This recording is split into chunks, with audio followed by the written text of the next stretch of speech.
Good morning, everybody. Good morning, Chair, Professor Sar. Dr. Jula, how are you doing? How are you? I'm great.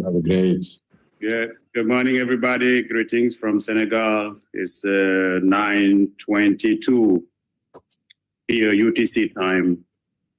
Yeah. Good afternoon in India. Good morning. It's 10:22 here. Good morning from Senegal. Good morning, Professor David. Good morning. Good morning for England. It's 25 past 10 here, so only an hour ahead of you. Yeah. Good morning from Senegal. Good morning, everyone. Good morning.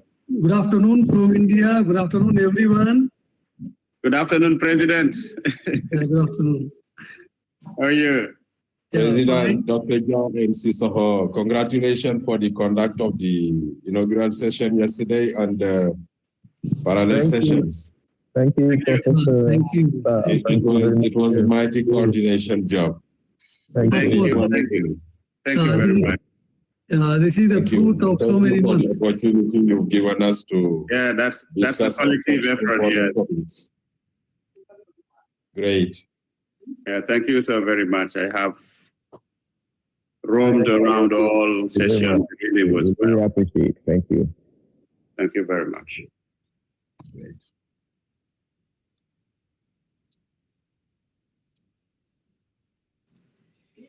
Good afternoon from East Africa. Thank you for the good work for the organizers. I am so much really humbled. I appreciate the work, Dr. Alassane, Dr. Ibrahima, all Professor Roy. Thank you for the good work.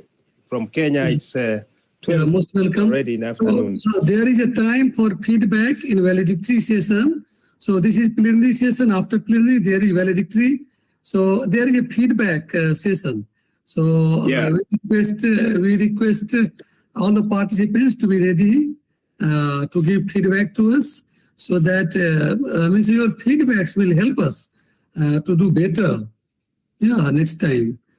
So please be ready. We are only 44. More than 100 people are still to join. Session 13, parallel session 13 concluded now. Yeah. So they were busy. People are busy there. Professor David, how are you? I'm very well, thank you. Yeah, absolutely. And pleasure to join you all to the morning stroke afternoon, depending where we are. But yeah, I'm joining you from a surprisingly warm summer in England. Same thing is in India. In India, it's rainy season. So warm also, rain also. It's both things are together. So it's not so good as we feel in winter. Winter is good in India. Rainy season is not. Yeah, I think I prefer it here, I think, as well at the moment. It's been a bit hot, but...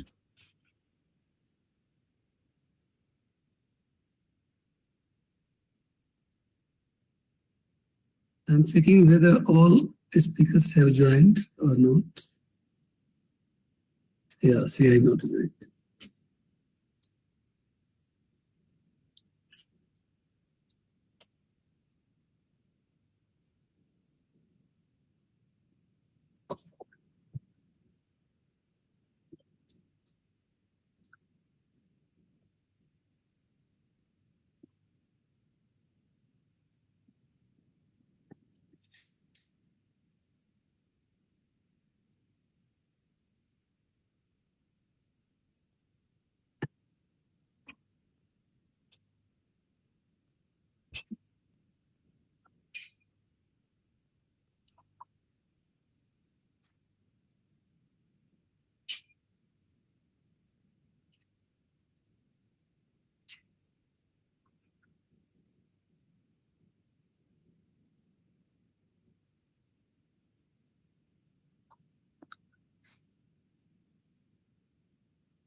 Good morning and afternoon, everyone. I hope I'm audible.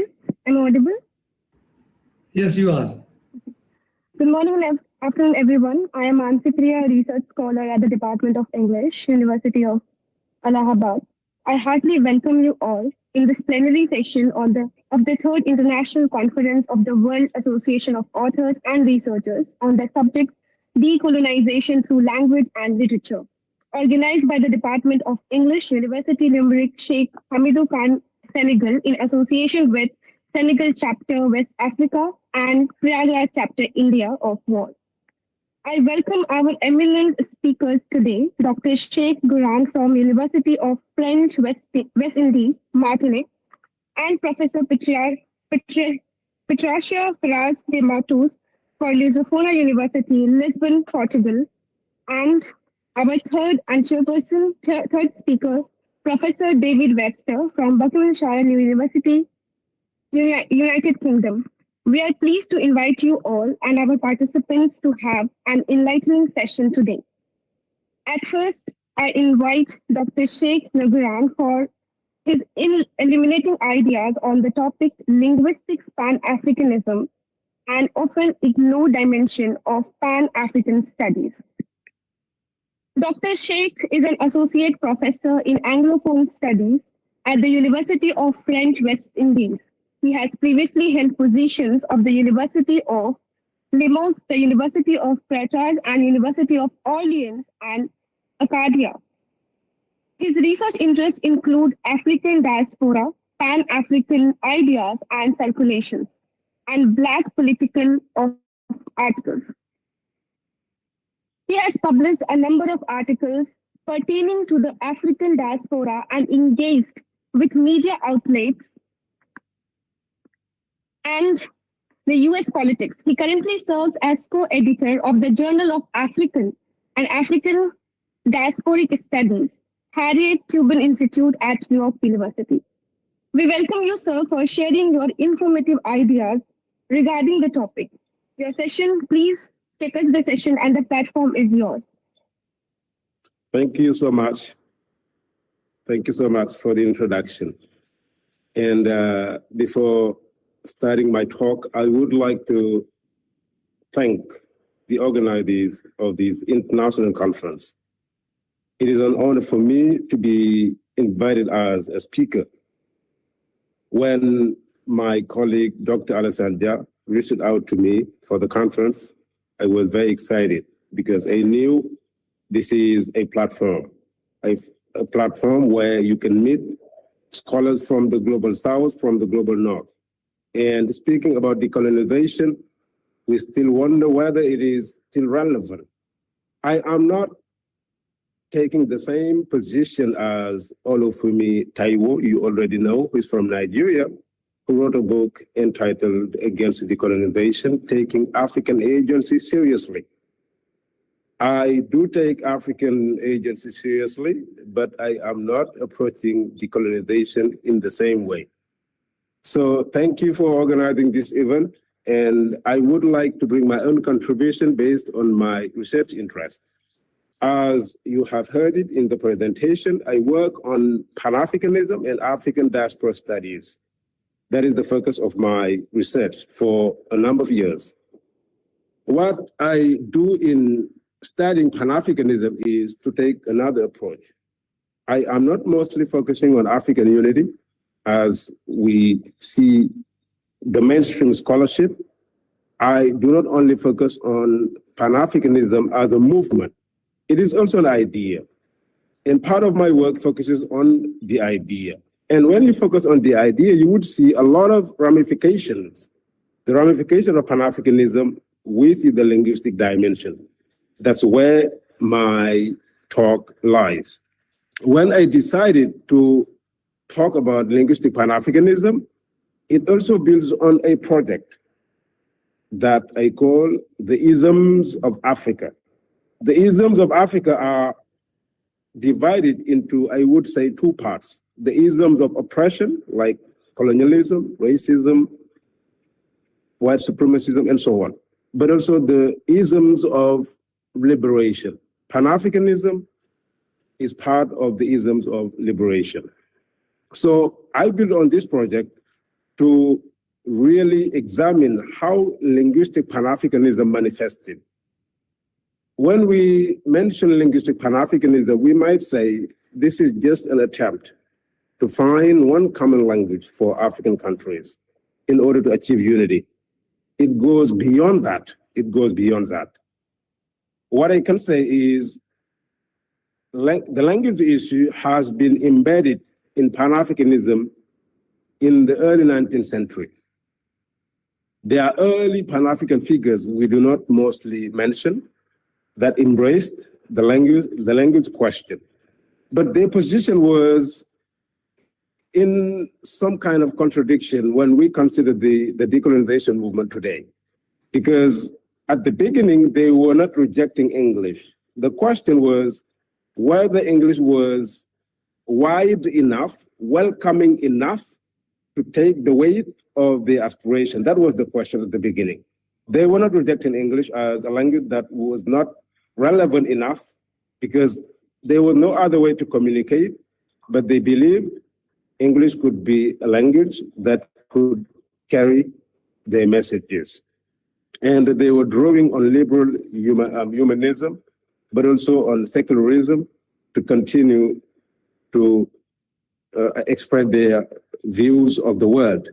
So Pan-Africanism as both a movement and an idea has been extensively studied, as you can read it in my abstract. From the 20th century Pan-African Congresses, the Pan-African Congresses happened in many colonial metropolises. You already know, Paris, London, Lisbon, Brussels, New York, and then Manchester in 1945. That was the last gathering of African intellectuals and diaspora intellectuals. That was, I would say, the rupture that most historians have studied, and then it moved on the continent. When it moved on the continent, that Pan-Africanism was now translated into African unity. That's when we lost part of the narrative. And part of my work is to reconsider the narrative, to say that Pan-Africanism is not just about African unity, but it has many ramifications, among them linguistics. So what I can say is from Henry Sylvester Williams, his name resonates everywhere when we talk about Pan-Africanism. William Du Bois, we already know him. His name resonates everywhere as the father of Pan-Africanism. But also we have Kwame Nkrumah, who embraced Pan-Africanism, but his Pan-Africanism was just in political and economic terms. And he was very involved in scholarly Pan-Africanism. Scholarly Pan-Africanism was that he put in place the Afrikaner Encyclopedia because he invited Du Bois to stay in Ghana in order to write down that encyclopedia. That was a way to compete with the other European encyclopedia we already know.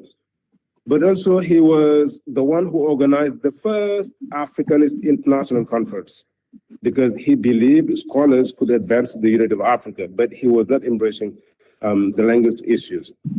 So just to say a few things about traditional Pan-Africanism, the pillars that I would say include political liberation, economic integration, and cultural pride. These are the three pillars of Pan-Africanism. And language, but also language runs through all the pillars that I just mentioned. Economic, political, cultural, language runs through all of them. But the problem is it is not taken as an analytical category. That is where my conception of linguistic Pan-Africanism lies. Conceptualizing linguistic Pan-Africanism, I would say, in decolonization terms, it is a critical and epistemological approach aimed at challenging the dominant narratives about Africa embedded in European languages, as well as promoting an African linguistic agency as a vehicle for a shared continental and diaspora consciousness. That is the main definition that I would provide for linguistic Pan-Africanism. And linguistic Pan-Africanism, it builds on the assumption that European languages are permeated by dominant imaginaries, institutionalized forms of meaning and epistemologies. So why it is ignored Some scholars have already mentioned political convenience because, going back to take an indigenous language to do politics in international relations would be so challenging, even if many attempts exist in our countries to revive our indigenous languages. I know that the promotion of African languages as instruments of continental unity, self-determination, and epistemic decolonization resonates in many Pan-African debates.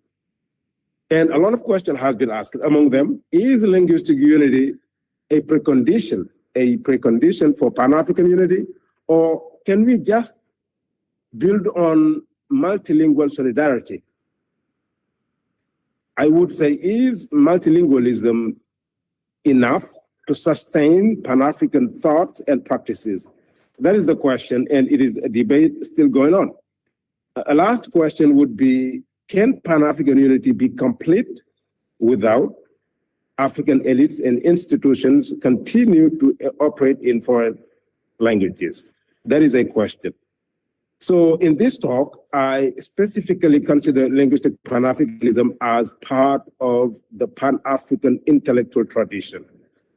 It is part of the Pan-African intellectual tradition.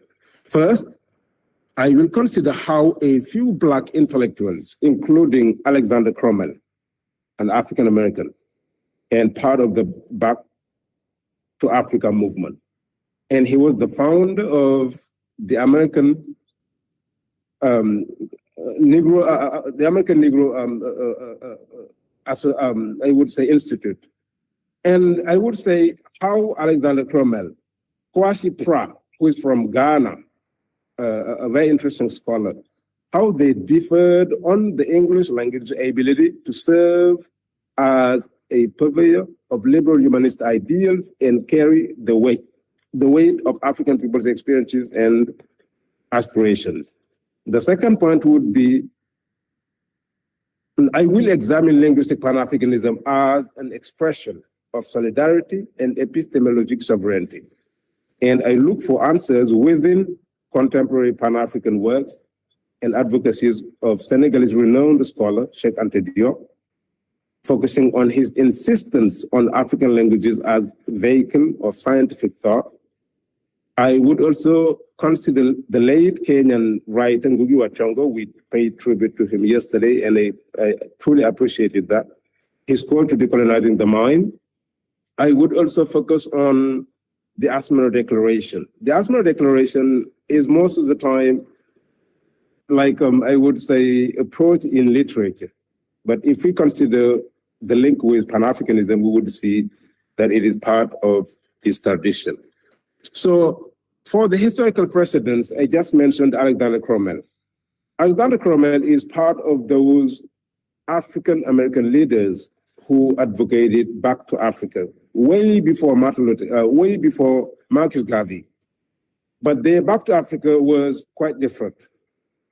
They embraced, I would say, some colonial mentality mindset, because their way of going to Africa was maybe they would be closer, culturally speaking, to the people of Africa so that they can bring their own contribution to the continent in terms of technology, in terms of agriculture, but also in terms of religion, bringing religion on the continent.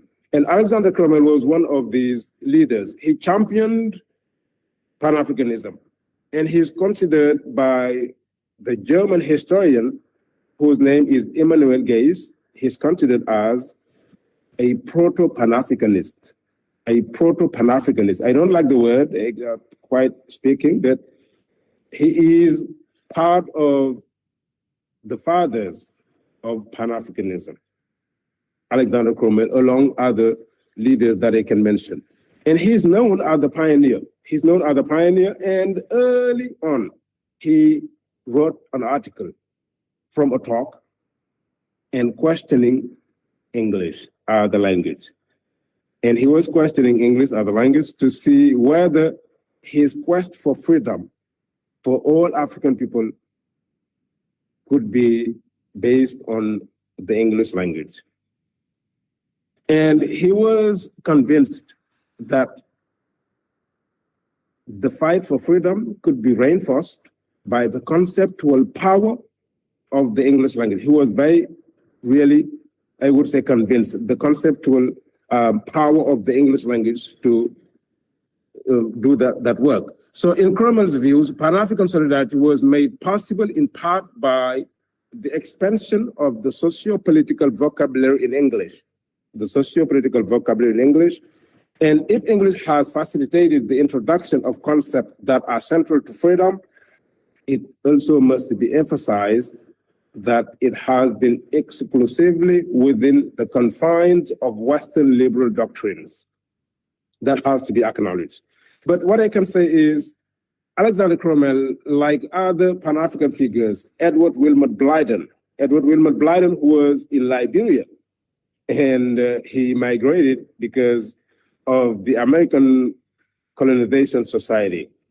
James Africanus Horton also. These two figures, they embraced the English language, but it was their time. And they were sometimes considered as very, in their position, very contradicting arguments in their way of expressing freedom and emancipation. So now from the decolonization period, because I really jumped from the 19th century to the 1950s, because that would be a long process for me to reflect on, I just decided to move on from Alexander Cromwell, Edward Wilmot Blyden, to the 1950s. The 1950s is significant in the way I approach linguistic Pan-Africanism. So from that period, the needs of African people shifted. It shifted. And there was a need to break with the colonial system. The hegemony of European languages was called into question. One example is the Second Congress of African Writers and Artists held in Rome, Italy, in 1959. That event features the language issue. The language question was central to this conference that brought many intellectuals. And it was the same structure as the Pan-African Congresses held in colonial metropolises. It was the same structure. And at the end of the conference, they established many proposals, resolution, I would say, as it happened in the Pan-African Congresses. So they advocated for the adoption, first, of Kiswahili, the language of continental Pan-Africanism, and they were citing Cheikh Anta Diop to support arguments. And Wonasenka was one of those prominent African writers and intellectuals who was supporting this idea of moving forward with that African linguistic agency. So as most of the African language among the diaspora, and particularly in African Americans, there is a general consensus that Kiswahili should be. And the debate is still going on. We might consider Kiswahili being the continental language as something that is recent, but it goes beyond that period. So by adopting Swahili as the language of instruction in its schools, Tanzania was able to demonstrate that it was possible. And there's a great book by a scholar who wanted to say that Pan-African education is a must. Pan-African education is a must. And the central argument in that book is that the language issue needs to be taken seriously. Unless we teach, govern, think, and dream in African languages, there is no way we can break the chain of domination. That is the main argument of that book. And he also advocated for the institution of an African university that has to be established in Central Africa. And that should be embracing all the African languages. It is not an advocacy of rejecting all European languages, but make sure that the European languages carry the aspiration of African people and should not be a vehicle for domination on the world stage. So the Congress of African Writers and Artists in Europe was a major argument, but also let me focus on Frantz Fanon. Frantz Fanon has touched on the language issue, whether it can carry the weight and aspiration of the peoples of Africa. But Frantz Fanon was quite clear because he was not into essentialism. And even his position on race is quite different from the position of many African intellectuals. Frantz Fanon, he says, at the beginning of the aspiration for decolonization, what we call in French, arabité, being Arabic, was put forward as culturally relevant. But what happened was, like the dimension, but also the stakes of the fight against the French colonial system could not be supported by the Arabic language. So they switched to French. So what they did was to reappropriate the French language in order to advance their struggle. And Frantz Fanon is quite clear about that, to say that I know language is an instrumental tool to subjugate people that has been colonized, but at the end of the day, language can also be used to defend a position against the master, using the same tools as the masters to defend that position. Let me move on from Frantz Fanon to Kwesi Pra that I mentioned in my early introduction. Kwesi Pra I discovered a few years ago when I was researching the Pan-African intellectual tradition. What I mean by the Pan-African intellectual tradition is the bridge between African American studies and African studies. There is a bridge. If you combine African American studies and African studies, you would see what it means to say Pan-African intellectual tradition. I know that institutionally speaking, they are separate. I know that from a pedagogical point of view, they are separate. But if you go back to the works of Du Bois, to the work of Carter G. Woodson, to the works of other African American intellectuals, but also to see the works of African post-colonial writers and intellectuals, we would see the link. The link is quite clear. And that link that I call the Pan-African intellectual tradition. And Kwesi Pra is part of that lineage. He's part of that lineage. His perspective on language is quite different. He touches on education, but also on epistemology. And he's a Ghanaian. He's from Ghana. He was hired in South Africa. He was hired in South Africa as a professor. And in South Africa, he studied to see how the many languages, Xhosa, Zulu, and so on, can be combined. He was leading a scientific work, and he was following the same steps as Cheikh Anta Diop that I'm going to mention later, the same steps. He wanted to see whether the many languages can have a meeting ground. And he was creating a cluster of languages, and create an alphabet and standardized teaching. That was his aim. It was scientific. Because he believed unless we have that language that brings together all these cultures in the same country, there is no way to continue to advocate for decolonization, to make decolonization a reality. So, and he created the Center for Advanced Studies of African Society in 1997 in Cape Town. And that was the main platform for his Pan-African advocacy. But most of the Pan-African scholarship do not mention them as Pan-African leaders, because Pan-Africanism has been confined on the political arena. You have to be Kwame Nkrumah. You have to be Sékou Touré of Guinea. You have to be Patrice Lumumba. You have to be Thomas Sankara. But there are many hidden figures of Pan-Africanism we do not mostly mention. And that's why I see Kwesi Pra as an intellectual who embraced Pan-Africanism in considering the linguistic dimension. And what is interesting is Kwasi Pra adapted the conception of Kwame Nkrumah. Kwame Nkrumah wrote a book that is well known all over the world. The book is entitled Consensusism, Philosophy and Ideology for Decolonization.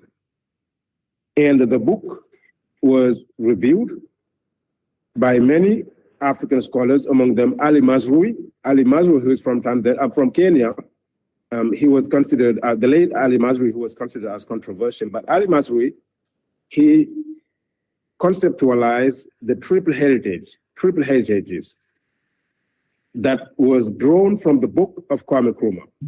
Nkrumah says that many critics are that we cannot unite. We cannot unite because if we consider the incompatibility of the traditional African culture, the Islamic influence, and the Euro-Christian and colonial influence, these three heritages combined cannot lead to unity. And Nkrumah says, no, I can work on a unified ideology that is consensusism. And that unified ideology would lead to the path of Pan-Africanism. That was consensusism. And Kwasi Pra adopted the same logic to say that the assumption that the African continent is too fractured by its 1,000 indigenous languages is not something he would embrace, and he called it the myth of the African Tower of Babel. He says, no, there is no way we should accept the idea that because you have thousands of languages, there is no way for unity. So we can go beyond those diversity and move on for unity. So, and he worked on standardized systems, and which culminated in his institution. And finally, Kwasi Pra engaged in a process of intellectualization of African languages. Intellectualization of African languages in the same way as Cheikh Anta Diop. He wanted to demonstrate how African languages can be carrying the message of scientific studies. Because the many European linguists and other studies in the African scholarship has rejected the validity of African languages to carry the message of science and technology. Even if it is still challenging in many African countries, some scholarship do mention another possibility, an alternative. And Kwasi Pra is one of those who considered that intellectualization is a process of expanding the language vocabulary and structural capacity so it can be used to teach advanced science, engineering, law, and technology. So, and he was finding words in the Xhosa language in South Africa to mention how it can be expanded all over the continent. So, and he argues that no society which is scientifically and technologically advancing is achieving this on the basis of a language foreign to its people. Let me repeat.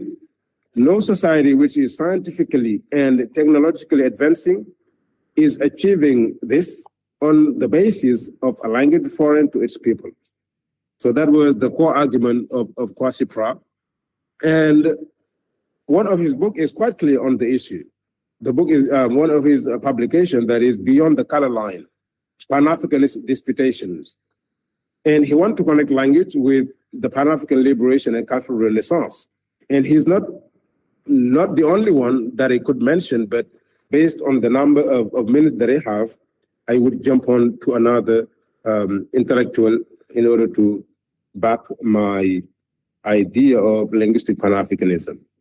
And also, in one of his books that is quite relevant in terms of education, he says that African languages should be for the masses, should be used for the mass education of Africans.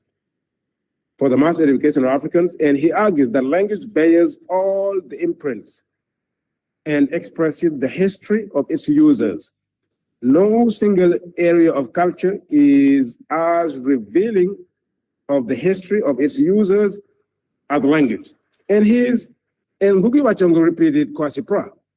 A few years later, Ngugi wa Thiong'o copied, I would say not copied, but embraced the same idea of using a language to carry the memory of a people. And Ngugi wa Thiong'o is quite radical in defending African languages, even if he was not really taken seriously when he called for the decolonization of the English language, but also the English department, and also decolonizing the mind. So now, my case study that is properly linguistic Pan-Africanism would be focusing on Cheikh Anta Diop and Ngugi wa Thiong'o, and finishing with the Asmara Declaration. Cheikh Anta Diop and Ngugi wa Thiong'o were not just intellectuals writing books and articles. They were very committed in translating Pan-Africanism in the linguistic field. They were very committed into that, not just writing books and articles. And Cheikh Anta Diop, one cannot mention his linguistic Pan-Africanism without going back to his historical thesis, which has been labeled as controversial, which has been rejected all over. But in the 1980s, there is, I would say, an epistemological turn that tried to rehabilitate his contribution. One of the controversies is ancient Egypt civilization as being Black or not, whether Cleopatra was Black or not. That question is still going on in many diaspora communities, I would say that. So the core argument of Cheikh Anta Diop is that cultural unity, the cultural unity thesis, I would say, the cultural unity thesis it rests upon his research on pre-colonial Africa, and notably his ancient Egyptian civilization. And in his historical accounts, Cheikh Anta Diop contend that in prehistoric times, Africans were concentrated in the Great Lakes region. They were concentrated in the Great Lakes region. While they moved to the Nile Valley and built what was defended as the ancient Egyptian civilization, others migrated to the west and south of Africa, building the civilization of Ghana, Zimbabwe, and others. So they were migrating. As a result of that migration, there was contact, linguistic contact. And from that contact, he established a number of words to establish the parallel between different languages, to see that they have a common family. And he says a common African linguistic background, a common African linguistic background. That was the thesis of his Pan-African unity. However, Cheikh Anta Diop says colonialism now subjugated all these indigenous languages. And even though local dialects survived, he says the African linguistic commonality was undermined completely, the experiences under colonialism required learning the European languages. Remember, at the beginning, I mentioned Alexander Cromwell, Edward Wilmot Blyden. They were using English and defending English as the language that can carry the aspiration of African people. And Cheikh Anta Diop, while acknowledging that colonialism undermined all these indigenous languages, because the condition, the context was that they required the use of these European languages in that situation. But Cheikh Anta Diop, he was really one of the figures, if I defend linguistic Pan-Africanism, one of the figures who really epitomized linguistic Pan-Africanism more than any other African scholars. And one article that I would quote to move on to Ngugi is, when can we talk of an African Renaissance? When can we talk of an African Renaissance? That is a great article. And he questioned African literature. Well, I am not trying to oppose Cheikh Anta Diop to Senghor. We already know that history. One calling the poet as ridiculous when trying to describe the flowers somewhere in mainland France that doesn't speak to the African, ridiculing Senghor for his poetry. I'm not into that, but he questioned the African literature and European languages. And he's not the only one. He's not the only one. Ngugi did that. But he was arguing that it is absolutely indispensable to destroy the attachment to the prestige of European languages in the greater interest of Africa. That's Cheikh Anta Diop saying. He also says the development of our indigenous languages is the prerequisite for a real African renaissance. Cheikh Anta Diop was a Pan-Africanist, and he was not hiding. His advocacy is quite clear, and anytime we mention language in the Pan-African debate, all thoughts goes to Cheikh Anta Diop. And Ngugi was not really confined in the Pan-African arena, which I find really unjust to me. It is injustice. I have the debate with other colleagues that Ngugi wa Thiong'o is not just a writer. There are many books of Ngugi wa Thiong'o focusing on Pan-Africanism that was published later in the early 1990s and also later in the early 2000s. And there's one book that I'm going to mention that is quite about Pan-Africanism, but that disappeared because we read Ngugi as a novelist mostly. So following Cheikh Anta Diop, Ngugi, I would say that Ngugi is part of those intellectuals, I would say a Pan-Africanist across the African continent who advocated linguistic decolonization as a means of reducing the hegemony of languages inherited from the imperial tradition. And Ngugi repeatedly argued through his novels and lectures that the predominance of colonial languages was crucial to the colonization of minds. And the radical decolonization process he proposed involves a systematic refusal to submit to the worldview associated with the English language and the anchoring of indigenous languages in the cultural and intellectual life of African people, which explains his effort to write in the Gikuyu language. A lot of criticism from the European scholarship is that it was pure utopia.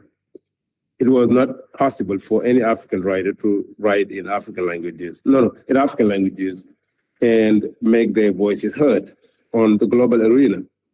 That's a criticism that is quite harsh to challenge, but what I can say is Ngugi in his book entitled Something Torn and New, an African Renaissance.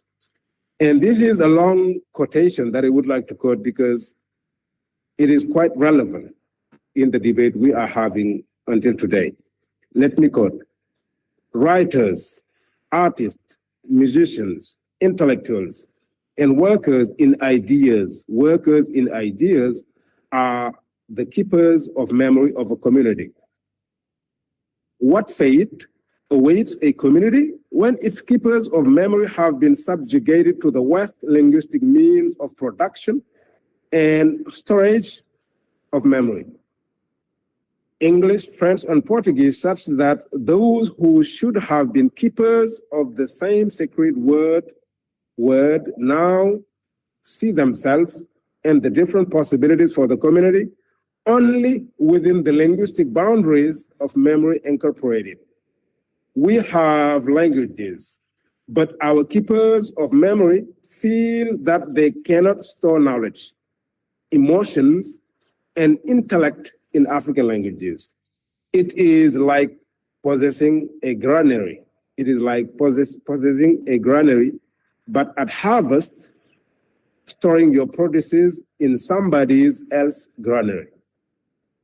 The result is 90% of intellectual production in Africa is stored in European languages, a continuation of the colonial project in which not even a single treaty between Europe and Africa exists in any African language. So look for Africa in African languages and you will not find her. So the last lines are quite interesting. The result is 90% of intellectual production in Africa is stored in European languages, a continuation of the colonial project in which not even a single treaty between Europe and Africa exists in any African language. So look for Africa in African languages and you will not find her. So Ngugi wa Thiong'o truly embraced linguistic Pan-Africanism. Just let me know if ever you find that I'm going beyond the time limit, let me know quite clearly. So I just have a few lines to go.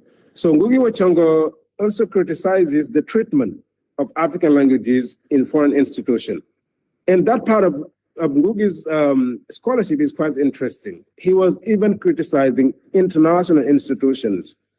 And he did the same as one researcher that was very known in the institute that is called Konesria, Issa Shivji. Issa Shivji wrote a book about human rights, the language of human rights. And he's questioning the power of words or the relevance of words to carry the message of Africans. It is a quite interesting book. And Ngugi wa Thiong'o also criticizes the way African languages were treated in international institutions. He argues that the main cause is the marginalization of African languages within continental academic institutions. What is critical is Ngugi is blaming African universities for marginalizing African languages. That's Ngugi saying that. In his view, the construction of knowledge about Africa based on European American languages is part of the process by which Africa continues to be understood through a Western linguistic lens.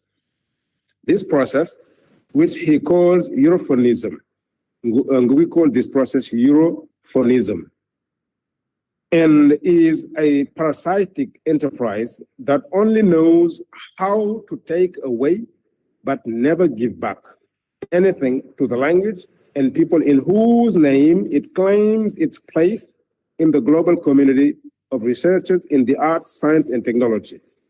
That's Ngugi saying that. So now Ngugi wa Thiong'o is central to the idea of linguistic Pan-Africanism, not just as the promotion of one single African language for African unity. Ngugi goes beyond that. He is more than a novelist, but his later writings reveals a lot about Ngugi's preoccupation with the African continent. And his latest books are quite revealing about his position in the Pan-African horizon. Now, to finish with this talk, I would focus on the Asmara Declaration. The Asmara Declaration is quite quoted in literature. It happened in 2000 in Eritrea on the African continent, and it was a declaration on African languages and literatures. And I truly believe my colleagues in literature might not see it as Pan-Africanism, but I truly believe it is part of the Pan-African tradition. And it follows the tradition of the Congress of African Writers and Artists, one held in Paris and then second in Italy. And at the previous Pan-African Congresses, it brought together writers and academics from across Africa and the diaspora. The conference aimed to revisit the state of African languages in the field of literature, research, publishing, education, and administration in Africa and around the world.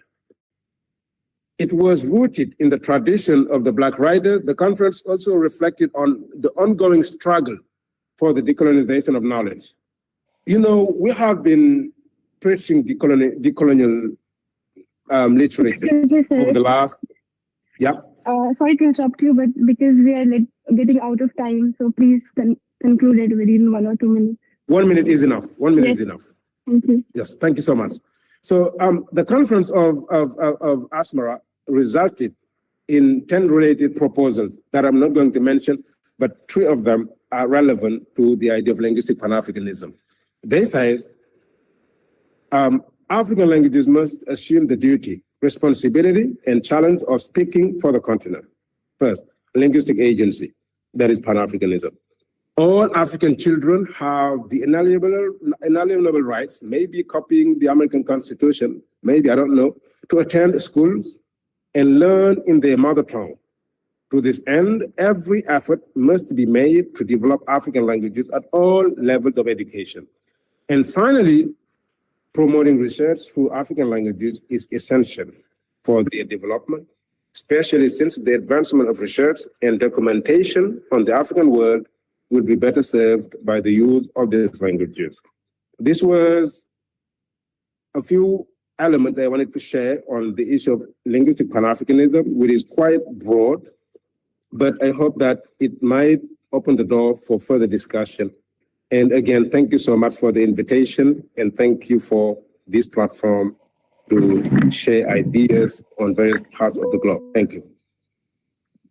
Thank you, sir, for your enlightening views. We really learned a lot from this session on linguistic Pan-Africanism. From Alexander Cromwell to Du Bois and to Franz Fanon, we discussed many ideas intertwined together.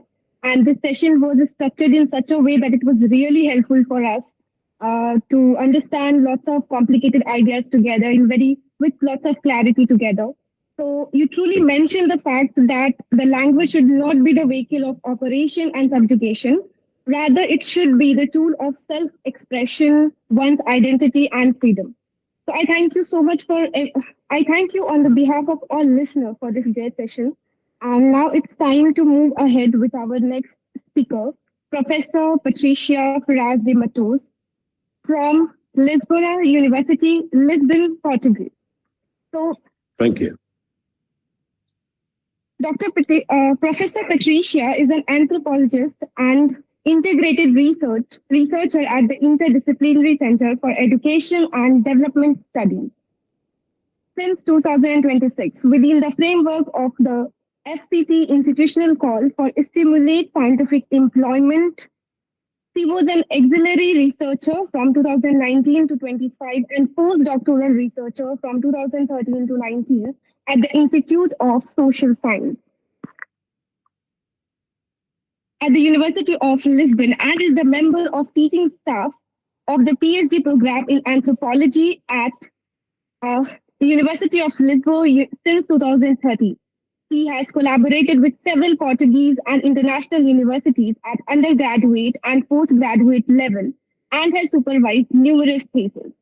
He is an associate editor of the Anthropological Journal of European Cultures, 2022 to present itself, coordinator of the Europeanist network of the EAS8 from 2020 to 2026, deputy director of Analyst Social, and since 2025 is secretary-elect of the Society for the Anthropology of Europe, African Anthropological Association.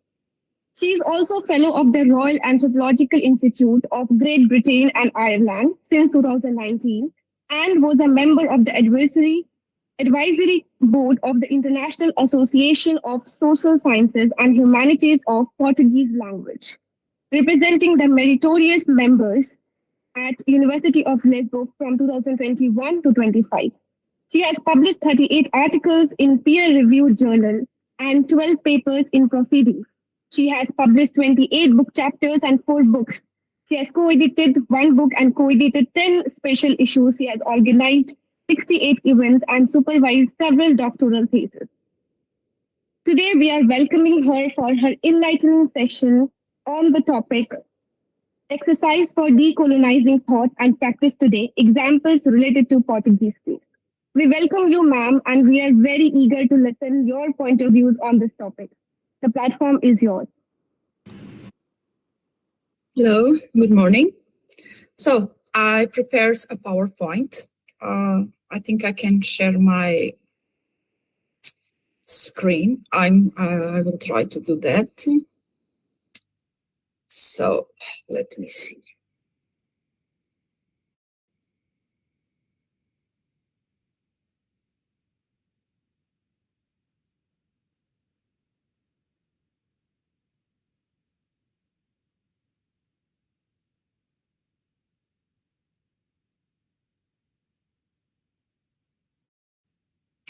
I'm receiving a message saying that I'm not allowed to share my screen. What should I do? 1 minute. I am telling the technical team.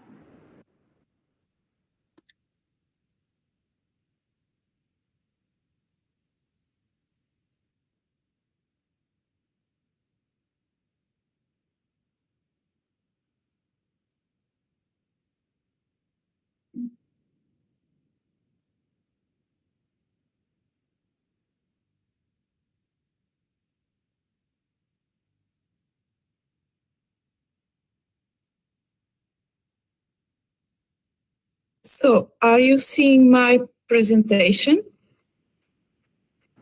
Yeah, it's Yes. Visible. Yes. I'm not visible myself, but maybe it's not necessary. Okay.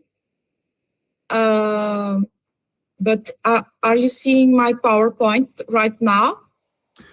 Yes, We ma'am. can see your PowerPoint and a small image of you as well. Yes. So I will start my presentation, okay? yes, please. Okay. So firstly, I would like to thank Professor Vijay Kumar Roy, President of the World Association of Authors and Researchers, for his kind invitation to deliver this conference. It's both an honor and a great responsibility. I would also like to extend my greetings to the academic community of the Université Numérique Cheikh Hamidou Kane, the host of this event in Senegal, a country that has been at the heart of profound reflections on the African condition and human emancipation. Dear colleagues, researchers, and authors, the theme of this year's Third International Conference of the World Association of Authors and Researchers is very timely. Thinking about decolonization through language and literature is important in both the political and epistemological fields. Speaking to an audience primarily composed of intellectuals, thinkers, and creators from Africa and India is in itself a decentrate exercise. The title I proposed for this conference is Exercises for Decolonizing Thought and Practice Today, Examples Related to the Portuguese Case. As an anthropologist and historian specializing in the study of European colonialism, museum collections, and their contemporary legacies, I intend to reverse the traditional route of discursive authority through my presence. Talking about colonialism has never been, nor will it ever be, an easy task. Rather than bringing the perspective of the colonial metropolis that dictates the rules of universal knowledge, I will present a theoretical and practical exercise that takes the former metropolis, Portugal in this case, as the object of analysis and dissection. Whenever we attempt to challenge dominant narratives about the imperial past, we must be prepared to take a courageous stance, occupy an uncomfortable position, and risk comments or criticism. I will analyze a recently inaugurated museum exhibition in Lisbon, examining its discourse, language, and silences, as well as the controversy surrounding its existence. All the images integrated in my presentation came from the book, the catalog of that exhibition, with 360 pages. My argument is that decolonization of contemporary practices requires confrontation of current hostility and hate speech for the promotion of true historical justice. To structure a non-Eurocentric theoretical framework through which we can understand the complexity of contemporary museological and representational practices, it is important to consider the voices marginalized by the Western social science canon. Over 60 years ago, anti-colonial leaders in Asia and Africa developed conceptual tools that we can still use today. Leaders such as Mahatma Gandhi, Ho Chi Minh, Kwame Nkrumah, Jomo Kenyatta, Julius Nyerere, Amilcar Cabral, and Edward Mondlane were not just military strategies. They were intelligent individuals with academic backgrounds in the social sciences. However, their theoretical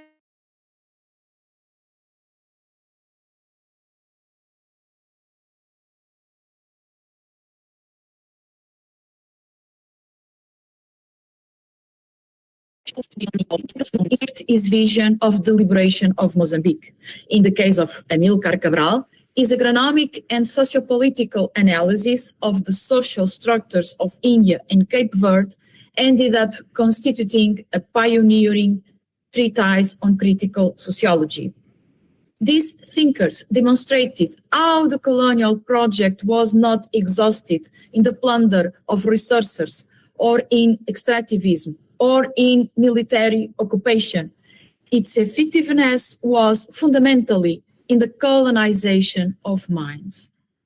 As these leaders pointed out, colonialism developed an engineering of epistemological and ontological inferiority, instilling in some peoples a feeling of inferiority in relation to the elites and knowledge of the colonizing countries.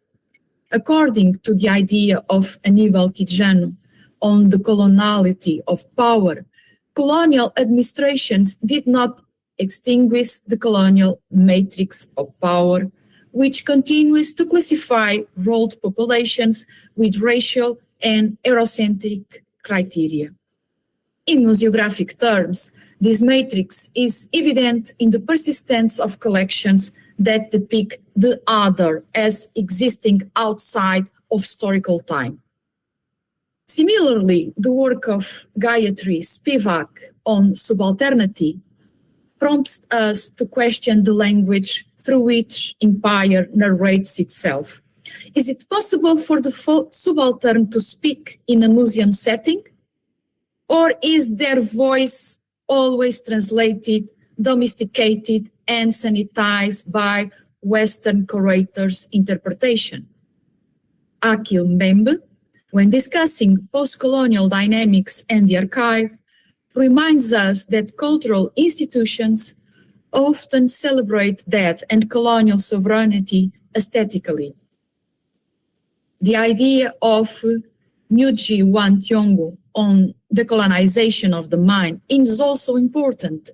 Language and literature are not just extras, but a place where resistance is planned and where the counter-hegemonic archive is created.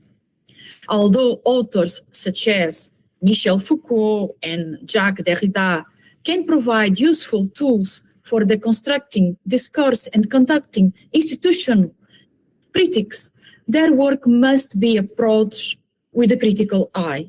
Their framework may not be applicable to the colonial thought. A more suitable framework is one that is pluripistemic, taking into account the epistemologies of the global South, as well as the reflections of those who have experienced territorial and linguistic dispossession. In the context of the role association of authors and researchers, where the focus is on decolonization through language, this axis cannot be viewed as merely a methodological tool. It is the fundamental basis of this line of thinking. Language is a territory in which coloniality is inscribed and where resistance can also be organized.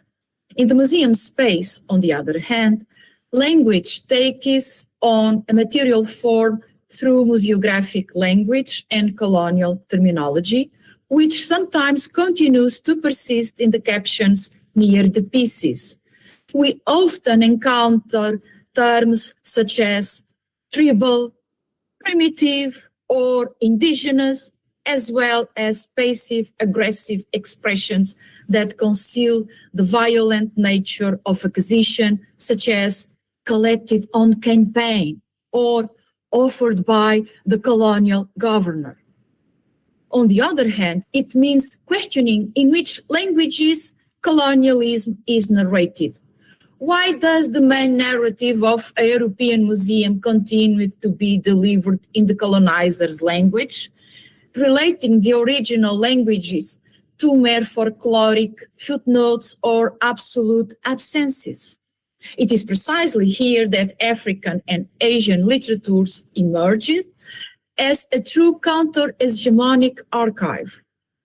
where the official historiography of the empire generated silence, erasure, and forgetting, literature produced memory, human depth, and counter-discourse. Authors such as Nguirane Thiong'o, in his fundamental work on the decolonization of the mind, alert us to the fact that the choice of language is a political act of the first order. For Nguirane, the rejection of the colonial language in literary creation is a refusal to submit to the conceptual universe of the colonizer. If we apply this idea to the field of museology, then literature can help decipher the silences contained in the passages of text that accompany the artifacts. Literary narratives produced in India by authors such as Salman Rushdie and Arundhati Roy, and in Africa by writers like Chinua Achebe Miyakoto and Paulina Chiziane, offer us a complex map of colonization. These narratives reveal the intimacy of colonial trauma, the hybridity of post-colonial identities, and the survival of worldviews that resisted Western cultural destruction. Literature achieves what the Colonial Museum was afraid to do. It restores agency to the colonized, transforming them from an object of scientific observation into a subject of historical discourse. Therefore, any practical decolonization exercise in a contemporary museum must draw on literature, integrating fiction and poetry as legitimate resources of historical truth alongside official colonial administrator reports. Inspired by some of the theoretical proposals presented earlier, I analyzed a case study. The exhibition, Deconstructing Colonialism, Decolonizing the Imaginary, Portuguese Colonialism in Africa, Myths and Realities.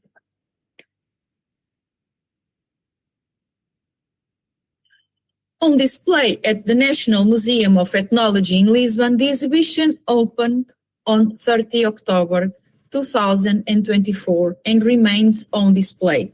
It is part of the celebrations for the 50th anniversary of the Carnation Revolution on 25 April 1974. The historical milestone marked the overthrow of fascist dictatorship in Portugal, the beginning of the country's democratization, and the end of its long colonial war. It is interesting that the National Museum of Ethnology was chosen as it houses collections gathered during the late colonial period. The exhibition was conceived and coordinated by Isabel Castro Henriques, a historian and prominent figure in Portuguese academia, who has consistently called for the critical examination of the colonial past and historical presence of Africans in Portugal. The project was based on clear principles to present the driving forces of Portuguese colonialism in Africa during the 19th and 20th centuries, to deconstruct the myths perpetuated by colonial ideology, to decolonize contemporary perceptions, and to provide an educational resource on colonialism. The project coordinators invited researchers from various disciplines, including history, anthropology, and cultural studies, to form the scientific community. These researchers were responsible for writing tests on topics related to propaganda, colonial oppression, forced labor, and resistance.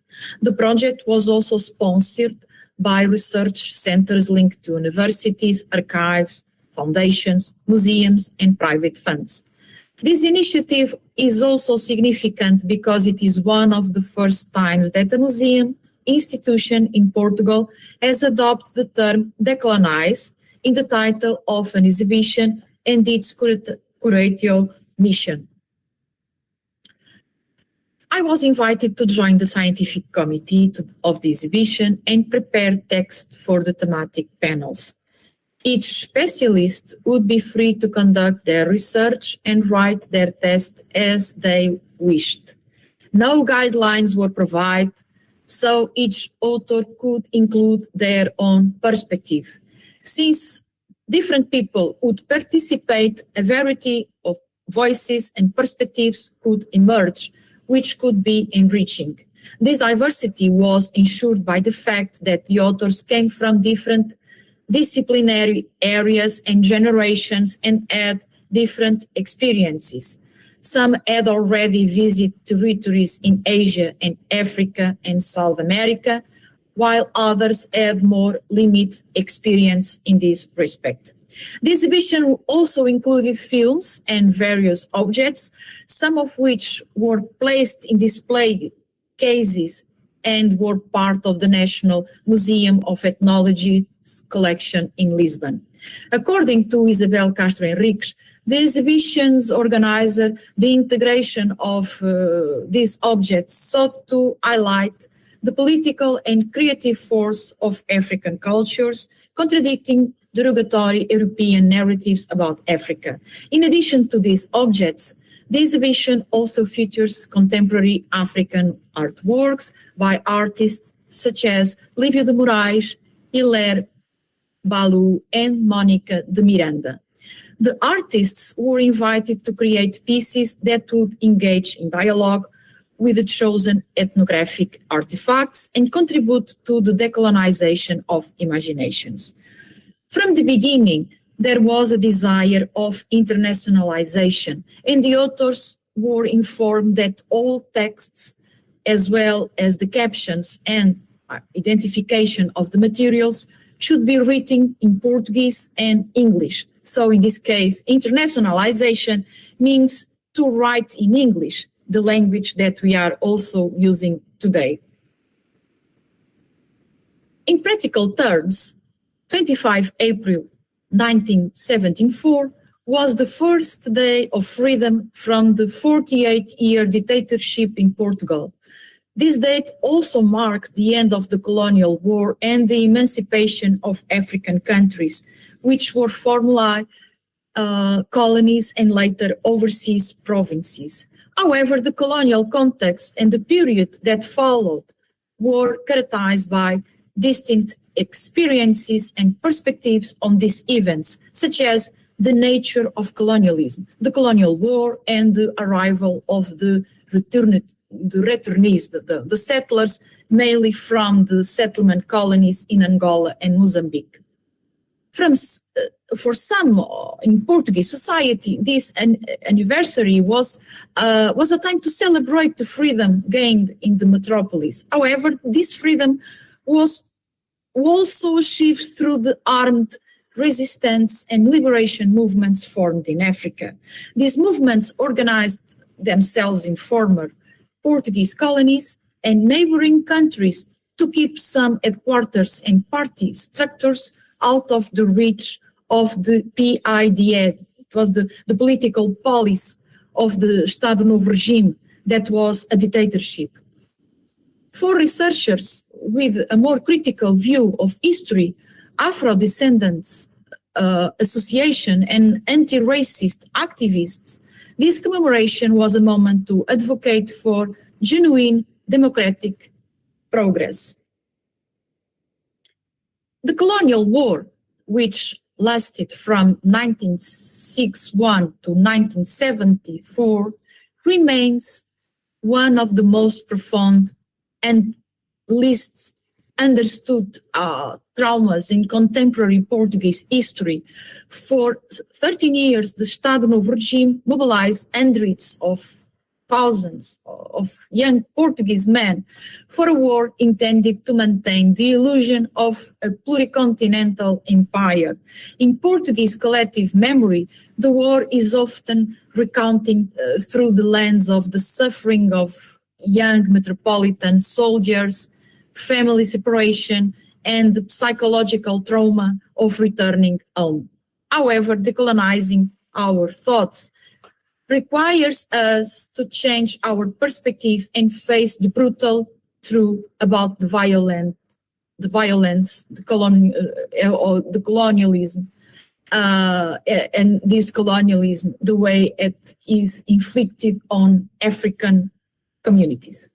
These included deliberate massacres, the use of chemical weapons such as napalm, a policy of rewarding that displaced entire populations for military control, and the complete denial of citizenship to those with the indigenous status, so the Estatuto de Indígena.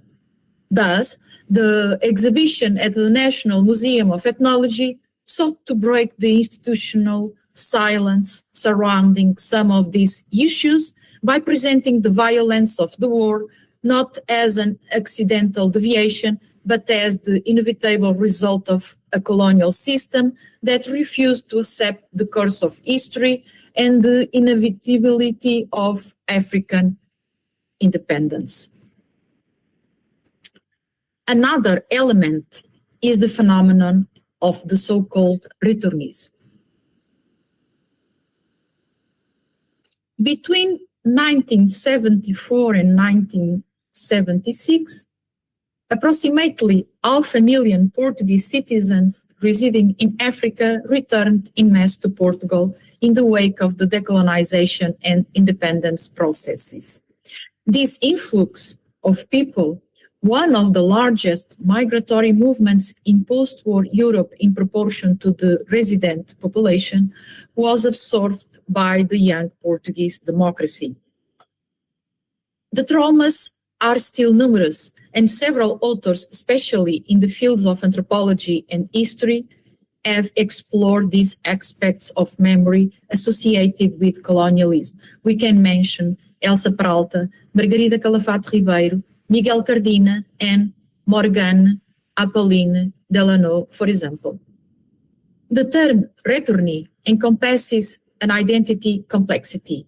Many were second or third generation colonists who had never set foot on European soil and whose lives were suddenly cut short. For many of these individuals and their families, decolonization was experienced as a betrayal by the metropolis, fueling a narrative of loss and nostalgia for colonial daily life that is often sanitized under the guise of the Lusotropicalist myth. The book published alongside the exhibition, which serves as its catalog, is divided into thematic sections. Each of the 7 sections contains 3 or 4 texts written by different authors to ensure a diversity of perspectives.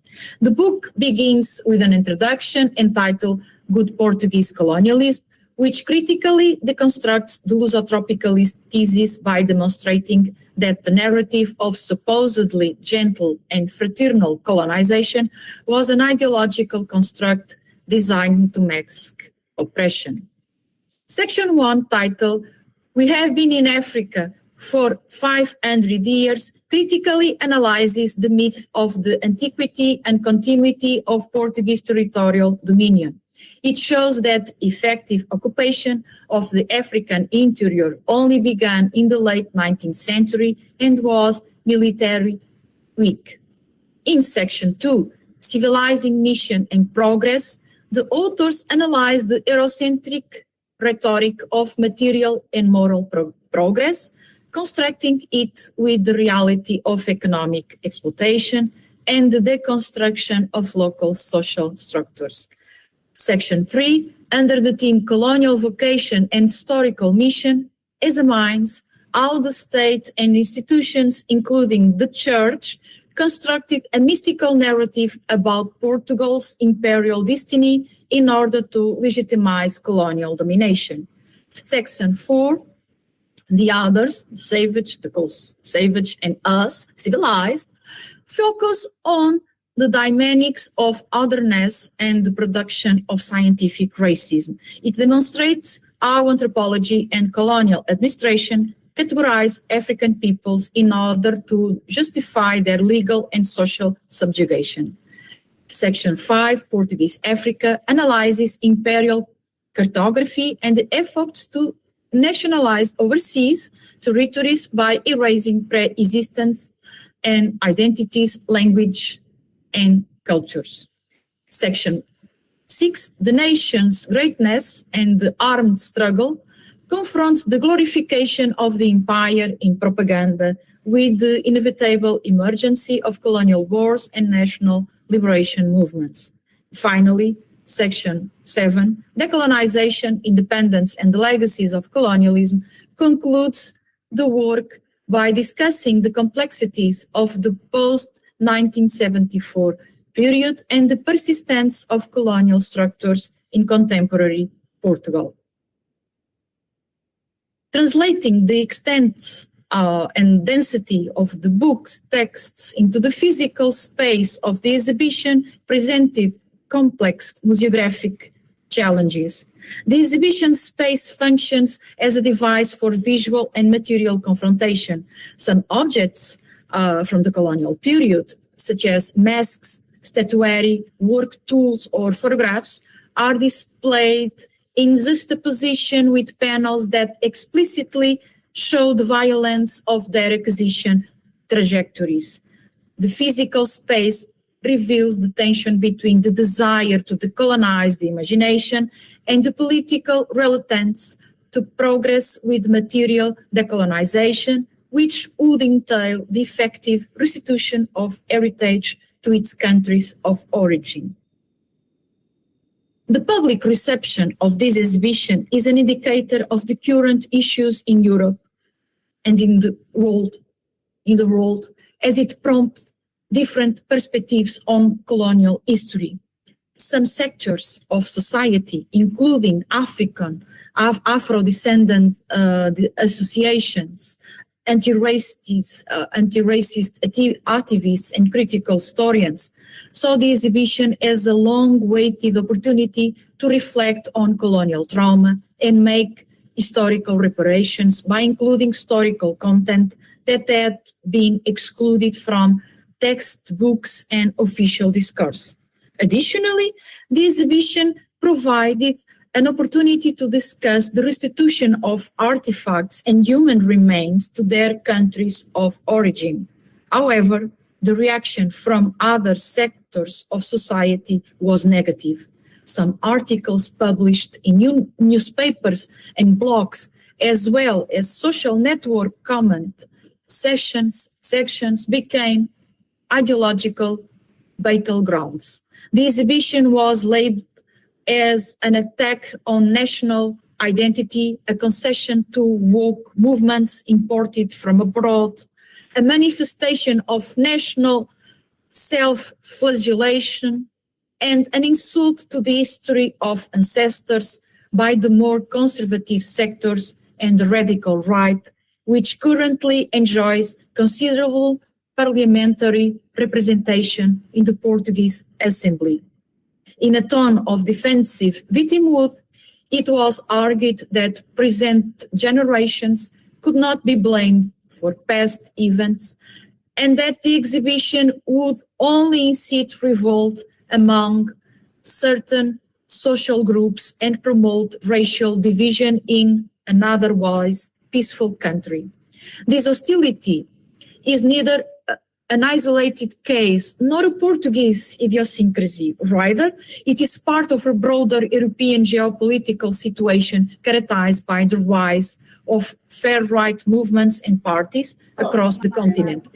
These political forces feed on the reactivation of historical myths, cultural polarization, and demonstrations that incite hatred against migrant and Afro-descendant populations.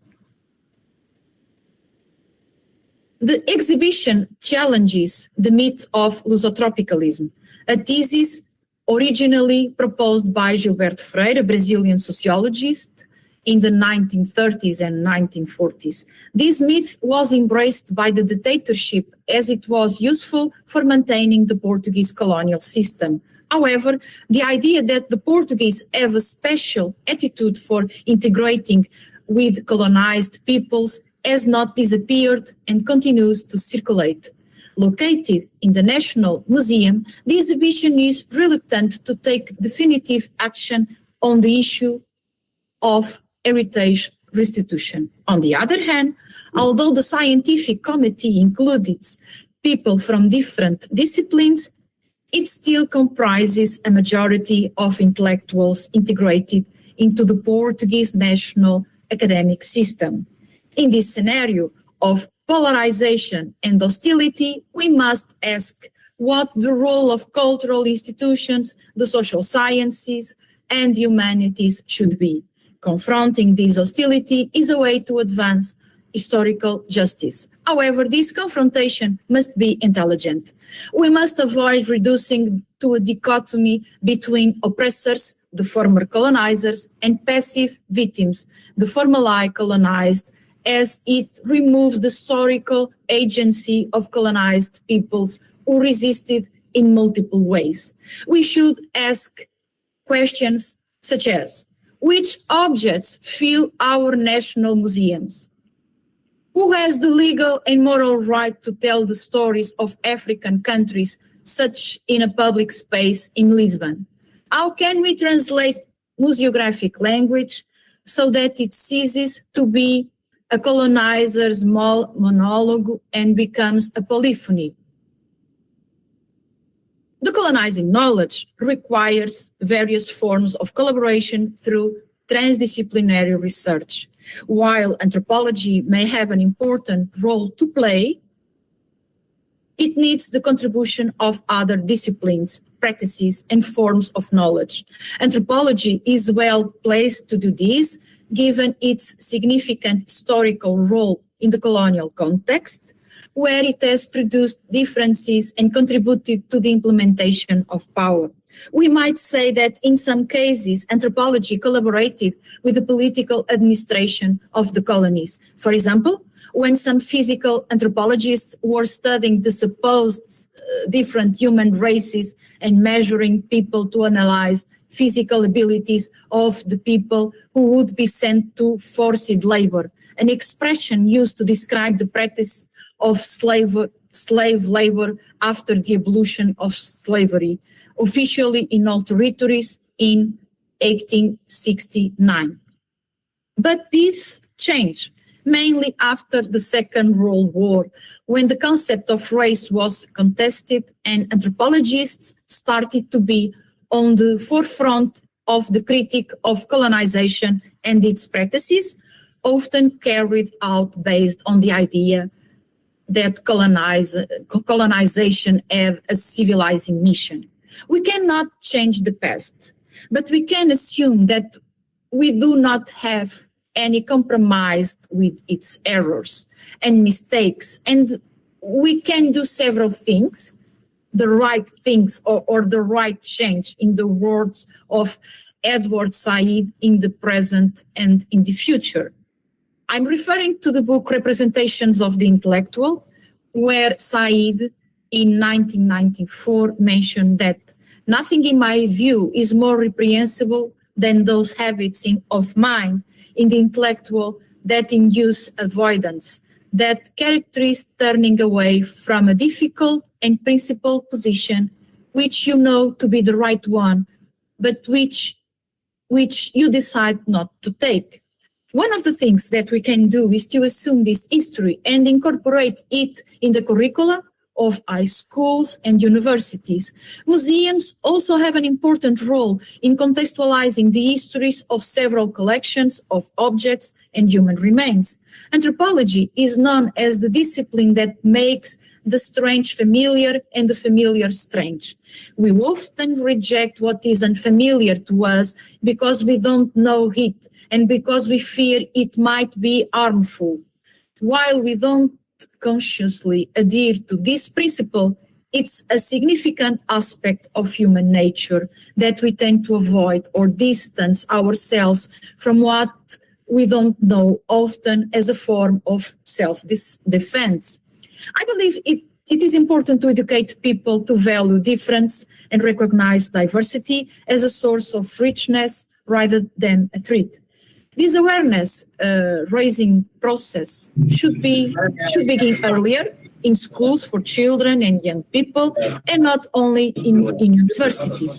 It is our intellectual responsibility to act in various fields, such as research centers and scientific societies, as well as artist context, visual arts, music and sports, and in everyday life.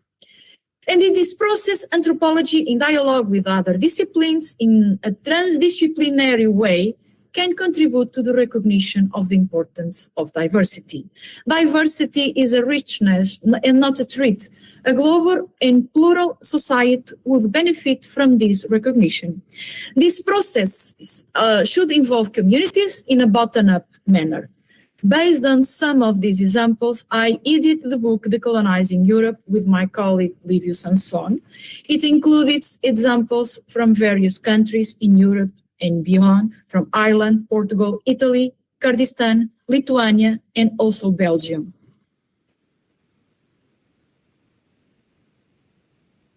I propose a set of practical guidelines based on the Portuguese case. Firstly, museum governance policies must be reformulated, shifting the focus from exclusive national tutelage to international and transcontinental co-curatorship with researchers, artists, and communities. Secondly, the social sciences and the higher education system must undertake a review of their curricula, integrating knowledge produced in the global south. It is important that students, whether in Lisbon, Paris, or London, read Amilcar Cabral, Gayatri Spivak, or Akhil Membe with the same rigor and centrality with which they read European classics.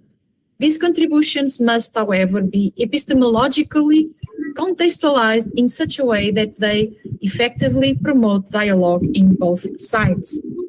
Thirdly, museums must embrace transparency as an ethical standard.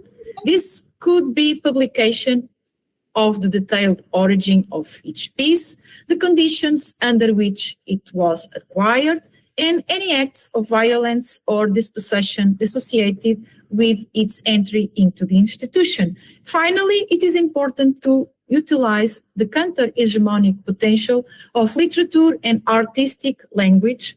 Where possible, some levels should be translated into the original languages of the exhibit objects.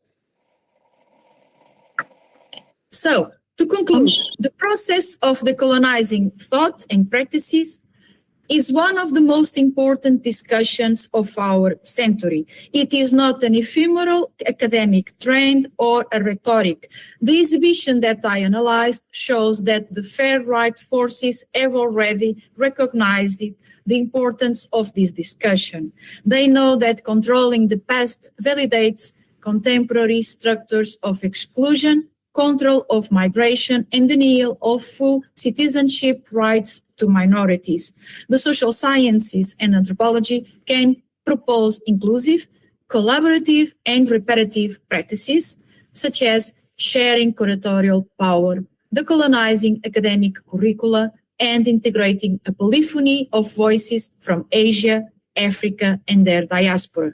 By doing that, it will be possible to transform the museum from an archive of colonial domination into a living space of historical justice. Literature can also play a very important role in this process. The exhibition catalog feature book covers by Castro Soromanho, a journalist, fiction writer, and ethnologist who won 3 awards in the field of Angolan literature in the 1930s and 1940s. Thank you for your patience and for actively listening. I'm happy to share my perspectives and contribute to the knowledge sharing opportunities provided by this 3rd International Conference of the World Association of Authors and Researchers. Thank you very much. Thank you, ma'am, for this wonderful session. Your lecture along with the PPT presentation, have helped us to comprehend decolonization very easily. Learning decolonization taught with the reference of Portuguese case was indeed something very interesting. And it has helped us to widen our horizon of knowledge on post-colonial studies along with anthropology. It has helped us to understand this. And with your reference of theorists like Edward Said, Foucault, Derrida, and Spivak, has made this session more interesting and engaging. So I thank you on the behalf of all the listeners for this engaging and interesting session. Thank you so much. Thank you. Thank you. Now I want to welcome our next speaker and the chairperson of this plenary session, Professor David Webster. Professor David Webster is the Professor of Philosophy and Pedagogy and Senior Advisor in Pedagogy and Practice at Buckinghamshire, New University, United Kingdom. He is an experienced philosopher writing on Buddhist philosophy and a range of other subjects. David is also National Teaching Fellow and academic leader focusing on inclusive pedagogy, ethics in AI, and religious studies. Today, he has joined us for his session on the topic Who Gets to Know? Literature, AI, and the Ethics of Decolonial Education. We are welcoming you, sir, on this platform to share your engaging views about this particular topic. The platform is yours. Thank you so much for that very kind introduction, and thank you for the invite to speak today. Hopefully, can you see my PowerPoint okay? Yes, sir, it's visible. Thank you ever so much. Thank you. I'm going to try and get us back ever so slightly on time. Those two papers were so interesting and so full of rich detail. Because I've written down so many things I want to go and read about and follow up on. So that's hugely exciting and interesting. I'm going to take an ever so slightly different angle in that I'm going to talk about some of the practicalities of decoloniality in an educational context. So I was really interested by Professor Matos talking in the Portuguese context about pushback or negative reactions to decolonial content in museums.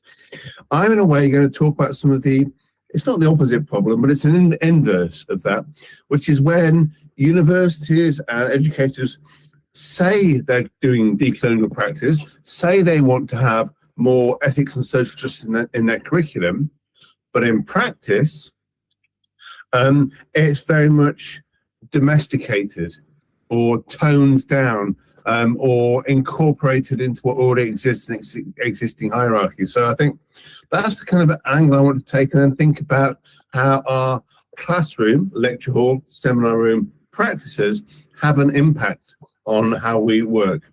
So I want to think about that, but also I want to do so in the context of thinking about literature and the teaching of literature as well as philosophy, and what that can do to disrupt some of this domestication of decolonial intent.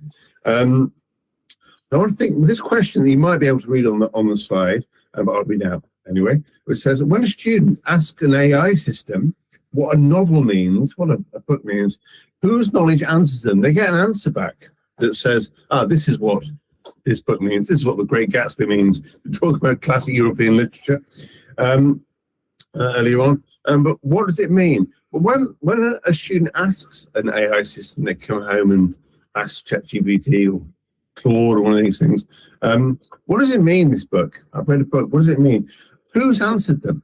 Whose answer are they then looking at? I think that's an interesting question, because no identifiable one person has answered. And that's both, as I say in the slide, an ethical and epistemic problem. Normally, when somebody tells us the meaning of a novel or makes a claim about the meaning of a novel, say, we know who they are. We can probably have a guess at what their view might be informed by. You might say, well, my professor thinks this about this novel, but he's a man, he perhaps dismisses some of the issues from a woman's perspective that are in the second part of the book. He is this age and perhaps has these perspectives. You know, we can think quite a lot about the situation, the situated nature of the knower, and when they offer us their critique, analysis, understanding of the meaning of a book, we know the context, we know who the knower is in that sense. When I asked ChatGPT, what does this book mean? What is the meaning of this novel? What ideas are being transmitted? It's not an individual knower. It's a conglomerate, if that's the right word. It's a kind of mashing together, a less tidy word, of all the different views other people may have had. As I say in the slide, the response is generated from patterns in unequally available texts. Most of the training materials for large language models like ChatGPT, a vast proportion of them are in English, talking about reminds us of our very first paper, the kind of linguistic nature of many colonial practices and the linguistic kind of hangover of colonialism, which we still see today in the training of large language models. So the response, the knower, is one who is trained on English texts predominantly, and in it offering to us a view of what does this book mean, the sources, disagreements, the complexity, the mess of literature, for example, and the conditions of its production, how did it come to its view, are obscured, it's opaque. Often those tools, we will no doubt all have some familiarity with them, speak with an authority they don't deserve. They speak with an authority of all the people who come and have their material summarily ripped off to produce that. But we don't know who the speaker is. We can't question them. They're not, although they present themselves as chatbots, they're not truly dialogical in that sense. There's no discourse one can have with them. Nobody appears, as I say, as answerable when we use that with students, when students use them. And now I want to come to how people use terms around decolonizing in university context, certainly in the UK, and I've seen this in replicated in other international contexts as well. People often use the phrase decolonizing the curriculum as a way of doing that. And they talk about we need to decolonize the curriculum. Can everybody go and change their reading lists, change their module content to offer more writers in the global south, more women, whatever the deficit is seen as being within a piece of educational provision. But that treats decolonizing as a process as rather cosmetic, as if you just need to add some things to your reading list and you can tick it off the list as one thing done. It's evidence that we've covered a culture, because I've taken I had a very traditional philosophy module, and all the writers I proposed were dead white European men. You know, I think, well, that's awful. I want to decolonize my module. I should put some writers from the global south, some non-white writers on it, some women on it, and that did it. But that's not good enough. That's just cosmetic. That's just tinkering at the edges. It might make me feel better. It might make my administrator feel better, because they can say, look, David's module's been decolonized. He's completed the tick list that shows his reading lists and his content now has a broader reach. But I need to do more than that. I need to do better than that. I need to do more than just add texts. I need to think, does my work now in the module, does the work we're doing really reorganize the intellectual center of the course? Have I shifted the real content, the questions that I'm asking students to consider? Are we not just looking at different answers, but we're undermining what they think the issues are in this? Am I treating the other sources as theoretical and having the same gravity, the same weight, the gravitas? Or are they just illustration? Are they just some extras, some nice to have add-ons to a curriculum which is still very colonial in many respects? Do students just look at these decolonial texts and say, oh, here's the message of them. This one tells us this one tells us that. That's not treating them as literature. It's not treating them as theoretical critical engagements, because students need to encounter non-colonial texts as polyvocal and difficult, not just as bearers of a message. And it's all too easy, I think, when people are writing about or putting in practice a less colonial approach to their educational practice, to just add a few extra messages in that they think makes it look like they're taking these things seriously. That's it. Unless students encounter the difficulty, the complexity, and the nuance, and the many-voiced nature of decolonial and non-Western texts, they're not really engaged with them at all. But I want to come on to this point, which I've previewed quite a bit. I think I've kind of begun to hint this is the direction of travel, what I was going to say today. But what I've seen really happen in certainly British universities, and I've read about it, say, further afield as well, that institutions often domesticate decolonisation. Universities think it's a good thing. They would like to advertise that they are very conscious of decolonisation, they take it seriously. That Britain, the colonial nature, we were talking before about stolen artefacts, and I'm thinking, I couldn't help but think of the British Museum, where I used to work, was next door to it. And so, you know, Britain is very much an institution, a country that, at least for some intellectuals, people are conscious of the colonial past, and they want to be seen to be offering some form of response to that. So institutions like decolonisation, they like to be seen to be doing it. I've got to let my cat out.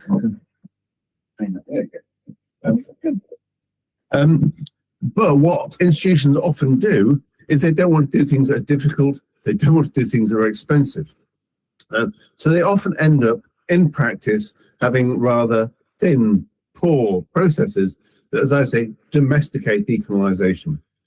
A curriculum, as I state here, can become more diverse in appearance at a surface level while preserving the same hierarchy of who's important, what questions get to be asked, and how knowledge is curated.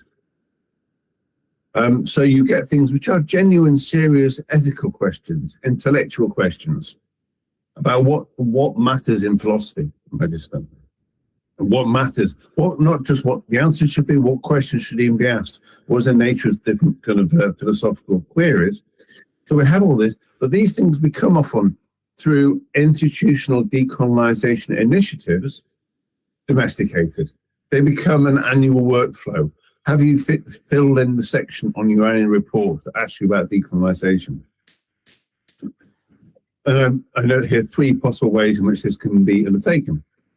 Often it will point to staff and say, look, your module, your course, your programme, whatever it might be, is insufficiently representative, or doesn't sufficiently represent the Global South non-male scholars. They can name representation of the problem, but then goes on to make that a very kind of manageable process through content review. Can I look at your module and see what's on it? And that process, as I said in the previous slide, leaves issues of authority, issues of methodological practice, and importantly for students, because this is what they often really care about, issues of assessment untouched, unchanged, and not really decolonialised at all.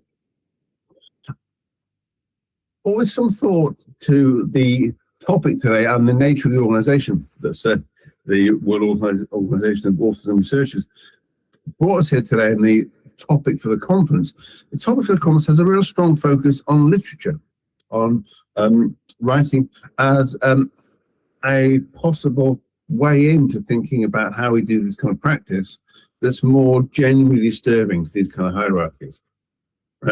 Because in works of literature, there is much more room for nuance and complexity and conflict than in many more texts. So I'm just kind of, that's the slide. Talk about how literature can give form to situated, embodied, historically located knowledge. So when students encounter and read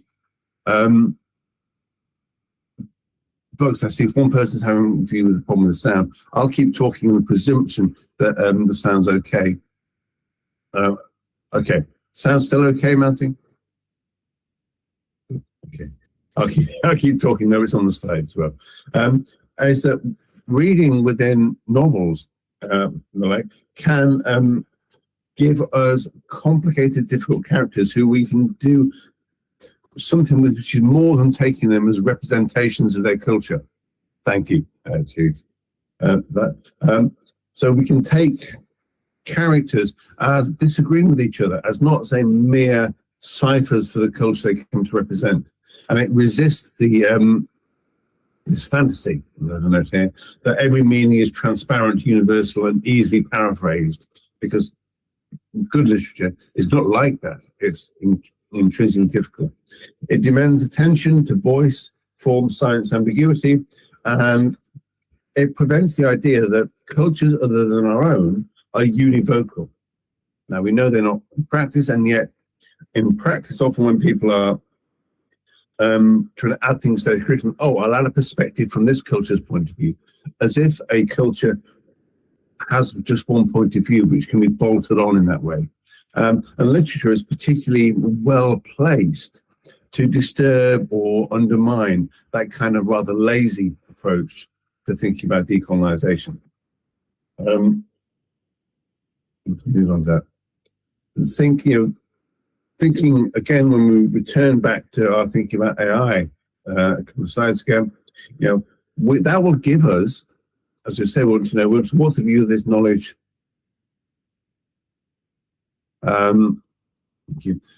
What's the view? What's the situated nature of the writer? What's going on in it? We get a plausible answer from the AI tool, as we spoke about. But I say that leaves us without the ability to interrogate the historicity and the kind of location and the cultural factors that impact on that verdict. Genuine dialogical engagement entails these relations of trust, authority, responsibility, and remains open to challenge and request for justification. That entire area is absent. The entire route towards a kind of epistemic understanding is closed off in an AI tool. So we want to think very strongly, and it's been a theme in the papers today, about who is heard, what can be understood, what can be said, who can be understood. And in the kind of limited way we've talked about things like AI tools so far, that is an avenue that is closed off to us and made impossible.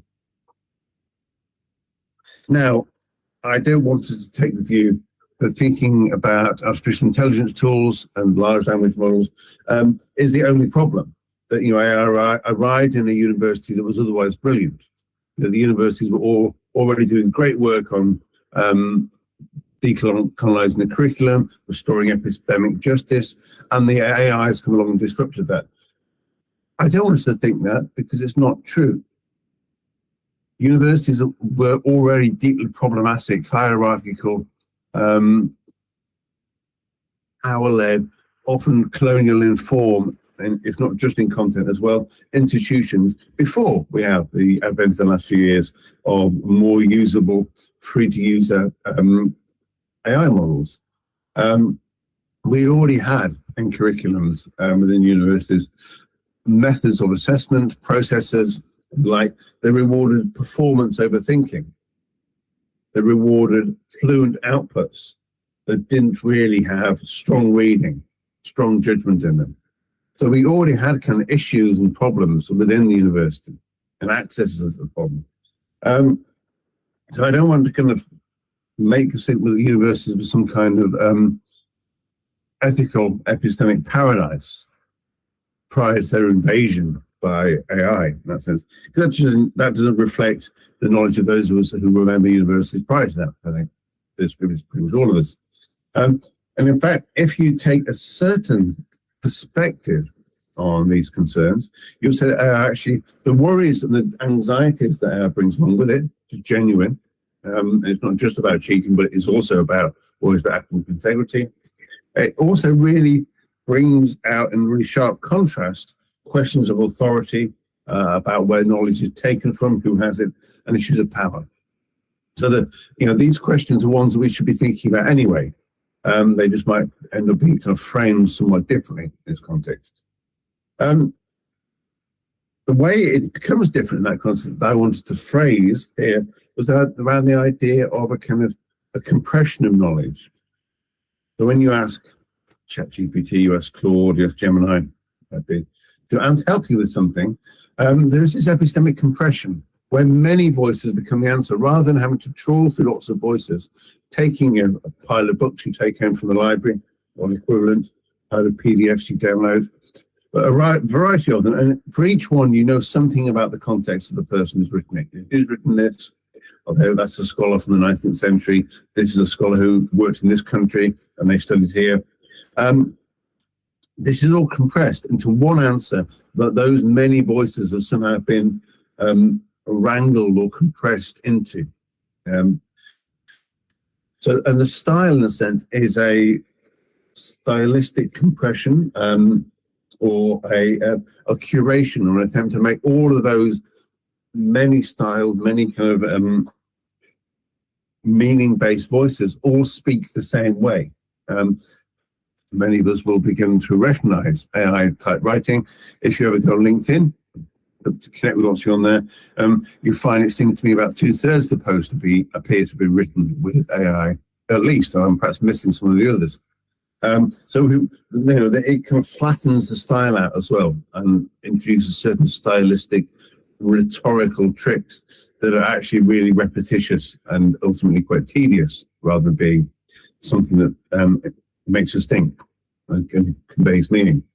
And of course, what often happens in AI's summaries of novels, particularly literature, but also more broadly other kinds of intellectual work, is that it brings, it makes conflicts the kind of synthesis.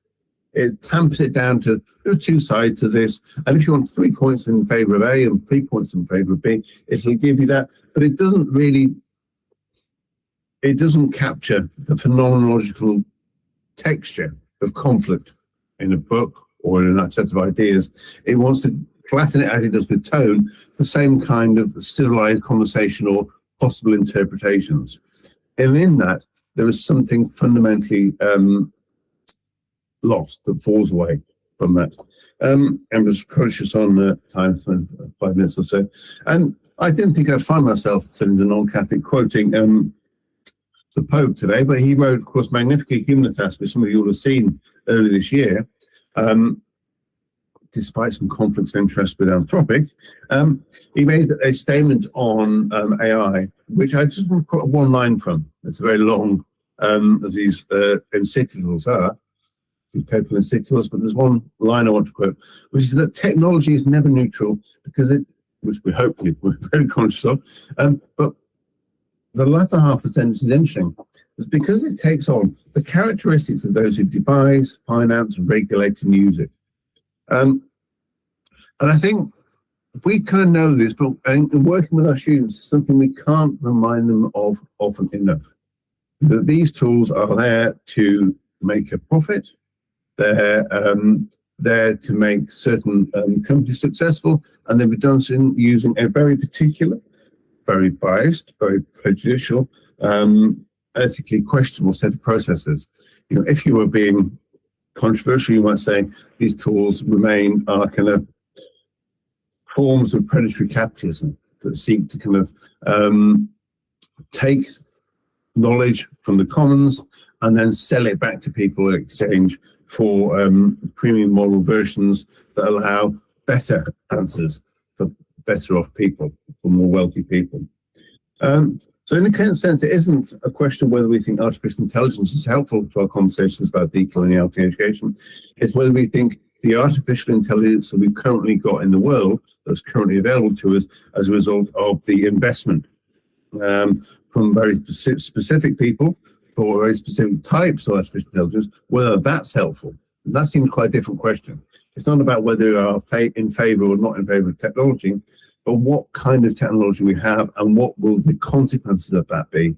And some of the things we've seen today, I think, implicate some of the answers to that in relation to thinking about decoloniality, but of course thinking about literature as well, particularly.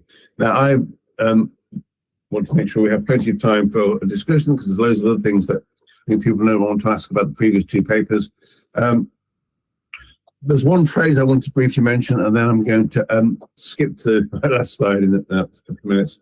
But one of the phrases that you may well have heard a lot, and I hear a lot of people expressing concern about, is at a time when we really want students to be thinking in different ways. We want to really challenge their thought, and this is a lot of the work that previous two colleagues have been talking about in terms of getting students to think about the conditions of production for the literature they're reading, to think about whose works they're not reading, think about what languages things are being read in. We want students to think more broadly and deeply on these things. At the same time, we encounter significant anxiety. The students are thinking hardly at all.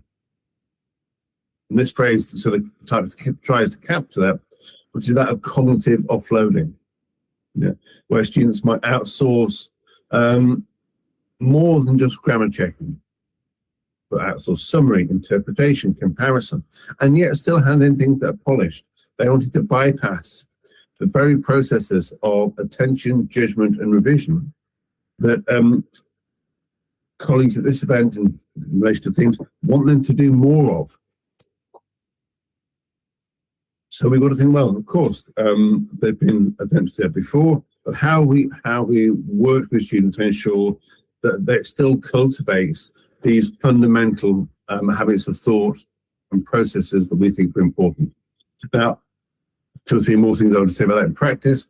But I'd say when thinking about the last couple of things I want to think about really in the last 90 seconds or so, I'd say that, the university is not there to train students to be able to produce polished outputs. That was a function of how it used to work, but they were always an analog for something else. So we're not there to make them, give them a frictionless ability to produce polished outputs. The university's real goal for philosophers, for people in literature and beyond, is to make the conditions of knowing visible and contestable. What is known? How is it known? Who claims to know it? How can we argue about this? Do I know enough about this subject to engage in it? How can I find that out if I don't already? And that's where I say that literature can have a particular role in teaching us to remain within a plurality of voices, within an area that is difficult, complicated, polyvocal, and intentionally opaque and complex. And if our use of to some extent might deepen that account, that's fine. But what we really worry about is both for ourselves and for those who we have the privilege of teaching, we shouldn't automate that away from them. And we should give them the opportunity to develop the skills that we have, at least to some extent, hopefully developed ourselves. Thank you. Thank you, sir, for this appealing and informative session on literature, AI, and ethics of decolonial education. The most engaging part, as per my part, was how institutions domesticate decolonization. Additionally, the session also helped us to understand the link of generative AI and the relation of epistemic compression. I thank you, sir, for this insightful session, and the presentation of PPT actually helped us a lot to understand things. Now I want to open question-answer session with our present guest speaker, Professor David and Professor Patrícia. Kindly keep yourself muted until you are asked for. Those who are prepared with their questions are requested to raise your hands first, and then we'll ask your name and please unmute them. Raise your hand, one who wants to ask questions from our guest speakers.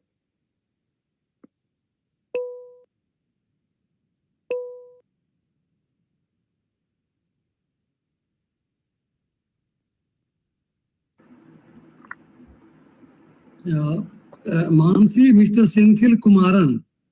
He is there. So you can see those who are raising hands. Yes. Yeah, you can tell them to ask questions. Senthil is there. He wants to ask questions. Yes, so please, Senthil, you can proceed with your questions.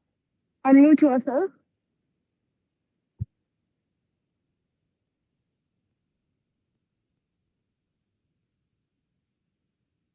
You have not unmuted yourself. Kindly check your mic first. Sir, both panopticism and colonialism is a cycle. It moves from one way to the another. Kindly explain this.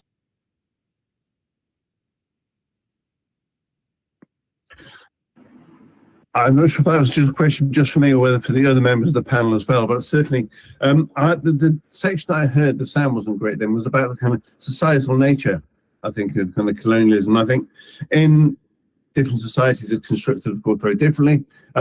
I very much from the first paper, I think, with the idea that, we see today, we're all here speaking from all over the world, speaking in English. The colonial legacy of the UK in terms of its language remains dominant that way, but the way in which universities are organised as kind of colonial organisation in terms of the hierarchy and exactly how that works, and the very deeply embedded forms of privilege and authority that sit within them and who gets to speak. And those kind of presuppositions about how institutions and knowledge should be organised seem to be prevalent in many countries. They're very strong in some universities more than others.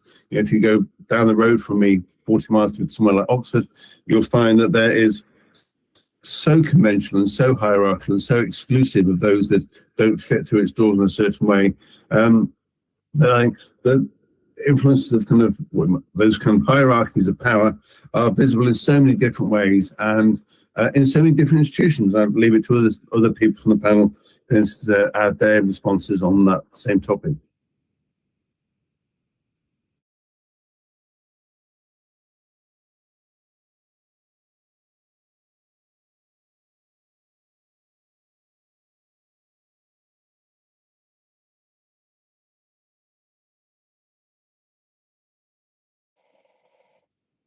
We are waiting for more questions. Anyone who is interested to ask questions on the sessions that we have taken so far?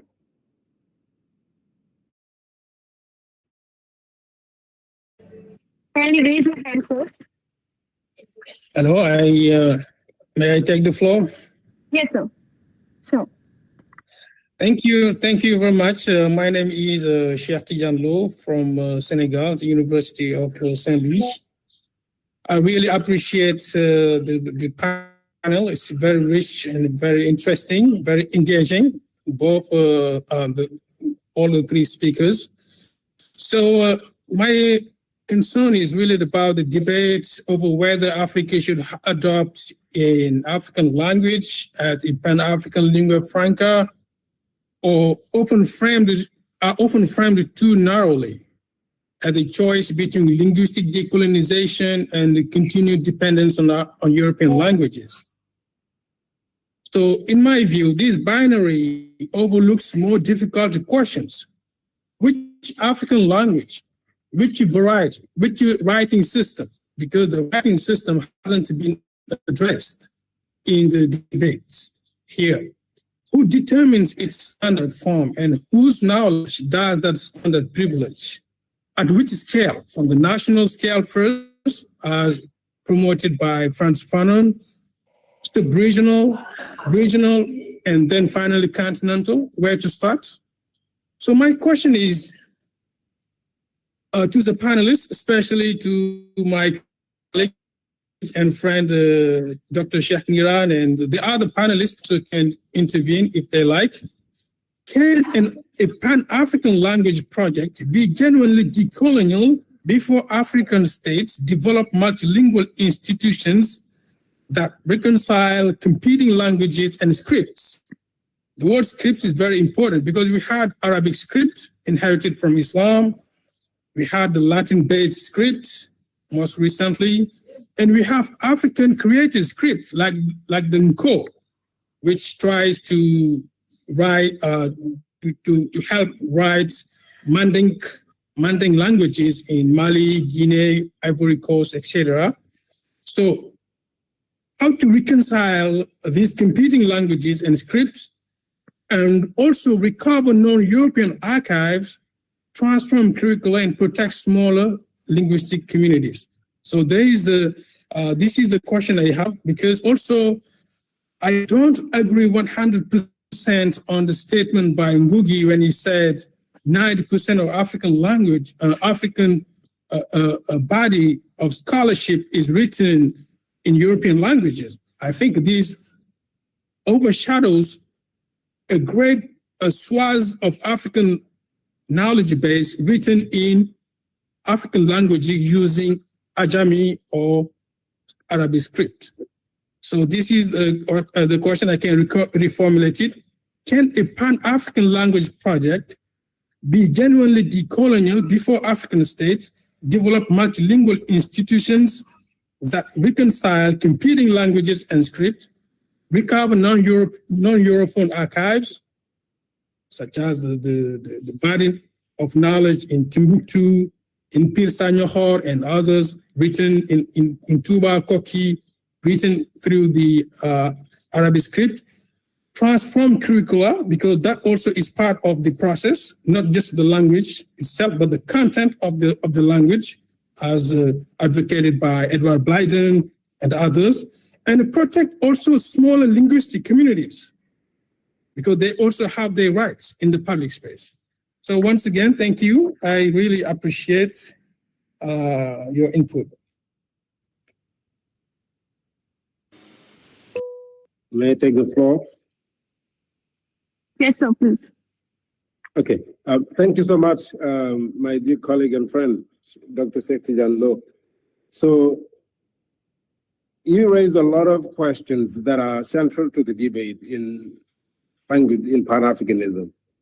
And you ended up quoting Dr. I would say Edward Wilmot Blyden. So Blyden defended Arabic. He defended Arabic as a language that should be adopted as the Pan-African language. Blyden traveled all over the world. He went to Palestine, he visited Cote d'Ivoire, he visited Senegal, and he was comparing many colonial systems. And he was, I would say, in contradiction in his writings. He was defending British colonialism. When he visited Cote d'Ivoire and Senegal, he ended up saying the colonial French system is better. And he was also convinced that Arabic, based on his knowledge of Islam, was better to suit the connections of African people. That's what he defended. That is the Tombouctou school. I have read a few works defending that. But my colleague also raised one important point that is still going on. That is, what language should we choose? Some scholars raised the concern that it might become a reverse domination. One of the African languages to be chosen would be taking over and putting in place some hegemonic dynamics that has been demonstrated all over. And Swahili, mostly spoken in, I would say, East Africa. What about West Africa? What about North Africa? That is another question. And Ali Mazrui, he rejected the lingua franca. I would say he rejected the indigenous languages being adopted in Pan-African arenas. He was defending English as being relevant enough to carry our messages and aspirations. That's what Ali Mazrui defended. But he was controversial, let's say that. He was even defending utter recolonization, that we African countries recolonize those countries that are failing. And so he was saying English is enough for us to move on. Because he was defending some kind of trans-Saharan Pan-Africanism. Trans-Saharan Pan-Africanism, that was what he was defending, rejecting anything that is essentialist. And he could not advocate for a single language. That is one aspect that I share with you. But also in terms of the competing languages, European languages, I would say, the competing European languages on the African continent, that is another question. And it has been raised not long ago within the African Association of the Canadian Association of African Studies, because it brought together Francophone and Anglophone speakers. The problem is the Anglophone speakers are dominating the association all over.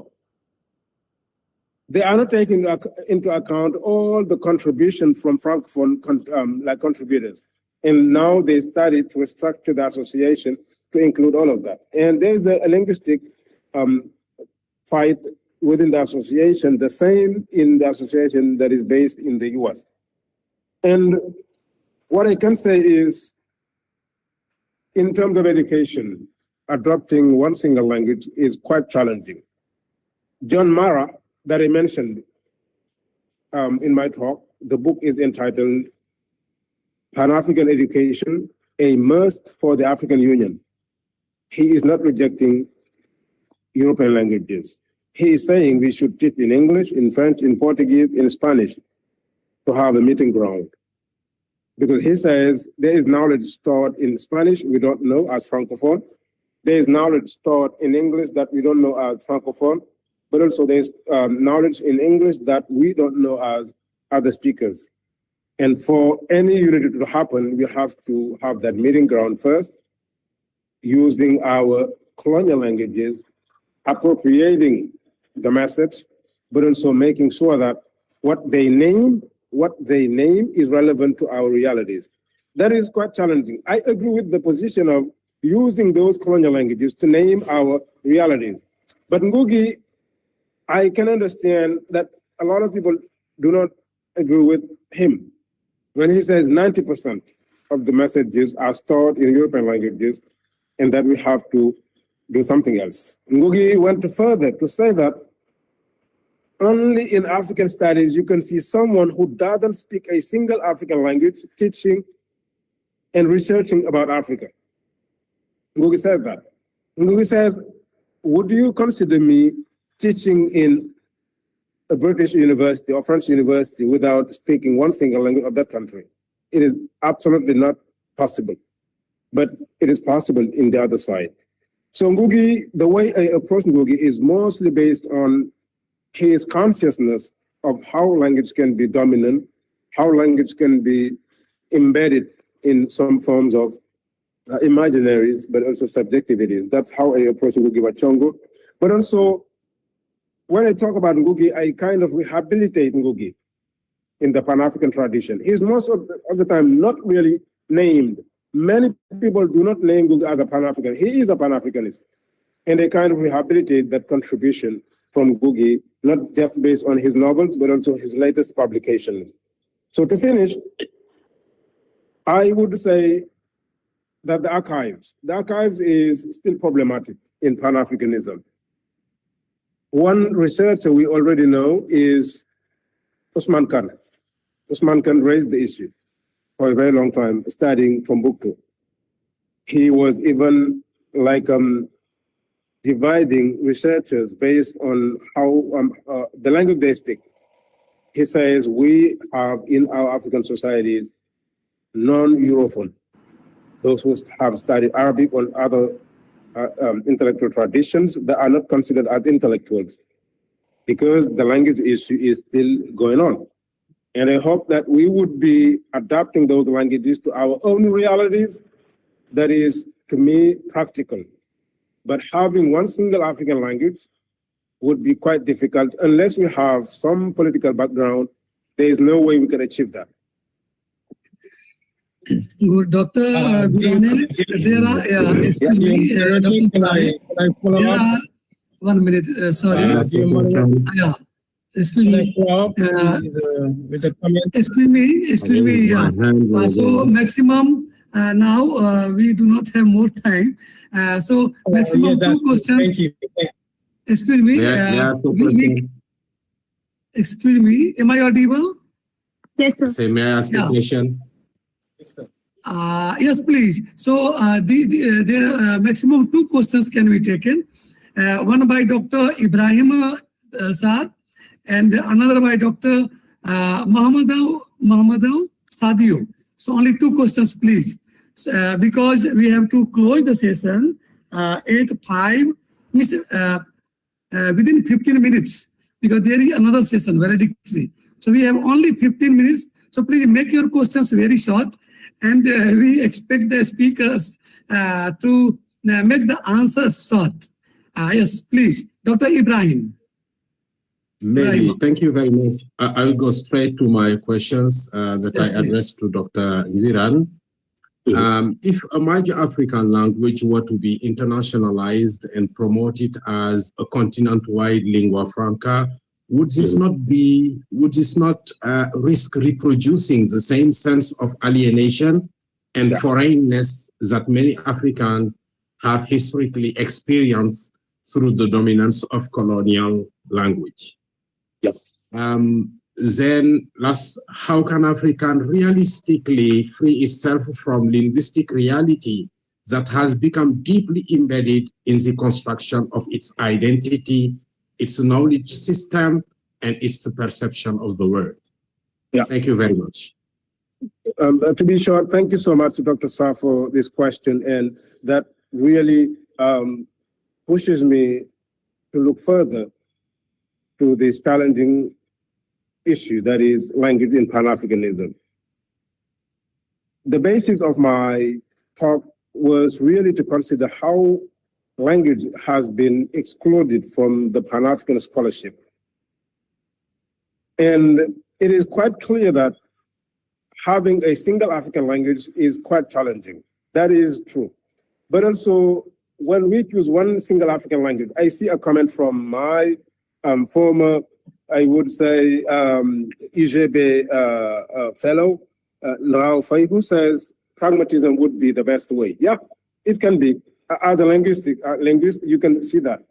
But I approach the language issue from a historical perspective because I studied the history of Pan-Africanism and also tried to see what are the main ramifications, and language having been one of them. But to choose one single language, it might follow the same process as the European languages, the same process. That is the problem and the concern, the risk of repeating the domination. And let me finish by quoting Frantz Fanon. He said the same. Frantz Fanon says, if we restructure our governance and our way of chairing our administration, and also we should not be doing it the same way the colonial countries. Because when we choose that same process, we are repeating, but also continuing that process, that risk being the contrary of what we were preaching. And that is quite clear when it comes to the language issue. And I hope that we can benefit from all the knowledge in different languages, but come up to name our realities in African agency. African agency can be expressed in many various languages, even if you do not adapt a single language. But Swahili, I'm convinced, can be a single African language. Thank you so much, sir. Can we proceed with the next question? Yeah, Dr. Muhammad Dao, please ask your question. Muhammad Dao, this is the last question. Can you hear me? Yes. Yeah, now, yes, please. All right. Thank you very much for having me here today. I would like, first of all, to warmly congratulate the University of Numeric American through the English department for successfully hosting this important international conference, bringing together scholars from around the globe, to discuss decolonizing through language and literature is a significant contribution to African global academic dialogue. So to Dr. Nguirane, I would like just to thank you for your insightful presentation. Your emphasis on the linguistic dimension of Pan-Africanism highlight and an aspect is too often overlooked. I have two brief questions since we are running out of the time. Give me 1 second. I have two brief questions. How can African University effectively promote linguistic Pan-Africanism while maintaining the international academic engagement? And the second question is, what practical strategies would you recommend to encourage greater scholars collaboration across African diverse languages? Thank you very much.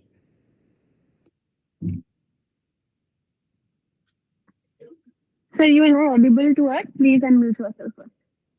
Yeah, thank you so much, Sajid, for the question that is so relevant. And I think this has to be the follow-up of this presentation, trying to find answers, not just focus on scientific contributions and so on. So African universities can promote African languages. There are initiatives all over the continent. And the latest initiative might be connected to the presentation of David Webster, that is AI. In South Africa, they're working to really embed African languages in AI, because AI being that network that does not include all the contribution and it's not pluriversality, as we would say from a decolonial perspective. So African universities, if I am to say they should promote linguistic Pan-Africanism, it should be to allow those who have knowledges in different language systems to come to our spaces. It should not be only us, for us as academics. If we welcome those different voices that express our realities, it can be a way to open the debate for our African languages. It can be in poetry. We have local languages in poetry, and my colleague Cheikh knows about that. There are many voices in Senegal, in other African countries that can express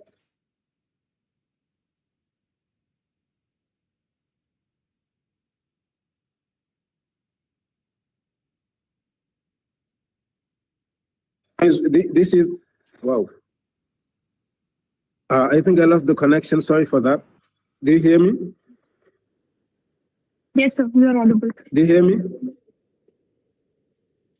Yeah, I was saying that we can welcome those voices that does not speak who do not speak English or French.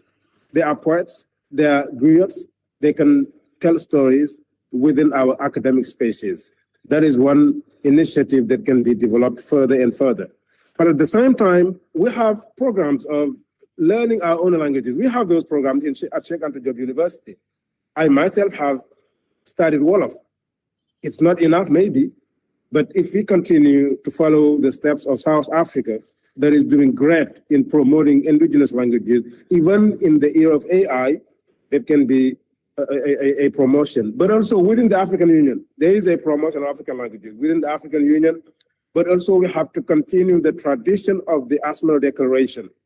The Asmara Declaration can be a good way to promote those languages. This is how I see it, but linguistic Pan-Africanism to me is more than just finding one single language. It is finding our voices, naming our realities, expressing our emotions, but also rejecting what is subjugated, what is oppressive, what is not emancipatory for our destiny. That's how I see it. Thank you, sir. Now I want to invite Professor David again for concluding the session.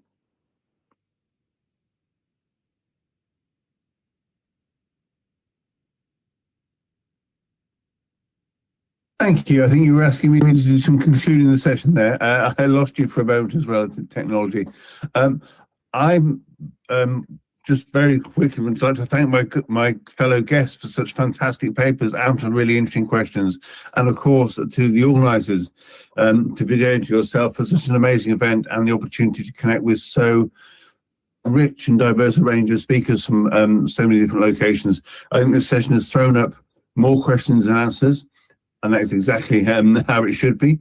It should kind of deepen our thought on these kind of important issues. I think we've seen a real diversity and range of that. So on behalf of myself, and I think on the other two speakers, we'd like to thank the organisers hugely for the privilege for speaking to such a kind of engaged and interesting audience. If only every time we got to speak, we had such interesting questions, and we'd be very lucky. So that's all I wanted to really say that, and think we can hopefully we'll get opportunities to continue to have these conversations between ourselves, and thank you for this event, and with our colleagues back at our home universities as well, in a more informed way because of the things that we've now heard today and taken away from this event. So that's a huge thank you from both for myself and my fellow guests, but to the organisers generally for giving us this opportunity for such a rich engagement. So thank you.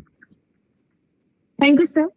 Now it's time to complete this session with the kind words of Joint Secretary of WAAR, Dr. Pradeep Kumar, who is currently teaching as an assistant professor in University of Allahabad. I request you, sir, to join this platform to deliver formal vote of thanks to our eminent guest speakers. The platform is yours. Thank you, Mansi, for giving me this opportunity. Good morning, respected professors and all the participants. I, Dr. Pradeep Kumar, the Joint Secretary of the World Association of Authors and Researchers, WAAR, I would like to thank Professor David Webster for chairing this plenary session and also for his wonderful talk on the topic, Who Gets to Know Literature, AI, and the Ethics of Decolonial Education. Sir, thank you for your close observation and critical remarks as the chairperson and insightful suggestions. Next, I would also like to thank Dr. Cheikh Nguirane, who talked about Pan-African education and demanded for a linguistic unity in order to decolonize English studies in African countries. Thank you, sir, for your insightful talk. I would like to thank Professor Patrícia Matos, whose sagacious and discerning discussion on the exercises that are necessary for decolonization. She examined the past and present scenario of Portugal. She talked about the importance of the knowledge of social science in order to get rid of colonialism. Thank you, ma'am, for your wonderful deliberation and extensive research. I also like to thank all the participants whose presence made this session enriched and wonderful. At the end of the plenary session, I would like to express my sincere gratitude towards the chapter directors of WAAR at Senegal and Prayagraj. I would like to thank our president of WAAR, Professor Vijay Kumar Roy sir, and Dr. Manish Kumar sir, Secretary of WAAR, and Dr. Yogeshwar Shah sir, for their effort to make this event successful. Thank you all. Thank you, sir. Thank you, everyone, for being here. The plenary session has completed and the valedictory session is about to be conducted. I request all the participants, all the joining, to be here and kindly connect us within 10 minutes of break. The new session will be taken by another research scholar, Madhuri ma'am, in 10 minutes. At the end, I just want to thank every one of you to be here, to be engaged with this enlightening session. Thank you so much. Yeah, thank you. Thank you. Thank you. We will join after 10 minutes. We will join after 10 minutes. Thank you all. Thanks a lot. Thank you, Professor Patrícia, Professor Webster. Yeah, thank you all. Thanks a lot. Professor Roy. Thank you. Yeah, thank you. See you soon. Bye-bye. We are joining after 10 minutes for valedictory session.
Hello, hello, am I audible?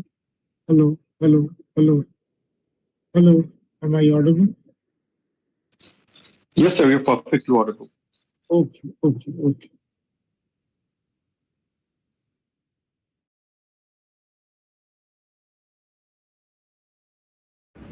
So your mic is off.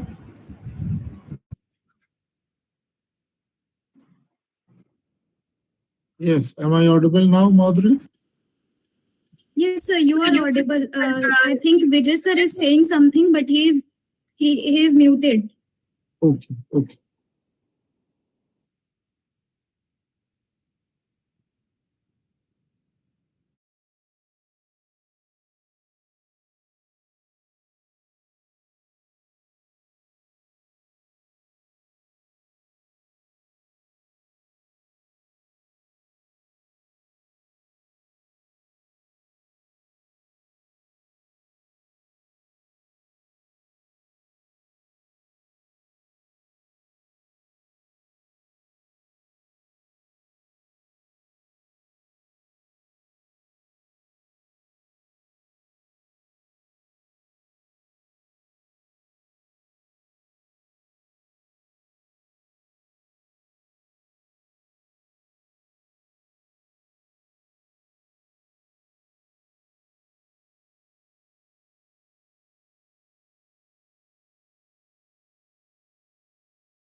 So may I start? Yes, yes, please.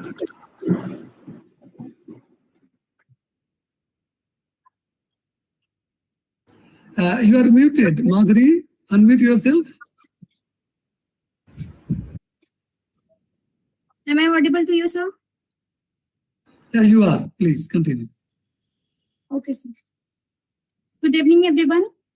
On behalf of the World Association of Authors and Researchers and the organizing committee, I, Madhuri Mishra, a PhD research scholar from University of Allahabad, India, extend my warm greetings to our distinguished speakers, honored dignitaries, esteemed scholars, presenters, and participants from different parts of the world.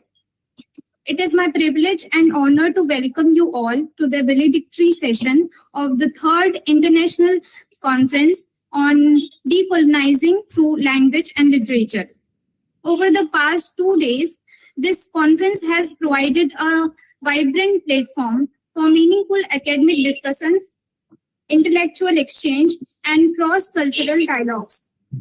Through keynote lecture, plenary session, and parallel sessions, we have explored diverse perspectives on language, literature, culture, and decolonial thought. As we gather for the concluding session, we celebrate not only the successful completion of this conference, but also the valuable ideas, collaborations, and friendship that have emerged through these enriching interactions. Without further delay, let us begin today's valedictory session. Now, it is my pleasure to invite our esteemed valedictory speaker, Professor Susheel Kumar Sharma, Professor of English, University of Allahabad, Prayagraj, India, to deliver the valedictory address. Professor Sharma teaches English at the University of Allahabad, India. Besides his contribution to higher education in various capacities, he has completed 3 research projects, published 5 books, 60 research papers, and delivered more than 250 invited lectures. His poems have been published in Canada, France, Ireland, Scotland, the UK, and the USA, and translated into various languages. Sir, we are honored by your presence. May I respectfully request you to address the gathering. Thank you, sir. The platform is yours.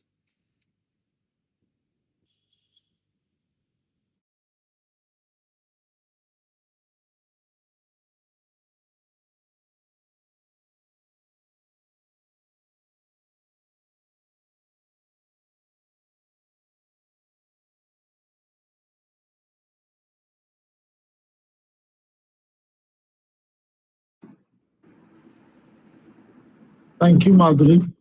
Is my slide available? Is it visible? Yes, sir. Yes. Yes, sir. It's clearly visible.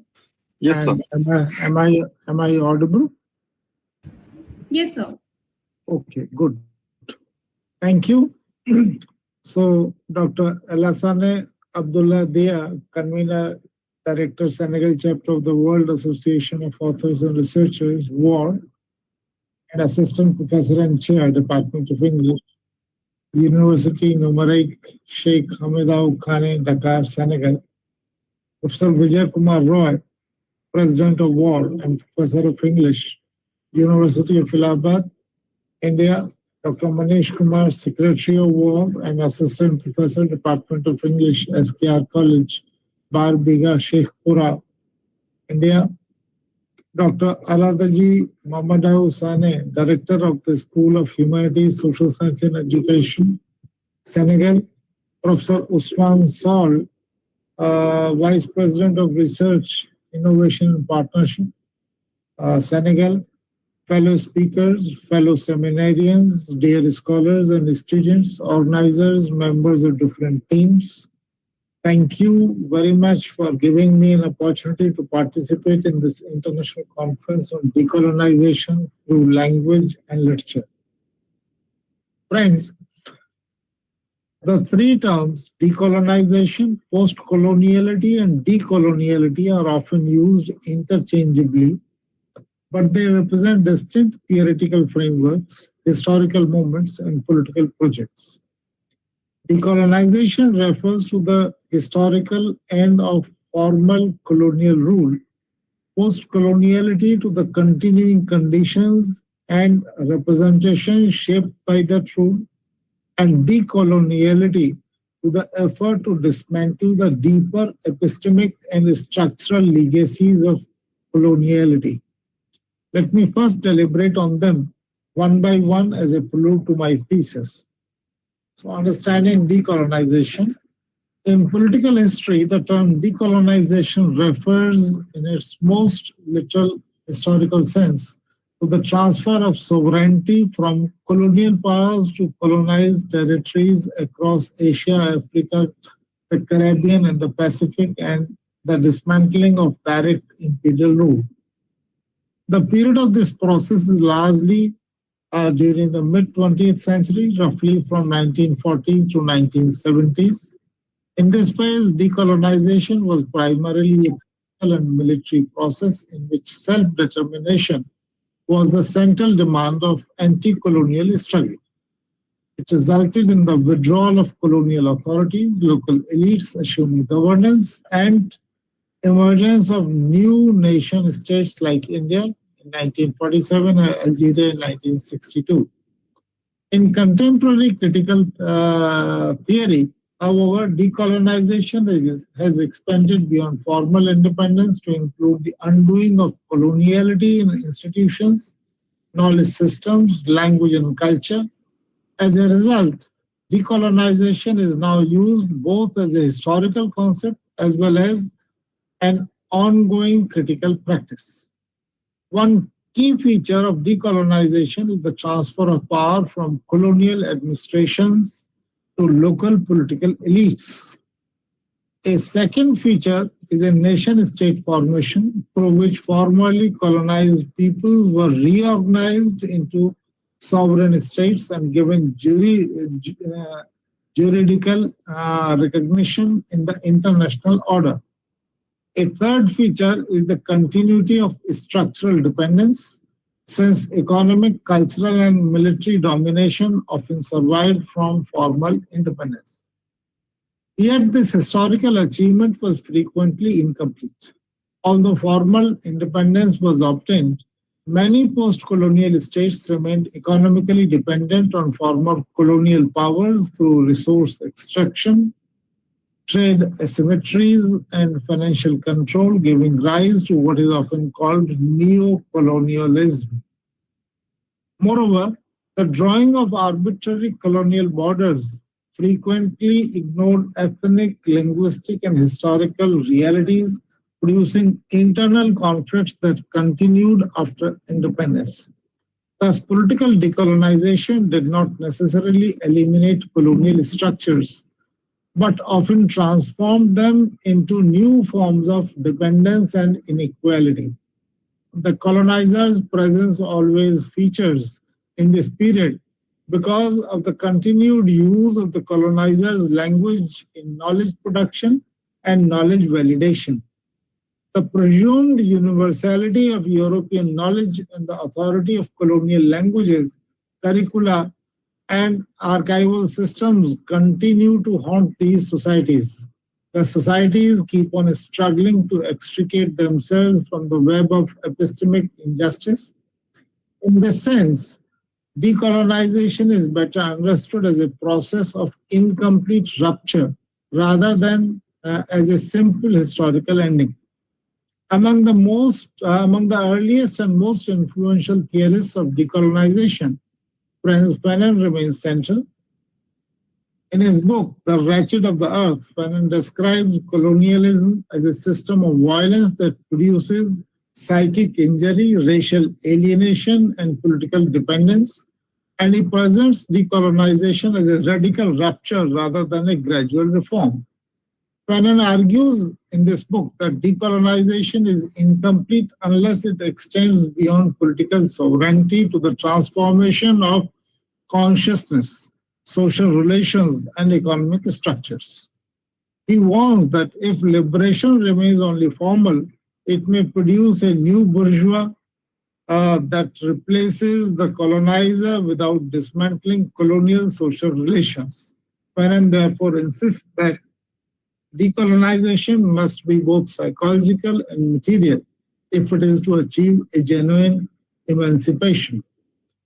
M. Susheel likewise provides a powerful critique of colonialism as a system of violence, racism, and civilizational decay in the discourse in his discourse on colonialism.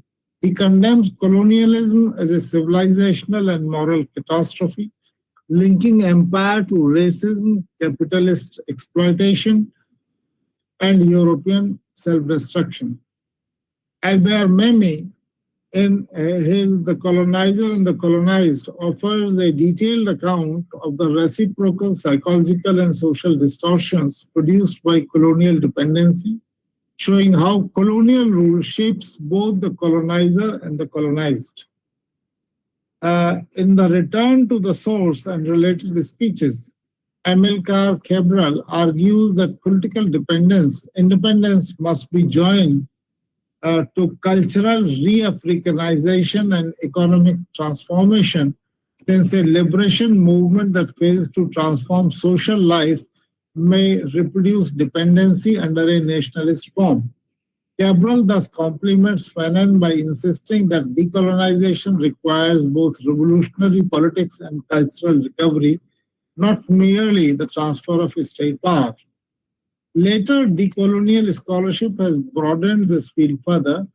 Ngugi wa Thiong'o is widely recognized for his critique of linguistic imperialism and his insistence on writing in African languages as a part of cultural decolonization. In indigenous and settler colonial studies, scholars such as Eve Tuck and K. Wayne Young argue that decolonization is not a metaphor and must remain tied to sovereignty, land, and material redress. In this broader sense, decolonization becomes an unfinished political and epistemic project rather than a complete and historical event. Decolonization is therefore best understood as a struggle that operates simultaneously as at political, institutional, and epistemic levels. Its importance lies in its insistence that independence does not automatically end colonial power, because coloniality may persist in education, language, economy, and social hierarchy. Its limits arise when the concept is detached from material change or used as a purely symbolic gesture. The concept remains central to contemporary critical thought, precisely because it names both a historical process and an unresolved demand for justice. Now, for the attention of a large number of Indian students who have joined this session, may I draw your attention to the fact that in this discourse of understanding decolonization, I have referred to African scholars, I have referred to the Caribbean scholars, I have referred to the Pacific scholars, and there is no reference to Indian scholars at all. So we in India consider ourselves to be scholars, and we take proud to be a civilization of various studies and knowledge producing civilization, right? Why this ignorance about India in this wider perspective? Yes, coming back to the paper, understanding post-coloniality. Post-coloniality refers to the historical, political, cultural, and epistemic condition that emerges after formal colonial rule, but not necessarily after colonial power itself has ended. The term does not simply mean after colonialism in a chronological sense. Rather, it names the continuance, transformation, and reconfiguration of colonial relations in the wake of decolonization. In this sense, Post-coloniality is both a material condition and a field of critical thought that interrogates the legacies of empire and contemporary social, political, and cultural life. The concept is especially attentive to the fact that political independence does not automatically use epistemic, economic, or cultural sovereignty. Former colonies may become nation states, but they often remain shaped by colonial languages, institutions, administrative structures, global economic asymmetries, and inherited borders. For this reason, post-coloniality is best understood as a condition of afterlives rather than simple succession, and as a mode of reading that exposes the persistence of imperial structures within modernity.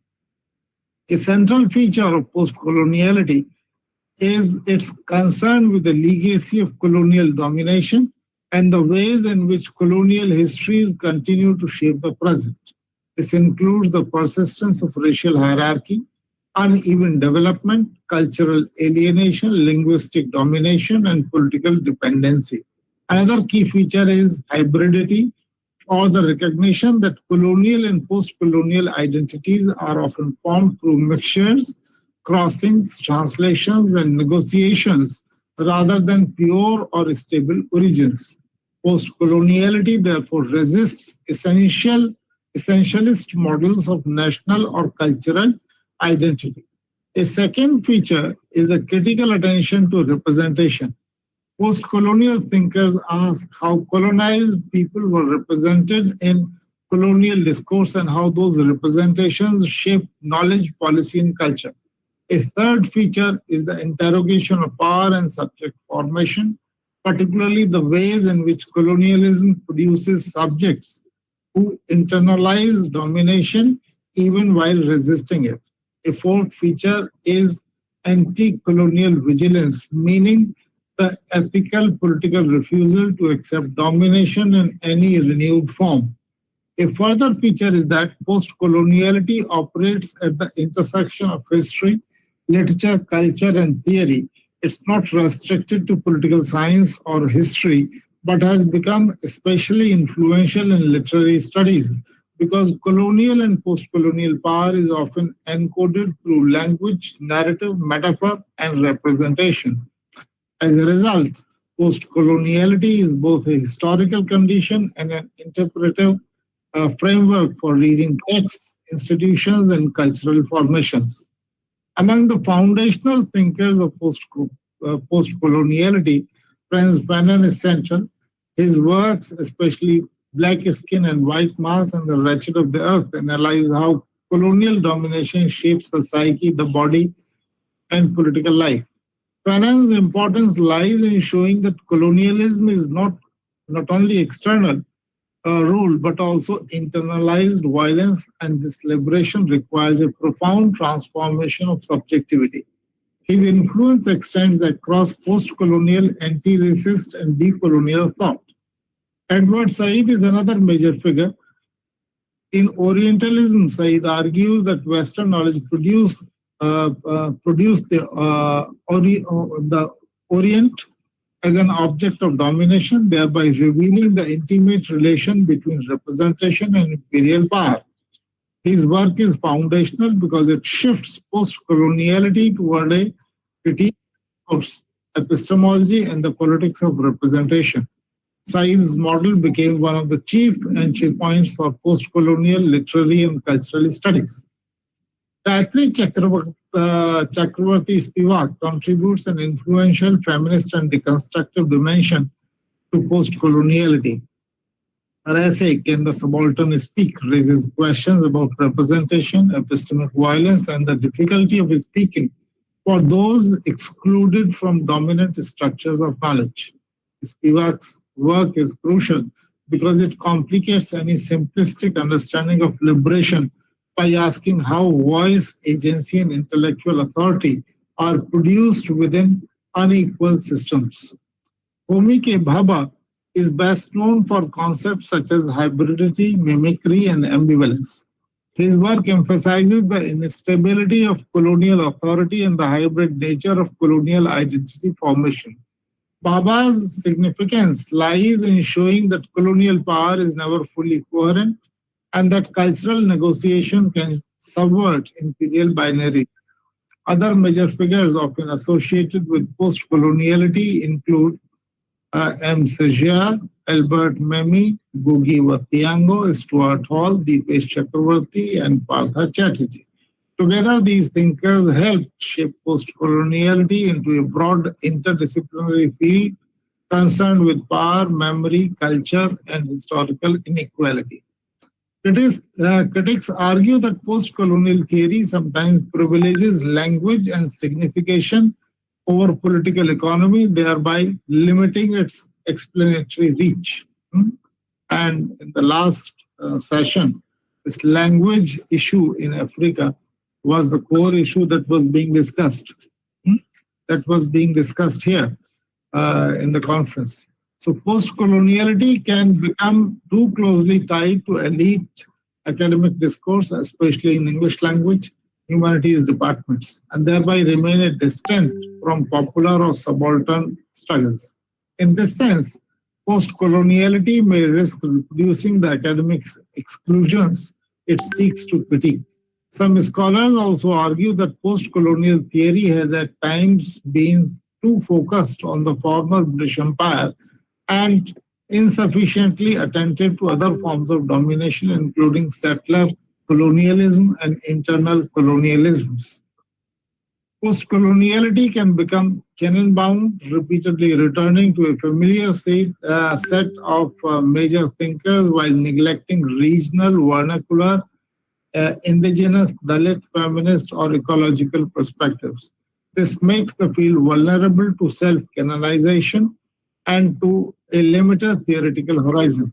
For this reason, some critics call for a more expansive and polycentric post-colonial studies that would include voices from beyond the established Anglophone canon.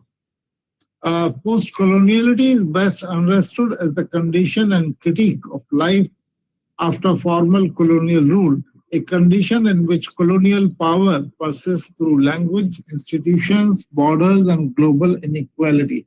Its major contribution has been to show that independence does not automatically produce freedom, because the afterlives of empire continue to shape subjectivity, representation, and political order. Its main thinkers, especially Fanon, Said, Spivak, and Bhabha, have provided powerful tools for analyzing colonial and post-colonial power. At the same time, the field has been criticized for textualism, elitism, and insufficient attention to material structures and non-canonical forms of domination. For the attention of Indian students, once again, the Indian experience of coloniality, or all those thinkers who were banned by the British rulers here, or all those thinkers whom we think in India to be important, like Ambedkar, Gandhi, Lokmanya Tilak. None of these thinkers figures in here. The third term that I have to deal with is decoloniality. So understanding decoloniality. Decoloniality is an ongoing radical project that addresses the enduring coloniality of power, wherein systematic economic, epistemic, and racial inequalities persist in post-colonial societies. Emerging in the late 20th century, particularly from Latin American intellectual debates, it critically builds upon post-colonial theory by advocating for epistemic decolonization, the deliberate rejection of Eurocentric epistemologies, and the centering of indigenous frameworks. Decoloniality is not merely a study of colonial history, but a profound epistemological and civilizational critique of Western modernity's claim of universality. And it seeks to confront the enduring structures of coloniality, the forms of power, knowledge, being, and social hierarchy that survive long after formal colonies' rule has ended. Decoloniality addresses the deeper and more persistent matrix that organizes modernity itself. It posits that modernity and decoloniality are not separate phenomena, but are inextricably linked. Modernity was constituted through colonial expansion, enslavement, extraction, and the racial classification of populations. Thus, the standard European narrative of progress must be re-examined from the perspective of its darker side, the violence and subjugation that undergird its achievements. The theoretical architecture of decoloniality rests on several interconnected conceptual pillars. I simply be referring to the points, the concepts, and the person who advanced that concept. So the first concept happens to be the coloniality of power. This was argued by Annibal Guisano. Second happens to be epistemic decolonization and epistemic disobedience. This was initiated by Walter Mignolo. The third happens to be decoloniality of being, Nelson Maldonado Torres. And fourth happens to be intersectionality of the coloniality of gender by Maria Lugnos. Then happens to be decolonial ethical thought, Henri Dussel. Then happens decoloniality going beyond liberal humanism, Sylvia Winter. And then pluriversality as an alternative to universality. Now, this happens to be an important point. So, a central positive vision in decolonial thought is its pluriversality, which rejects the idea that the world should be organized around a single universal model, whether European, imperial, or modern. One point that the critics deliberately ignored happens to be the acceptance or spread of Christianity and Islam, right? Religion, single universal model. So both these religions, Christianity as well as Islam, they also advocate a single universal model, right? So this is beyond this European geographical or imperial political or modern, what you call the scientific advancement, right? Instead, it advocates for a world of coexisting knowledges, histories, and live worlds. So pluriversality is not a call for relativist fragmentation, but a demand for the recognition of multiple equally valid civilizational frameworks, right? Now, this can be summarized. Because of the lack of time, I am rushing through because this is a long paper running into 70 pages, as you can see. Now, having explained these terms, decolonization and post-colonialism and decoloniality, let me now use just one word, post-colonialisms, or or post-coloniality, to refer to all these three for the sake of time.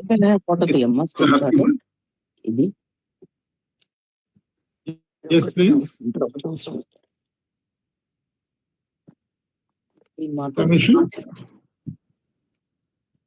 Samishu, do you want me to stop? Hello? No, sir. There was a voice from somebody. No. Okay, no problem. Now I'm going to raise another important issue which has not been raised so far by any post-colonial critic. Decoloniality as a managed descent. So the contemporary discourses of post-colonialisms have become indispensable to critical humanities and social theory. Yet their institutional location within elite universities of the global north produces a fundamental contradiction that cannot be ignored. The very institutions that claim to decolonize knowledge often remain the principal gatekeepers of the legitimacy, citation, publication, and disciplinary authority. From this perspective, post-colonial or decolonial critique is not simply liberatory discourse. It may also function as a managed form of dissent. a controlled opening through which the colonized are permitted to speak against the colonizer, while the deeper colonial organization of knowledge remains substantially intact. The result is not the dismantling of epistemic hierarchy, but its re-articulation in more sophisticated, self-conscious, and rhetorically progressive forms. This contradiction becomes especially visible when one examines the place of indigenous scholarship inside the university. When I say the university, I mean to say modern university, whether they are located in India, in Asia, or in Africa, or in South America. Everywhere the same thing is taking place. Our universities, when I say universities in the post-colonial society, they are simply a replica of whatever is being done in the so-called elite or the former colonial universities. So again and again, institutions that publicly endorse decolonization continue to marginalize the very knowledge they claim to valorize. Indigenous scholars are invited into university spaces as evidence of diversity, inclusion, or transformation, yet their work is frequently positioned at the periphery of the curriculum, the research agenda, and the terms of debate. Their presence is acknowledged but rarely allowed to reconstitute the basic architecture of the institution. In this sense, post-coloniality can become a language of incorporation rather than redistribution, recognition without power, and critique without structural change. Now, there is an institutional paradox. What is this institutional paradox? The central problem is not merely that decolonial discourse is produced in universities. Any serious theory must, after all, emerge somewhere. The problem is that these universities are overwhelmingly located in the wealthiest regions of the world and remain embedded in the neoliberal and colonial structures of knowledge production. They are not neutral hosts for anti-colonial thought. They are institutions whose prestige, economies, publication hierarchies, and audit cultures actively shape what counts as theory. As a result, post-colonialisms are often filtered through the institutional logic of academic itself, which rewards conceptual fluency, citation density, and international visibility more than local accountability or material transformation. I was referring to absence of India. So these are the reasons why India is absent in this theory. The institutional paradox is especially striking because post-colonial discourse explicitly critiques Eurocentrism, coloniality, and epistemic domination. Yet the discourse is often authorized by the same centers of academic power that historically defined non-Western knowledge as derivative or marginal. What appears, therefore, as a radical brick can function as a sophisticated reabsorption of the critique of the university. The institution does not suppress post or decoloniality. It often absorbs it, brands it, and circulates it as a proof of its own cosmopolitan openness. In this form, post-coloniality becomes less a rupture rather than a mode of institutional self-legitimization. Now, indigenous scholarship and epistemic marginality. The problem is not a lack of indigenous intellectual production, but the uneven conditions under which it is recognized, translated, and taught. Indigenous scholars often engage the university from the position of structural asymmetry. They are expected to contribute to post-colonial transformation while working inside the institutions that continue to privilege Western canons, metropolitan standards, and market-oriented priorities. In the first place, their work is ignored by their scholars in the first world, But even when their scholarship is cited, it may be detached from the protocols and land-based epistemologies that sustain it. Even the reading lists of the prescribed or recommended books or articles in the Global South University syllabus, this bias is quite noticeable. This creates a familiar pattern of inclusion through subordination. The indigenous scholar is welcomed as a symbolic presence, but the terms of intellectual authority remain elsewhere. The university may thus celebrate decolonizing initiatives while continuing to reproduce the same hierarchy of center and margin, visibility and invisibility, theory and local knowledge. Such a structure makes decolonization appear progressive while preserving the institution's capacity to define whose knowledge matters. In this sense, the indigenous scholarship is not merely underrepresented, it is often structurally managed. The safety valve function. The Prospero-Caliban binary, as figured in Shakespeare's The Tempest, captures the asymmetric dynamics of colonial knowledge with considerable precision. The colonized are permitted speech, but only within limits fixed by the dominant order. Their voice becomes acceptable only when it remains subordinate to the canonical structures that authorize it. When the voice becomes disruptive or refuses the prescribed boundaries of the intellectual canon, Prospero responds through disciplinary or punitive measures, exposing the continuing violence beneath the appearance of inclusion. The university provides a space for critique, but that critique is frequently domesticated through seminars, research grants, diversity statements, and publication circuits that transform dissent into professional legitimacy. This is why post-colonial critique can resemble a safety valve. It releases pressure without fundamentally changing the machinery.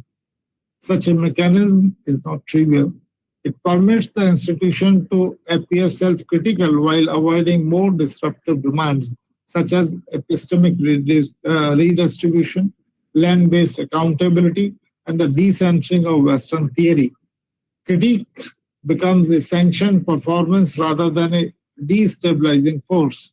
The colonized subject may abuse the colonizer rhetorically, but the institutional frame of that abuse is still governed by the colonizer's university, archive, and market. That's what the gesture of openness can coexist with the reproduction of hierarchy. Now, let me move on to another point, educational limitation after colonialism. Now, let me turn my attention to the educational institutions located in former colonies. It is deeply disheartening that almost all post-colonial societies continue to reproduce colonial patterns in education even after political independence. Existing institutions and even newly established ones frequently imitate the colonial model in their teaching materials, pedagogical methods, spatial organization, evaluation systems, and funding priorities.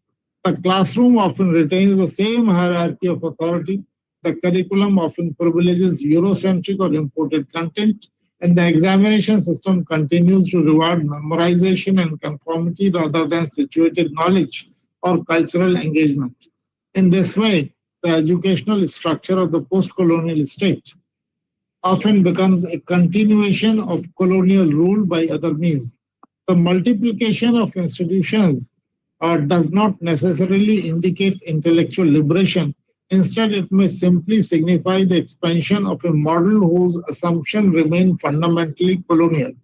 This imitation is especially troubling because it leaves little room for native and indigenous knowledge systems to enter the mainstream of education. Local histories, oral traditions, ecological wisdom, community-based ethics, and vernacular intellectual traditions are often treated as supplementary, folkloric, or merely cultural rather than as serious forms of knowledge. Even when subjects such as folklore, medicine, and cuisine and other forms of knowledge deeply embedded in a specific local and cultural contexts are discussed.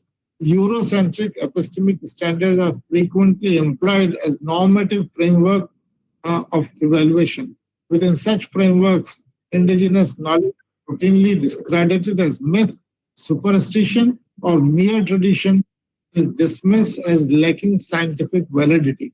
Such a mode of judgment does not merely reflect intellectual bias, it reconstitutes an epistemic violence that systematically subordinates local knowledge systems to the authority of Western rationality. The result is an epistemic hierarchy in which imported knowledge is treated as universal and native knowledge as local or inferior.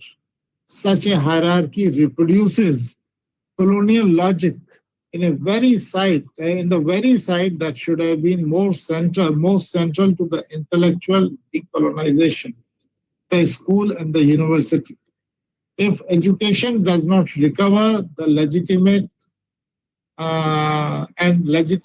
the knowledge of the society itself, then it risks becoming an instrument of alienation rather than emancipation.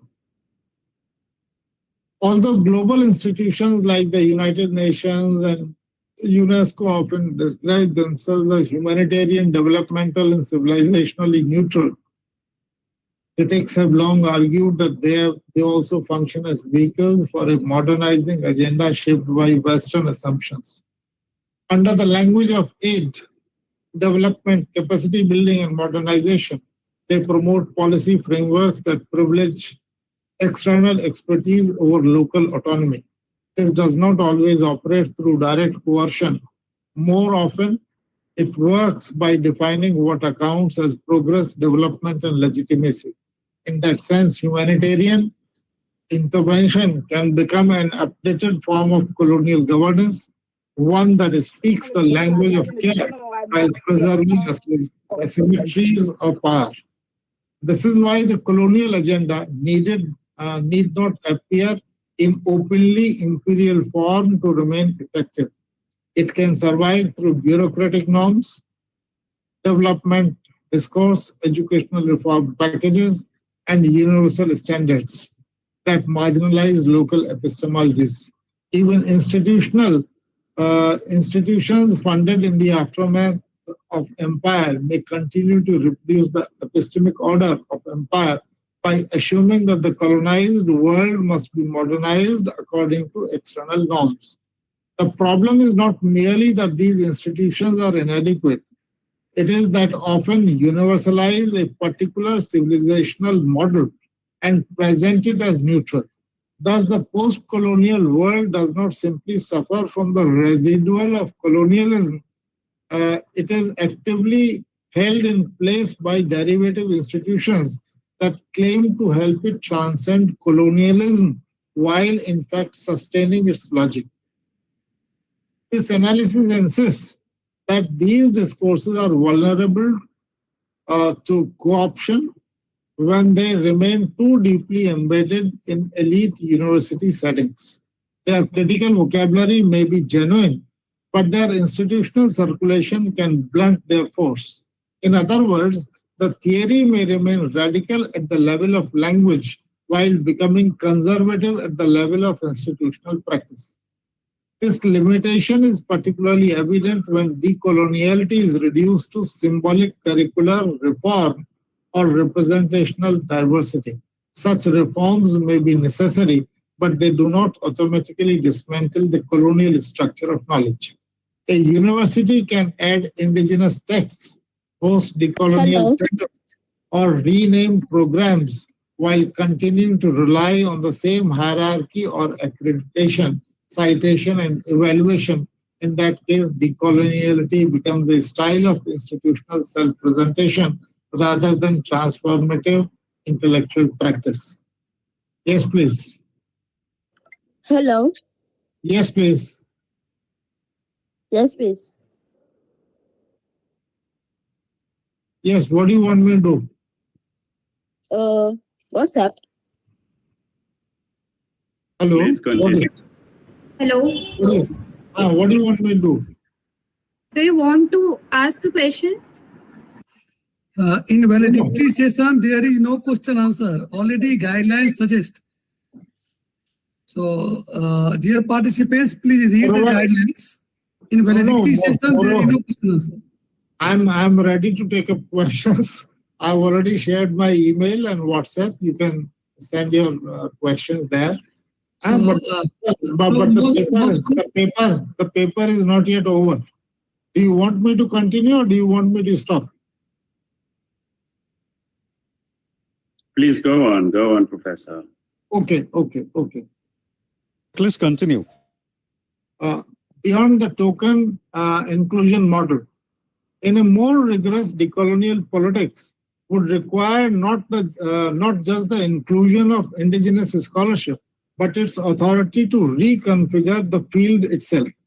That means more than diversifying reading lists. It means shifting the terms of what counts as theory, method, evidence, and intellectual rigor. It also means acknowledging that decolonial transformation cannot be fulfilled solely inside the university, because the university itself is a part of the colonial and neoliberal order it critiques. From this standpoint, the problem is not that decoloniality speaks too strongly, but that it often speaks from the very institutional conditions that convert critique into manageable difference. If the field is to avoid becoming a safety wall, it must be accountable not only to academic debates, but to the community's struggles and epistemologies from which it claims arise. Without that accountability, the language of decolonization risks becoming a highly polished way of preserving what it names as unjust.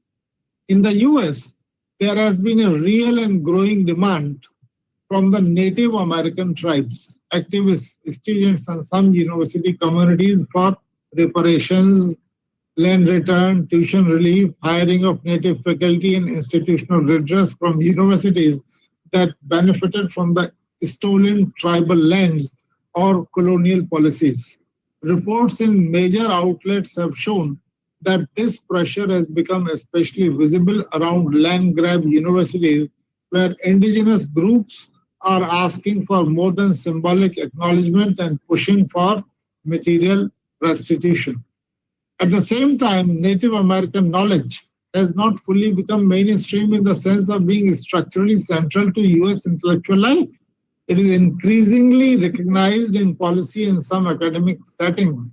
For example, the White House has issued guidance recognizing indigenous knowledge in federal decision-making, and federal institutions have begun to frame indigenous knowledge as valuable to science and environment policy. But recognition in policy is not the same as epistemic centrality, and native scholarship still remains underrepresented in many mainstream university curricula and disciplinary canons. There is now a documented pattern of native groups asking universities to account for their colonial origins. One widely cited example is the demand from tribes tied to the University of Minnesota, where activists called for reparations after reports linked that the university's origins to land taken from the native peoples. Similar demands have been made at other colleges, including requests for land return, tuition support, and greater native representation hiring curriculum. So yes, the demand is real and has become a significant part of higher educational debates in the US. Native and indigenous knowledge has become more visible in the US, but not fully mainstream in the deep structural sense. On one hand, federal policy and some university initiatives are now explicitly value indigenous knowledge, especially in climate, ecology, and public health. On the other hand, critics note that recognition can remain superficial if the universities and agencies still treat indigenous knowledge as supplemental rather than co-equal framework for producing knowledge. In other words, visibility has increased, but the authorities still unevenly shared. Even where native knowledge is acknowledged, it can still be managed by elite institutions rather than allowed to reconfigure them. Right? Let me move on to another point where the present discourse on decoloniality, post-coloniality, and decolonization is characterized by a systematic epistemic marginalization of Indian intellectual contributions, which reflect a broader pattern of ideological filtering rooted in the Marxist and left-oriented theoretical foundations of post-colonial theory itself. So this is another issue, why this Indian intellectual contribution has been marginalized. The post-colonial theory can be read as a critical formation that is deeply indebted to Marxism, even when it moves beyond Marx's original historical horizon. Its central concerns, the imperial domination, exploitation, ideology, resistance, historical inequality, and emancipation, are structurally Marxist in orientation, though they are recast through specific conditions of colonial rule, racial subjection, and epistemic violence. Fanon, Susheel, Memi, Cabral, Said, Spivak, Bhabha, Chakravarti, and others do not merely apply Marxist ideas to colonial settings. They transform Marxist critique by making race, culture, language, and subject formation central to the analysis of power.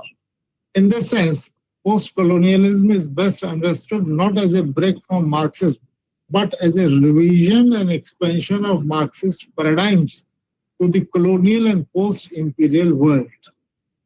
This Marxist resistance is visible in the way post-colonial theory conceptualizes colonialism itself.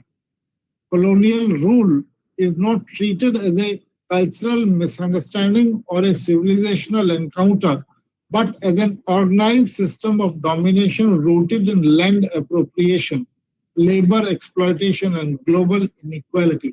Like Marxism, post-colonial theory assumes that surface forms conceal deeper structures.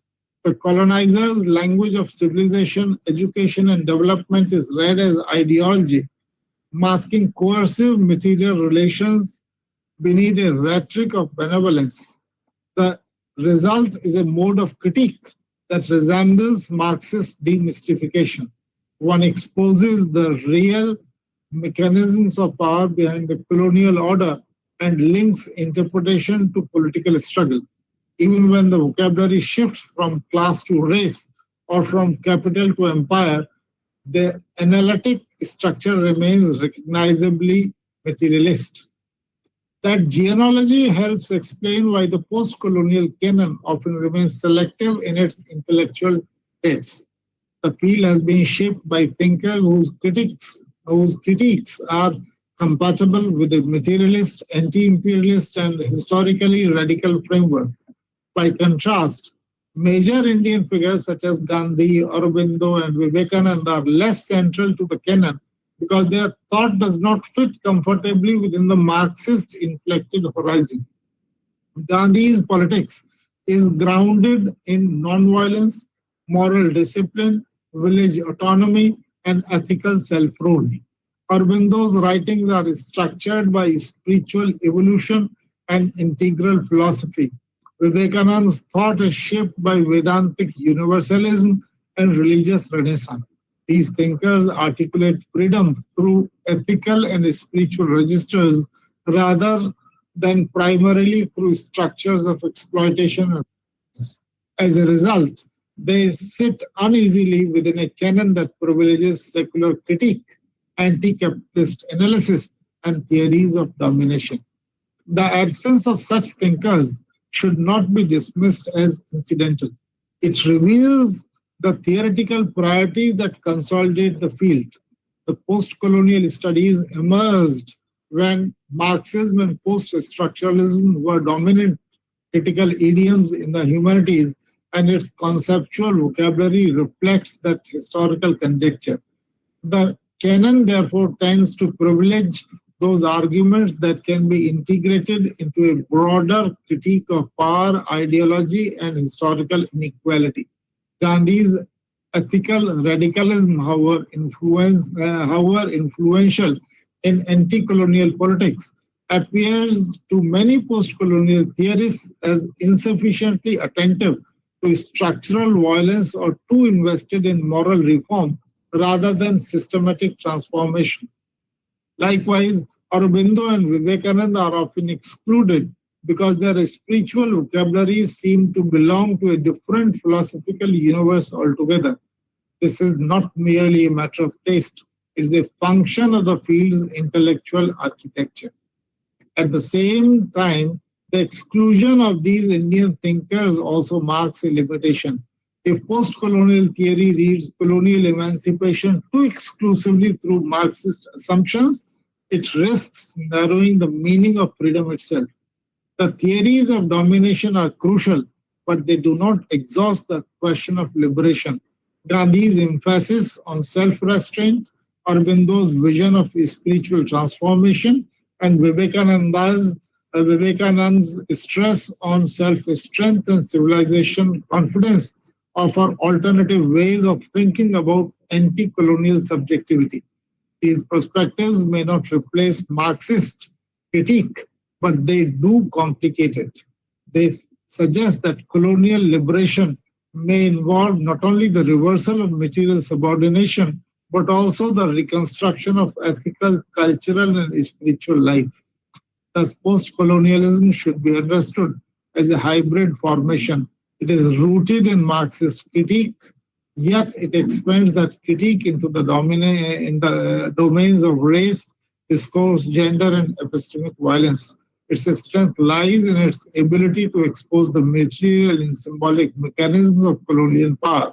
Its limitation lies in the canon it produces, which often favors left anti-imperialist frameworks over indigenous philosophical traditions that do not share the same assumptions. Christianity as a colonial instrument. One of the most serious omissions in the mainstream post-colonial theory is its failure to confront Christianity or Islam as an active instrument of colonial power. Colonialism was never merely a political economic enterprise. It was also a civilizational and a spiritual project. And Christian conversion played a central role in that project. Missions, churches, and missionary schools did not simply accompany imperial expansion as innocent cultural add-ons.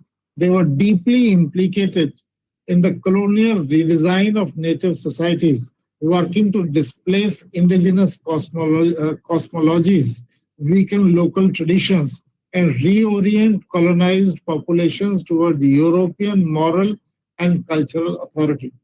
The violence of this process cannot be reduced to physical coercion alone. Conversion often functioned as an epistemic assault, teaching colonized people to regard their own beliefs, rituals, and intellectual traditions as superstition, heathenism, or backwardness. Native knowledge. Yes, please. So we are very sorry to interrupt you, but as we are pleased to listen you, but we are going out of time. So I'll request you to please conclude, sir. Okay. So the violence in this process cannot be reduced to physical coercion alone, right? Christianity therefore operated as one of the most effective ideological arms of empire because it did not merely govern from outside, it entered the inner life of the colonized and restructured their relation to self, community, and memory. This is why the image of Christian pulpit is so revealing. The pulpit embodies a vertical order of speech in which truth is assumed to descend from a sanctified authority to the audience positioned as morally deficient and in need of correction. That same structure was reproduced in colonial pedagogy and missionary instruction. The colonized were invited to think from their own epistemic foundations. They were expected to receive enlightenment from above. In this way, Christianity did not simply spread religion, it helped normalize the very hierarchy through which the colonial rule justified itself. I can stop here, right? The other issues that I have taken up our colonial education, native knowledge, religious grammar of empire, right? Extension of this very topic that I have taken up. And then I move on to Gandhi's Hind Swaraj. What does Gandhi mean by Hind Swaraj? How does he challenge Christianity? How does he challenge the Western powers? What is his take on modern civilization? What is Gandhi's dialogical method?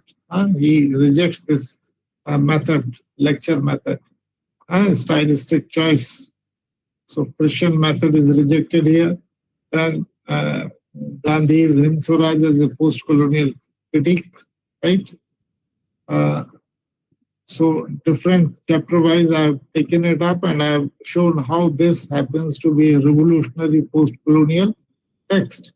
But unfortunately, this does not find anywhere, does not find a mention anywhere in the mainstream, what you call the mainstream post-colonial text or decolonial text.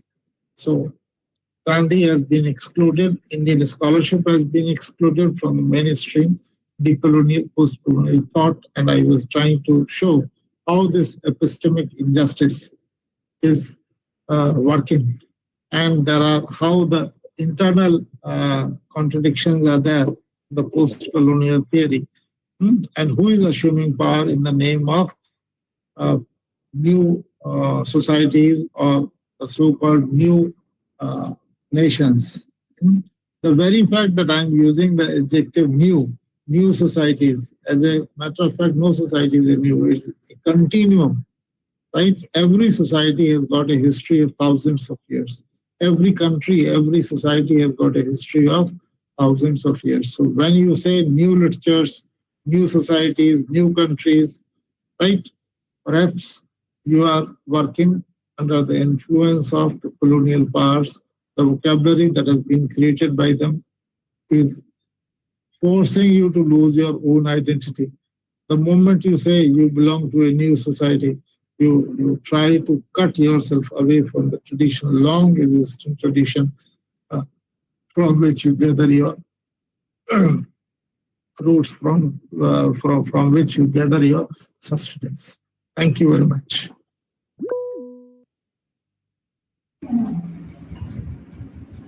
Thank you very much, sir, for your inspiring and insightful. Please keep yourself muted.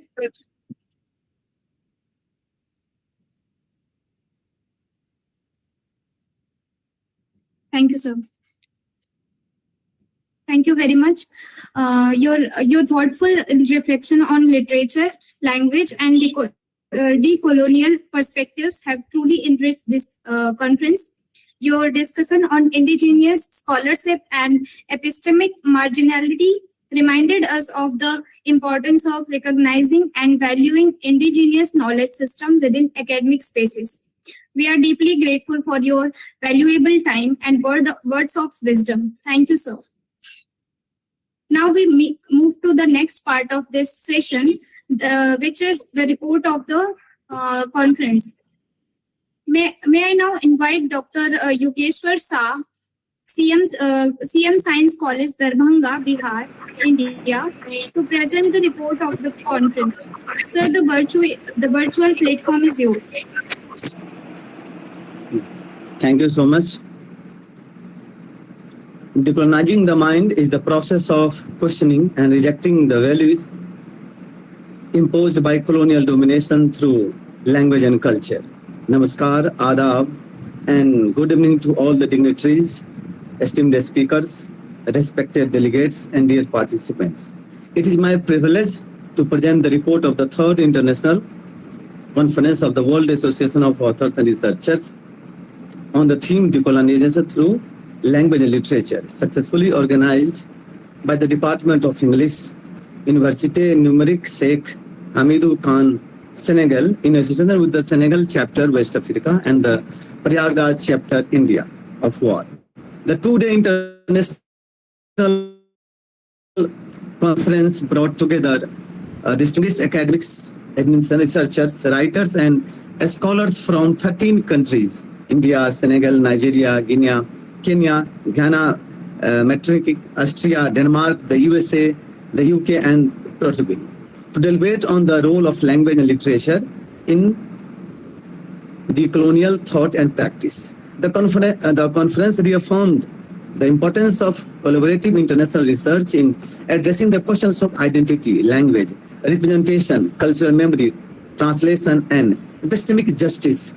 It highlighted the need to engage critically with the dominant knowledge systems while creating greater space for indigenous, local, and historically marginalized epistemologies.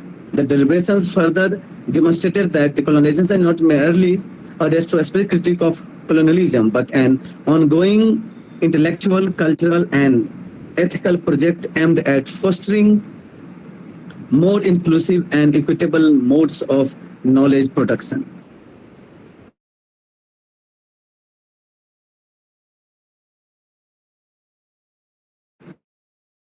The inaugural LSN, convener of the conference, director of the Senegal chapter of WAAR, he welcomed the delegates and highlighted the significance of the international collaboration in performing decolonial scholarship.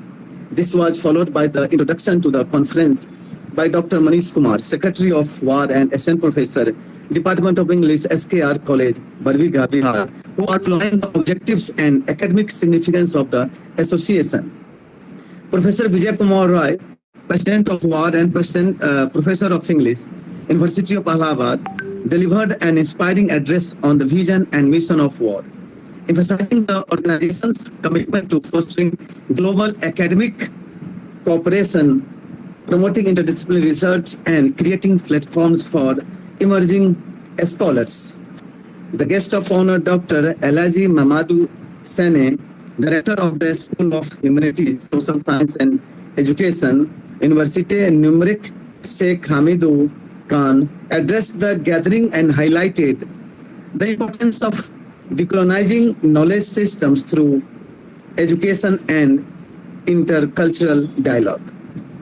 The conference was formally inaugurated by the chief guest, Professor Usman Saleh, Vice President of Research, Innovation and Partnership, University Numeric, Sheikh Hamidou Khan, Senegal.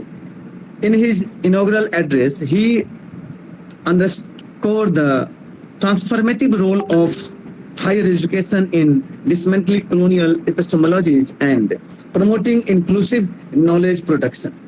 The keynote address was delivered by the eminent scholar and internationally acclaimed author, Professor Tabish Khair of Aarhus University, Denmark.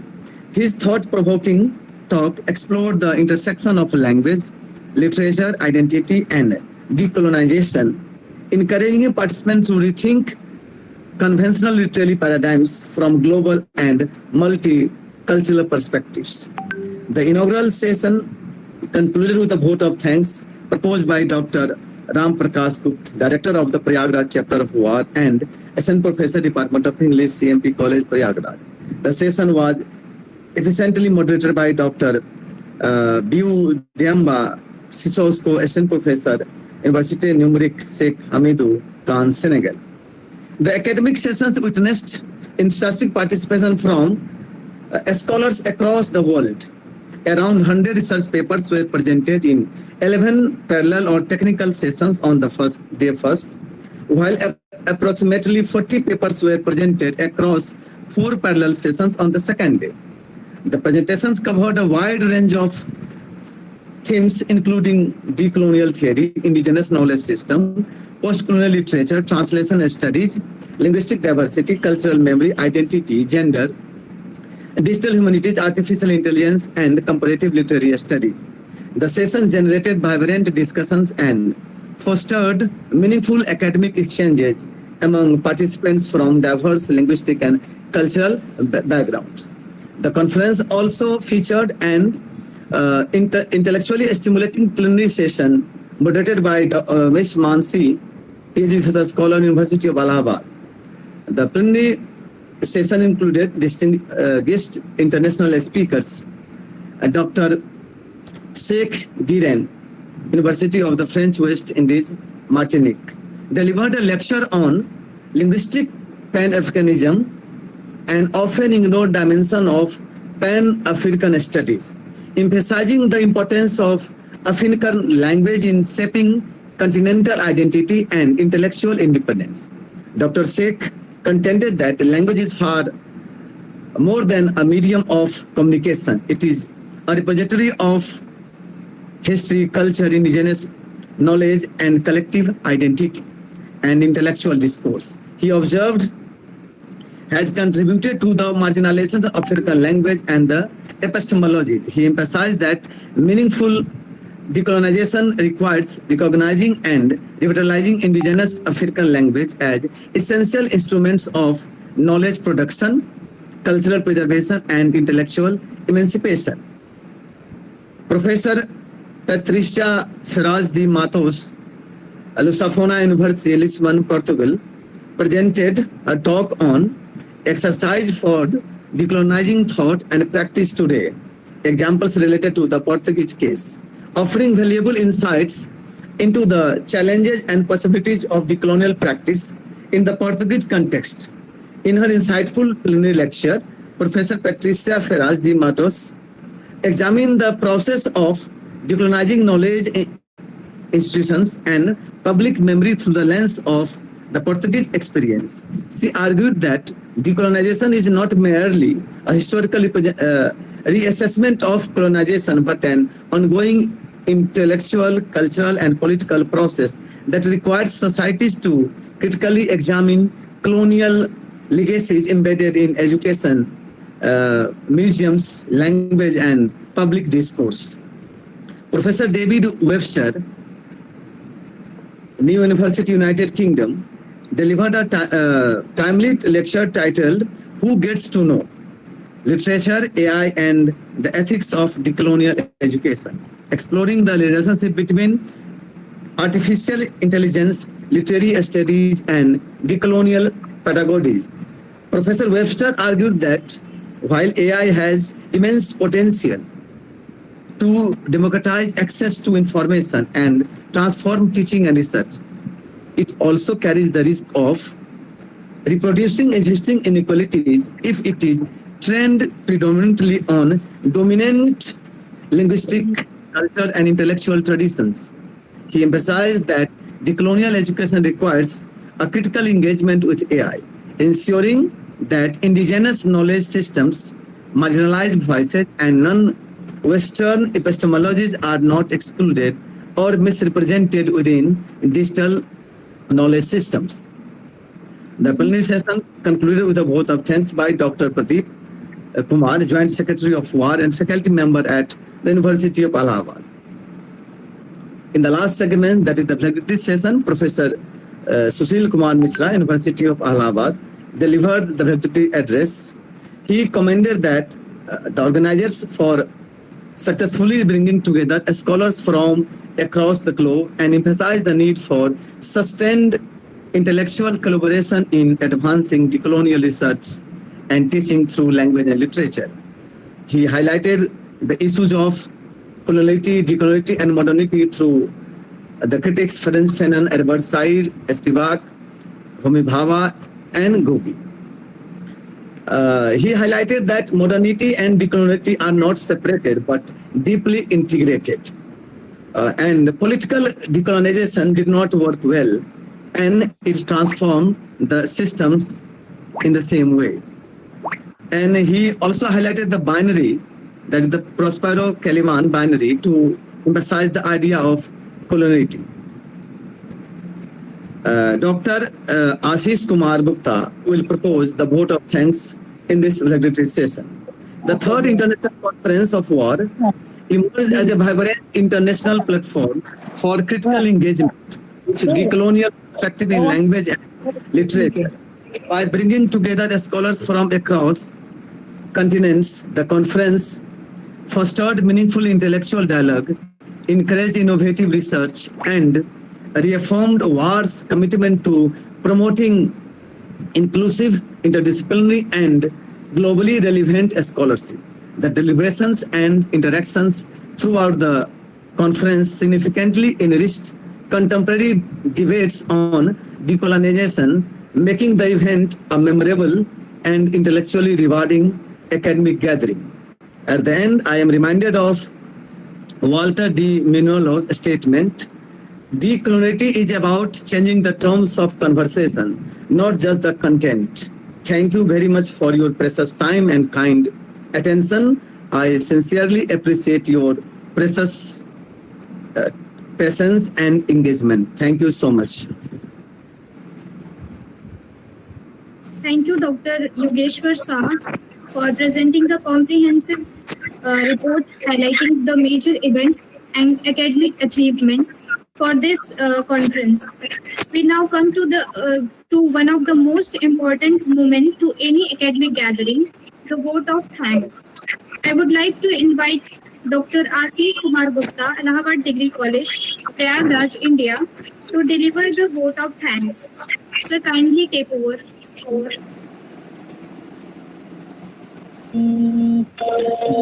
Thank you, Madhuri. Please, Dr. Yogeshwar, please mute your mic.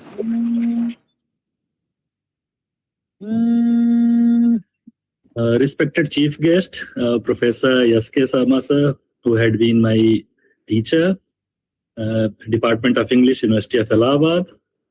Moderator of the session, Mrs. Madhuri Mishra, distinguished dignitaries, directors and fellow members of WAAR, esteemed chairpersons, moderators, presenters, participants, joining from Senegal, India, and across the globe.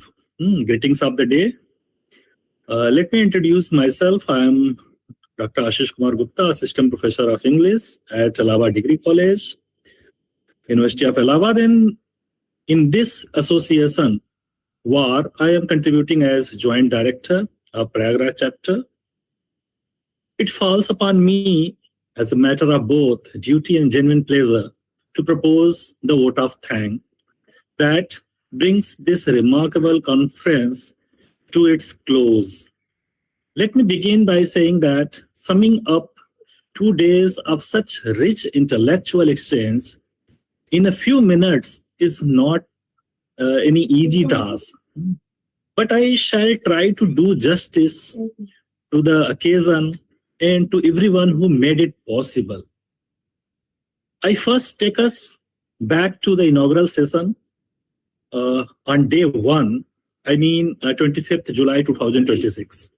Our heartfelt thanks go to Alassane Abdullah Dia, who is the convener of this conference, director of the Senegal chapter of WAAR, and chair of this department, chair of the Department of English at University Numeric, Cheikh Hamidou Ken, whose vision and tireless coordination I have been noticing since we have started this journey of organizing this conference.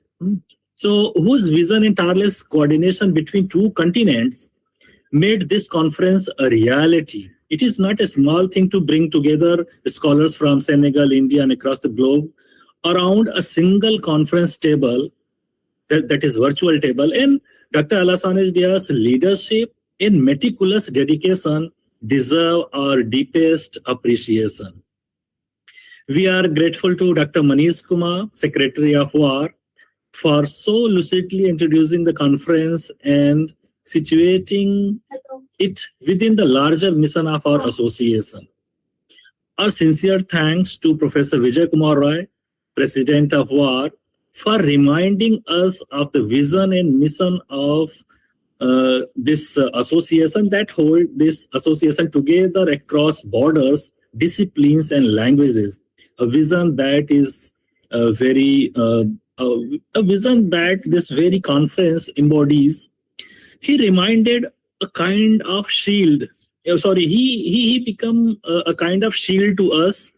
I personally didn't get any chance to address the query of any chairperson, moderator, participant, or presenter. Like one-man army, he addressed every single problem single-handedly. So I appreciate the dedication of Professor Vijay Kumar Roy as President of WAAR.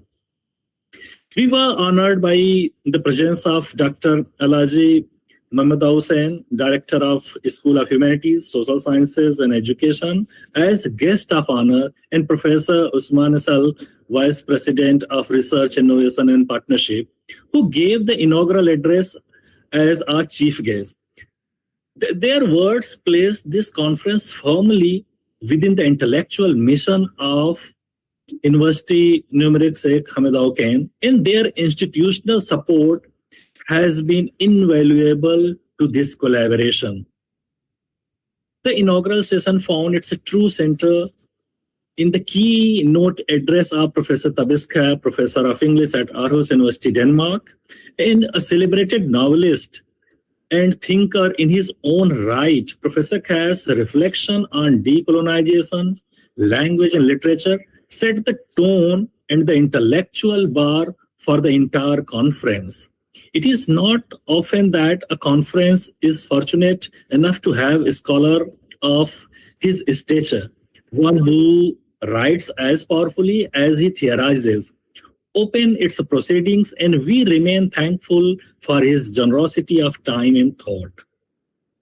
Between our inaugural and valedictory session lay the true intellectual heart of this conference, the plenary session, held earlier today, chaired with great insight by Professor David Webster of Buckinghamshire, New University, United Kingdom, and ably, efficiently moderated by Miss Mansi Priya. She is the scholar at the Department of English, University of Allahabad. Our sincere thanks to Professor Patrícia Ferraz de Matos of Lusófona University, Lisbon, Portugal, for her rigorous and thought-provoking presentation on exercises for decolonizing thought and practice today, drawn from the Portuguese case, which grounded our theoretical discussions in concrete historical and cultural example. We are equally grateful to Professor David Webster, who, beyond his role as chairperson, delivered a compelling and engrossing paper asking who gets to know literature, AI, and the ethics of decolonial education, a question that pushed our conference concern into the pressing debates of our own technological moment. The plenary session was brought to a fitting close with the vote of thanks proposed by Dr. Pradeep Kumar, Joint Secretary of WAAR, University of Allahabad, whose gracious words set the tone for the rest of the day's proceedings. Today, we have been privileged to have with us Professor Susheel Kumar Sharma of the University of Allahabad as our chief guest, whose valedictory address wove together the many threads of discussion from these 2 days into a coherent and thought-provoking whole. Professor Sharma's long-standing contribution to English studies in India and his generous engagement with research over the years mean a great deal to all of us, and we thank him most sincerely for gracing his valedictory session, this valedictory session, and for his insightful intellect. We thank Professor Yugasasa, Director of Darbhanga Chapter and Treasurer of WAAR, for presenting such a comprehensive report of the conference, capturing the depth and diversity of deliberations that took place over these 2 days. And to our moderators, Ms. Madhuri Mishra, PhD scholar at University of Allahabad, thank you for your graceful and efficient conduct of this valedictory session. No conference of WAAR is complete without acknowledging the network of dedicated individuals who sustain this association across continents. I take this opportunity to extend warm greetings to all the directors of WAAR chapters in Senegal, Prayagraj, Darbhanga, and elsewhere, whose quite sustained work behind the scene gives this association its a truly international character. It is because of this network that a conference conceived in Dhaka could so seamlessly bring in participants from Prayagraj and beyond.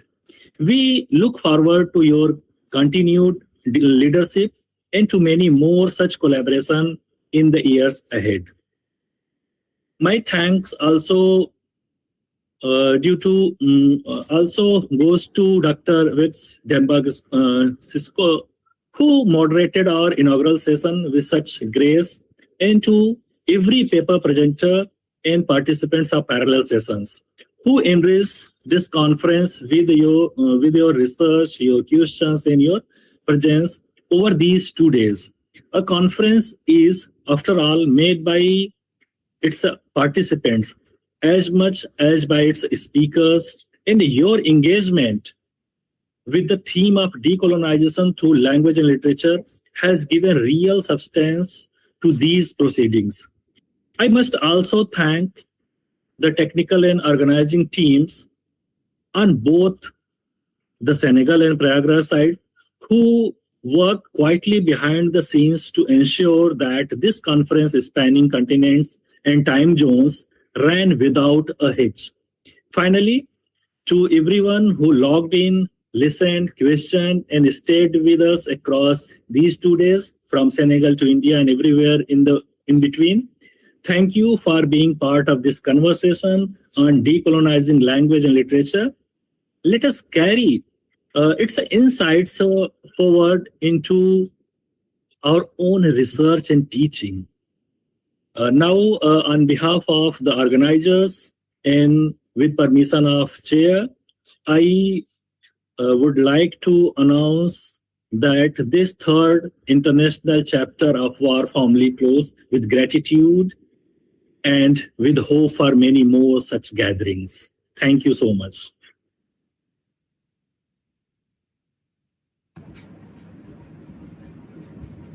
Madhuri?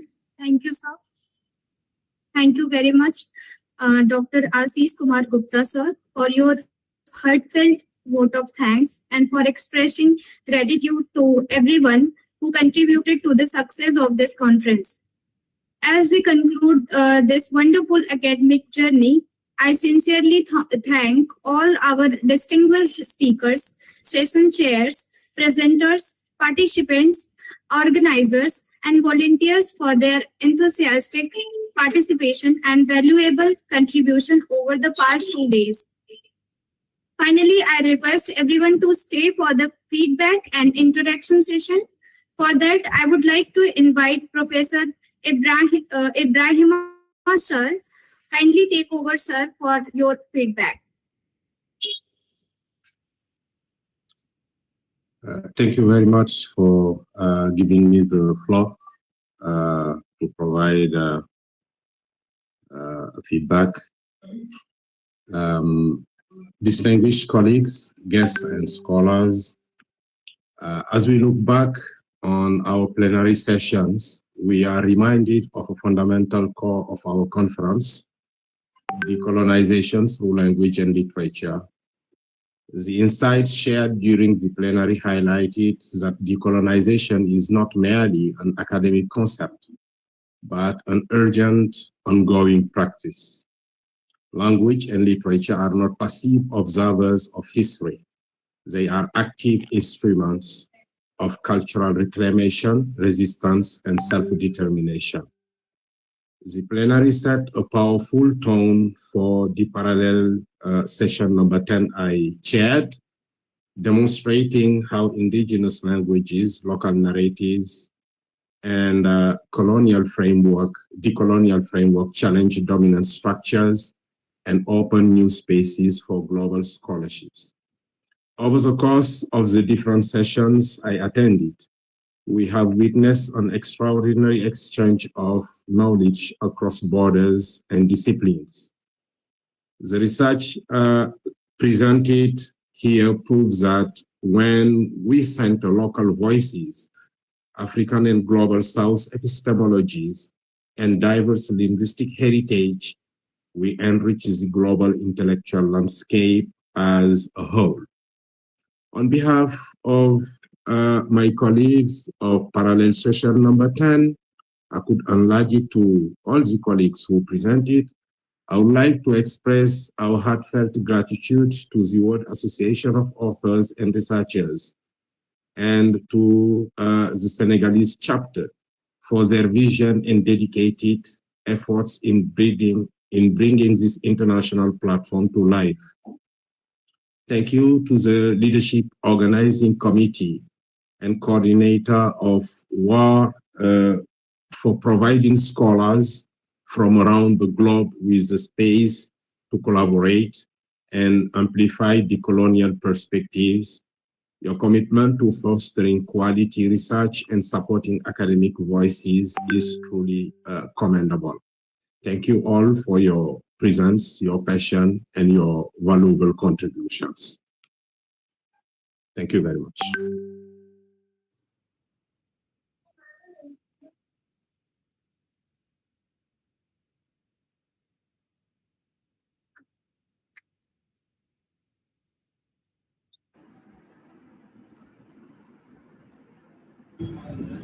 Thank you, sir. Thank you for your valuable feedback. Now I'll invite Professor Osmani Shal for his feedback. Kindly take over the platform, sir. Ok, d'accord. Thank you very much. Vous me permettrez d'intervenir en français et de laisser le Dr Alassane Dia te traduire par la suite. Si Dr Alassane Dia. Okay, thank you very much. I'm going to be translating the speech of Vice President Professor Ousmane Sall, in charge of research, partnership and collaboration of our university. Alors, merci beaucoup. Donc, Monsieur le Président de la World Association of Authors and Researchers, Monsieur le Directeur du pôle LSH, Dr Alaji Sane, Monsieur le Président de la cellule anglaise et notre collègue convener, Dr Alassane Dia, Mesdames et Dear President of the World Association of Authors and Researchers, Professor Roy, dear Vice President, dear Director of the School of Humanities, Social Sciences, Dr. Alaji Mohamed Sane, dear Chair of the Department of English, Dr. Alassane Dia, and members of the conference. Chers collègues, Mesdames et Messieurs, donc ladies and gentlemen. Au terme de cette troisième conférence internationale de la World Association of Authors and Researchers, je voudrais au nom du recteur de l'Université numérique américaine, le professeur Samuel Ouya, et même de toute la communauté universitaire, adresser nos sincères remerciements et toutes celles et tous ceux qui ont contribué au succès de cet important rendez-vous scientifique. As we conclude the third international conference of the World Association of Authors and Researchers at Woodlight, on behalf of the president of the university, Professor Samuel Ouya, and the whole community, University Numerique Cheikh Hamidou Khan, to thank you all, to address you our heartfelt, sentiment, and to express all our gratitude to everyone who contributed to the success of this great scientific gathering. Pendant ces 2 journées, cette conférence a réuni des chercheurs, des enseignants, des universitaires issus de plusieurs pays autour d'un thème d'une grande actualité, la décolonisation par la langue et la littérature. Over the course of the 2 days, this gathering has, gathered many scholars across the globe, across the continent, different countries, and this shows or gives evidence of the scope of the conference. Les communications, les échanges et les débats ont mis en évidence la recherche et de la diversité culturelle, mais également intellectuelle, ainsi que l'importance de la coopération scientifique internationale. The richness of the presentations and discussions has demonstrated the value of the international collaboration in advancing knowledge and promoting research in academic institutions. Les réflexions menées au cours de cette conférence nous rappellent que les langues et les littératures ne sont pas seulement des moyens d'expression, elles constituent également des instruments essentiels de préservation des identités, de dialogue entre les peuples et de construction d'un monde plus juste, plus inclusif et plus ouvert. The theme Decolonizing through language and literature has inspired us to reflect on the vital role of languages, literature, and research in building more inclusive, diverse, and equitable societies. Je tiens à féliciter chaleureusement le comité d'organisation, la cellule d'anglais de l'Université numérique Hamidou Khan, le pôle lettres, sciences humaines et de l'éducation, dirigé par le Dr Allahabad, la World Association of Authors and Researchers, ainsi que l'ensemble des conférenciers, modérateurs et participants pour leur engagement, mais également pour la qualité de leur contribution. I sincerely congratulate the organizing committee, particularly the Department of English and the Faculty of Humanities and Social Sciences, particularly Dr. Alhaji Mohamed Sane, who is the boss. Also, it's an opportunity to congratulate all keynote speakers, presenters, session chairs, moderators. They have all given their contribution, and we have all observed their commitment and valuable contributions to this great event.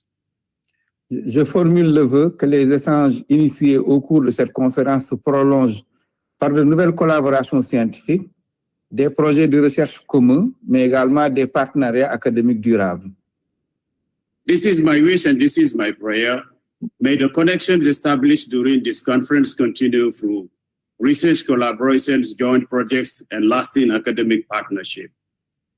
En vous remerciant une nouvelle fois pour votre participation active, je vous donne rendez-vous lors des prochaines éditions de cette conférence et à l'occasion également d'autres initiatives scientifiques internationales. Thank you once again for your active participation. We look forward to meeting you again and future editions of this conference in other international academic initiatives. Je vous remercie de votre aimable attention. Thank you very much for your attention.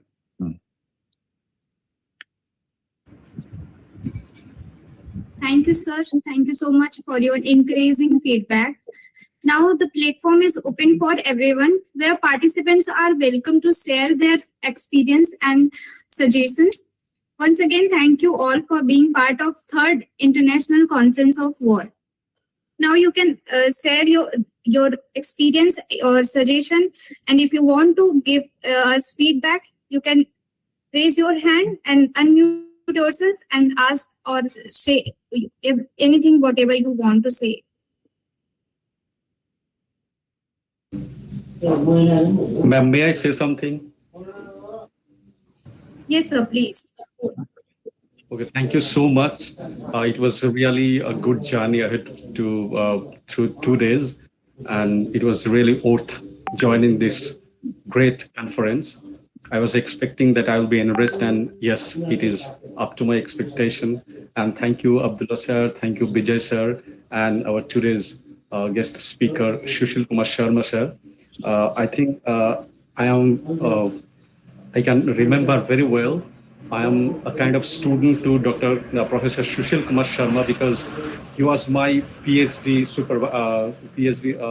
he took my PhD final viva at the University of Allahabad Muslim University. So I can very vividly remember him. So once again, good evening, Professor Susheel Kumar Sharma sir. And I was listening to him very carefully, and it was really a very nice experience from me. And it was a long time to hear from you. I am really very much enriched by the knowledge, and it really enhanced my existing knowledge and understanding of the subject that you had been speaking continuously. And I was mesmerized. I was just like watched at the dissemination of knowledge, the information that we are gathering. It was really nice. And so, yes, this was nice experience from my side. And I hope the others have also got the positive experience from this great conference. And yes, it is true that decolonizing through language and literature, this is an interesting and relevant subject into this time in the 21st century. And it is a great concern that the way the English is becoming hegemony or the lingua franca, but of course, our native language should also be, a medium of higher education, of research and achievement. So yes, there should be a balance. It is not that English is the best language of the world, but we have to embrace, we have to promote and establish the excellence of our own culture. And there is an attempt by the government of India that the IKS, that is the Indian knowledge system. So we are again, we're trying to dig out the resources, dig out the gems of our own culture. And similarly, Africa, which was colonized by the British, and how the native people are writing back. So, of course, they have all the rights to write it back, to speak in their own language. So, I think this conference is great, and it is very much relevant in this 21st century when we, the third world countries and the developing countries, are struggling with.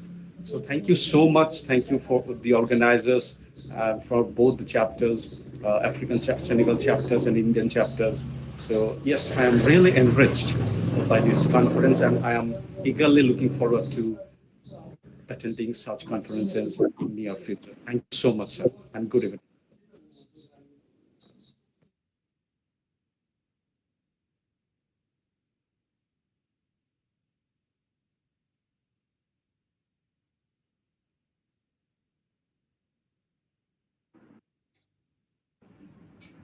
Yes, Esther Bo has raised his hand. You can unmute yourself and give us feedback. I'm so sorry, I'm not able to pronounce the clear name, but no problem. Esther Bo Mendy, yeah, please share your experience with us. Esther Bo Mendy, are you there?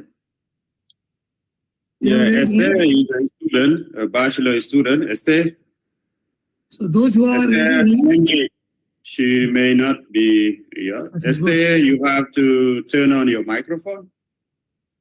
It is a bachelor student, I think. Maybe you can move to someone else. Good. I think is there anybody to give feedback? So he's speaking. Check, yes, yes, Dr. Lo, yeah.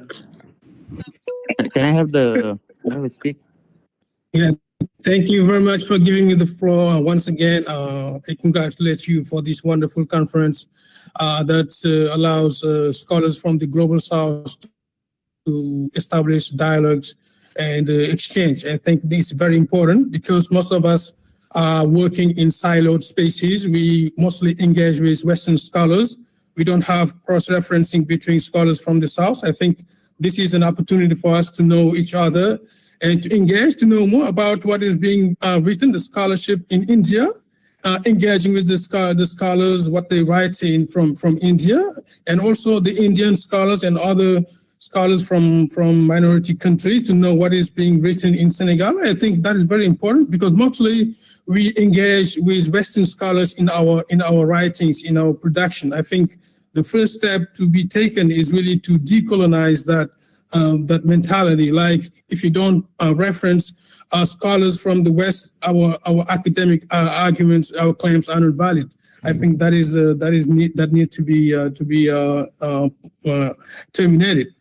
And once something else maybe is just to encourage the committee to think about topics that really other topics, similar topics that are very engaging in our for us, for both scholars from Senegal, from India, and from other countries from the South. I think once again, this is the only suggestion I have, and once again I thank you for this wonderful conference. Thank you.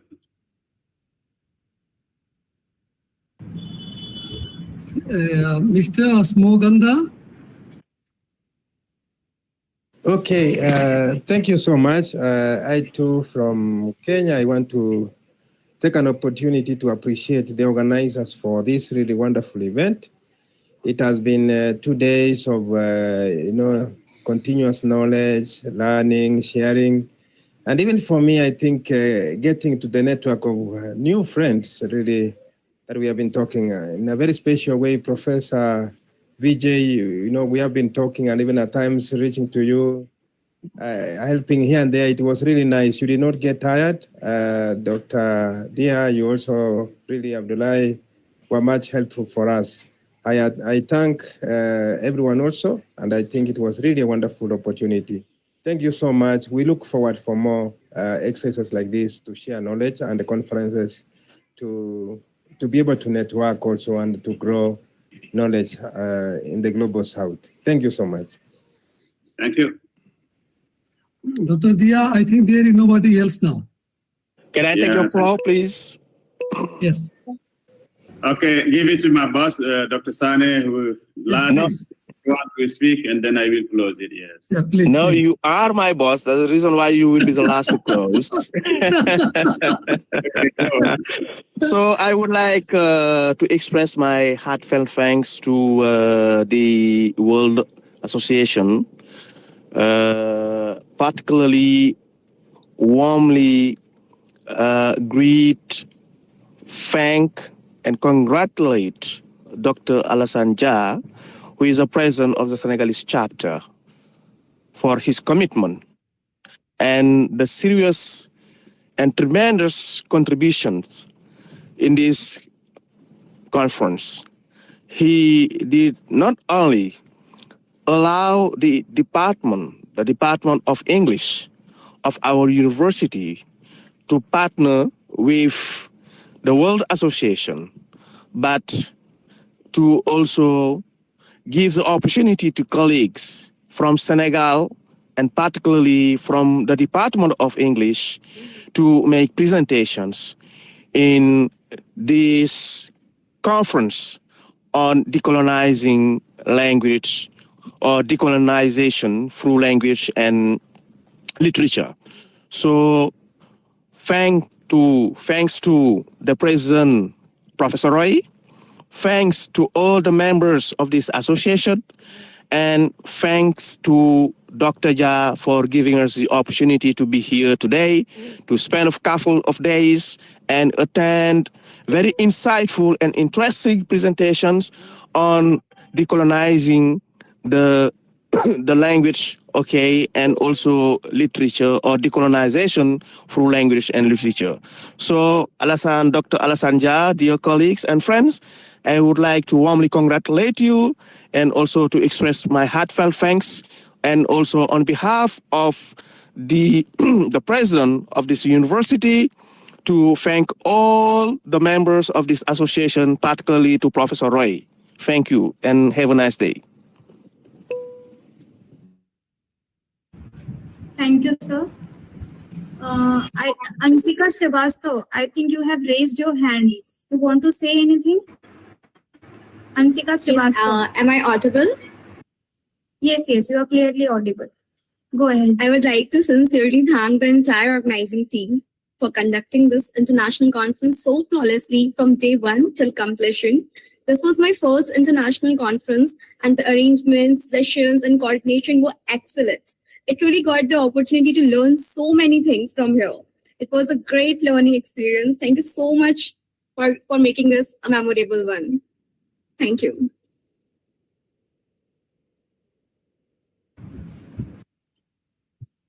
Yeah. Shall I go now?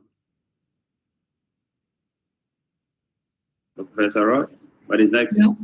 Two people have raised their hands. Dr. Cheikh and Dr. Doda. They have raised their hands. I fail also to thank my colleague, Dr. Sissoko, for moderating and for his engagement and commitment also during the whole sessions.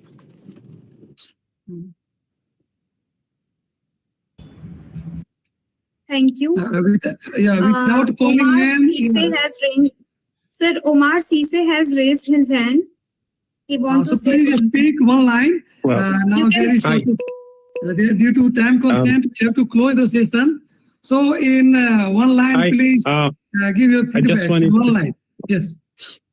Yes, Please. I just wanted to say a few words, just to sincerely thank all the organizers, especially Professor Alassane Dia, for creating opportunities like this for us, because these kinds of initiatives are really valuable, because they give young researchers like us the chance to present our work improve our research and presentation skills.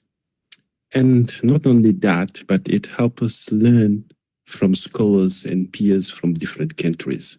And I just wanted to say thank you to everyone, and thank you again, Dr. Alassane Dia, for everything you're doing for Senegal and for the world of research. Thank you. Thank you. Thank you very much. Thank you everybody for being a part of this conference. I wish you all good health, continued success in your academic pursuit, and hope to meet you again at the future WAAR events. Thank you very much. Have a wonderful day. Thank you so much. That's it. Dr. Okay, Alassane. now. Okay, thank you, dear moderator. Thank you, President, Professor Roy of the World Association of Authors and Researchers. It's a big challenge to speak after everyone. So I start first with something very important. The motto of our university is, in our local language, for Nek Fofula. If you translate it literally in English, it corresponds to connect everywhere you are. And this conference testifies to that reality. It has connected 3 different worlds: Africa, Asia, Europe, and the Americas.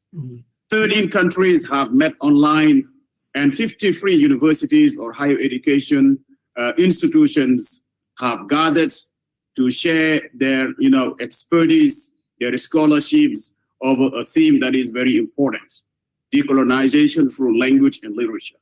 This is very important.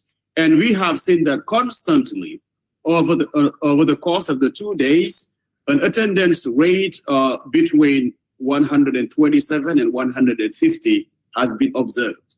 This shows the commitment of everyone. And this, I owe it to everyone. This is a collective effort. I have first to thank WAAR, the World Association of Authors and Researchers, my president, my co-directors, my colleagues, for giving me the opportunity first to work with them and to share a project with them and to let me up onto my institution. And I have to thank on the other side my institution that has given me the courage and the privilege to pioneer this under their coordination. This has been a great pleasure. It's my time. It's really all my pleasure to thank Professor Samuel Uya, who has not been able to be here, but who has been represented by Professor Usman Sal, who is Vice President in charge of Research, Innovation, and Partnership.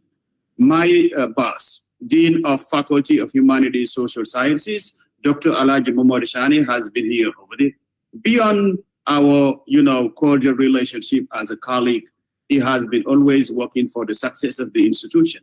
I shall not forget my collaborators, my colleagues, the staff, technical staff, all the directions, those who have helped with communications, everything, technical staff, organizing committee, assistants, tutors, students, for the mobilization. Other colleagues from other universities who have accepted to be chair of sessions, moderators from India and Senegal, speakers, keynote speakers, plenary session speakers, valedictory speakers, everybody. This helps me, understand something I learned from Nelson Mandela, who said, it always seems impossible until it is done. And I take this for granted. If you take it in the process of decolonization, I put it my own way and say that we shall never agree that impossible exists. Impossible does not exist. The thing is that impossible imposes us its name, but we have to struggle and deconstruct it, impose it to come to our size. Then it comes to our size, it becomes possible. It accepts what we want it to be, but it has never been impossible. So I believe in this as a leader. I believe nothing is impossible. All depends on your community. If you have a community, you have everything. I am blessed by God to have a community.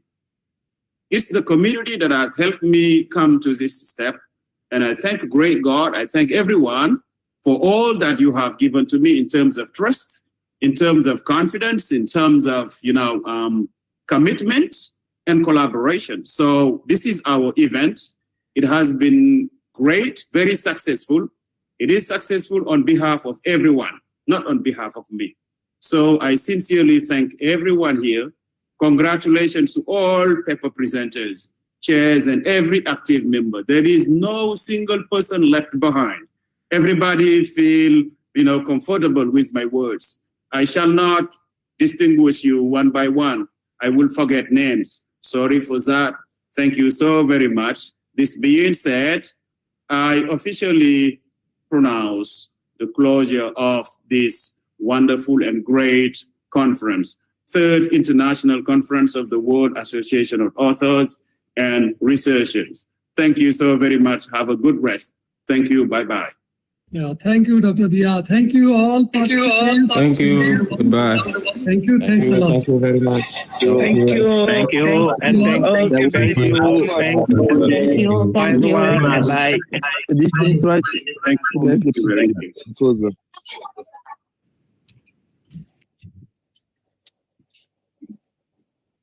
Thank you, everyone. Thank you. Thank you. Thank you. Thank you, everybody. For the next edition, try to make the payment. Thank you, easier. everyone. Because I want to submit my abstract. It was very difficult for me to do it in near future. Thank you so much. Good night.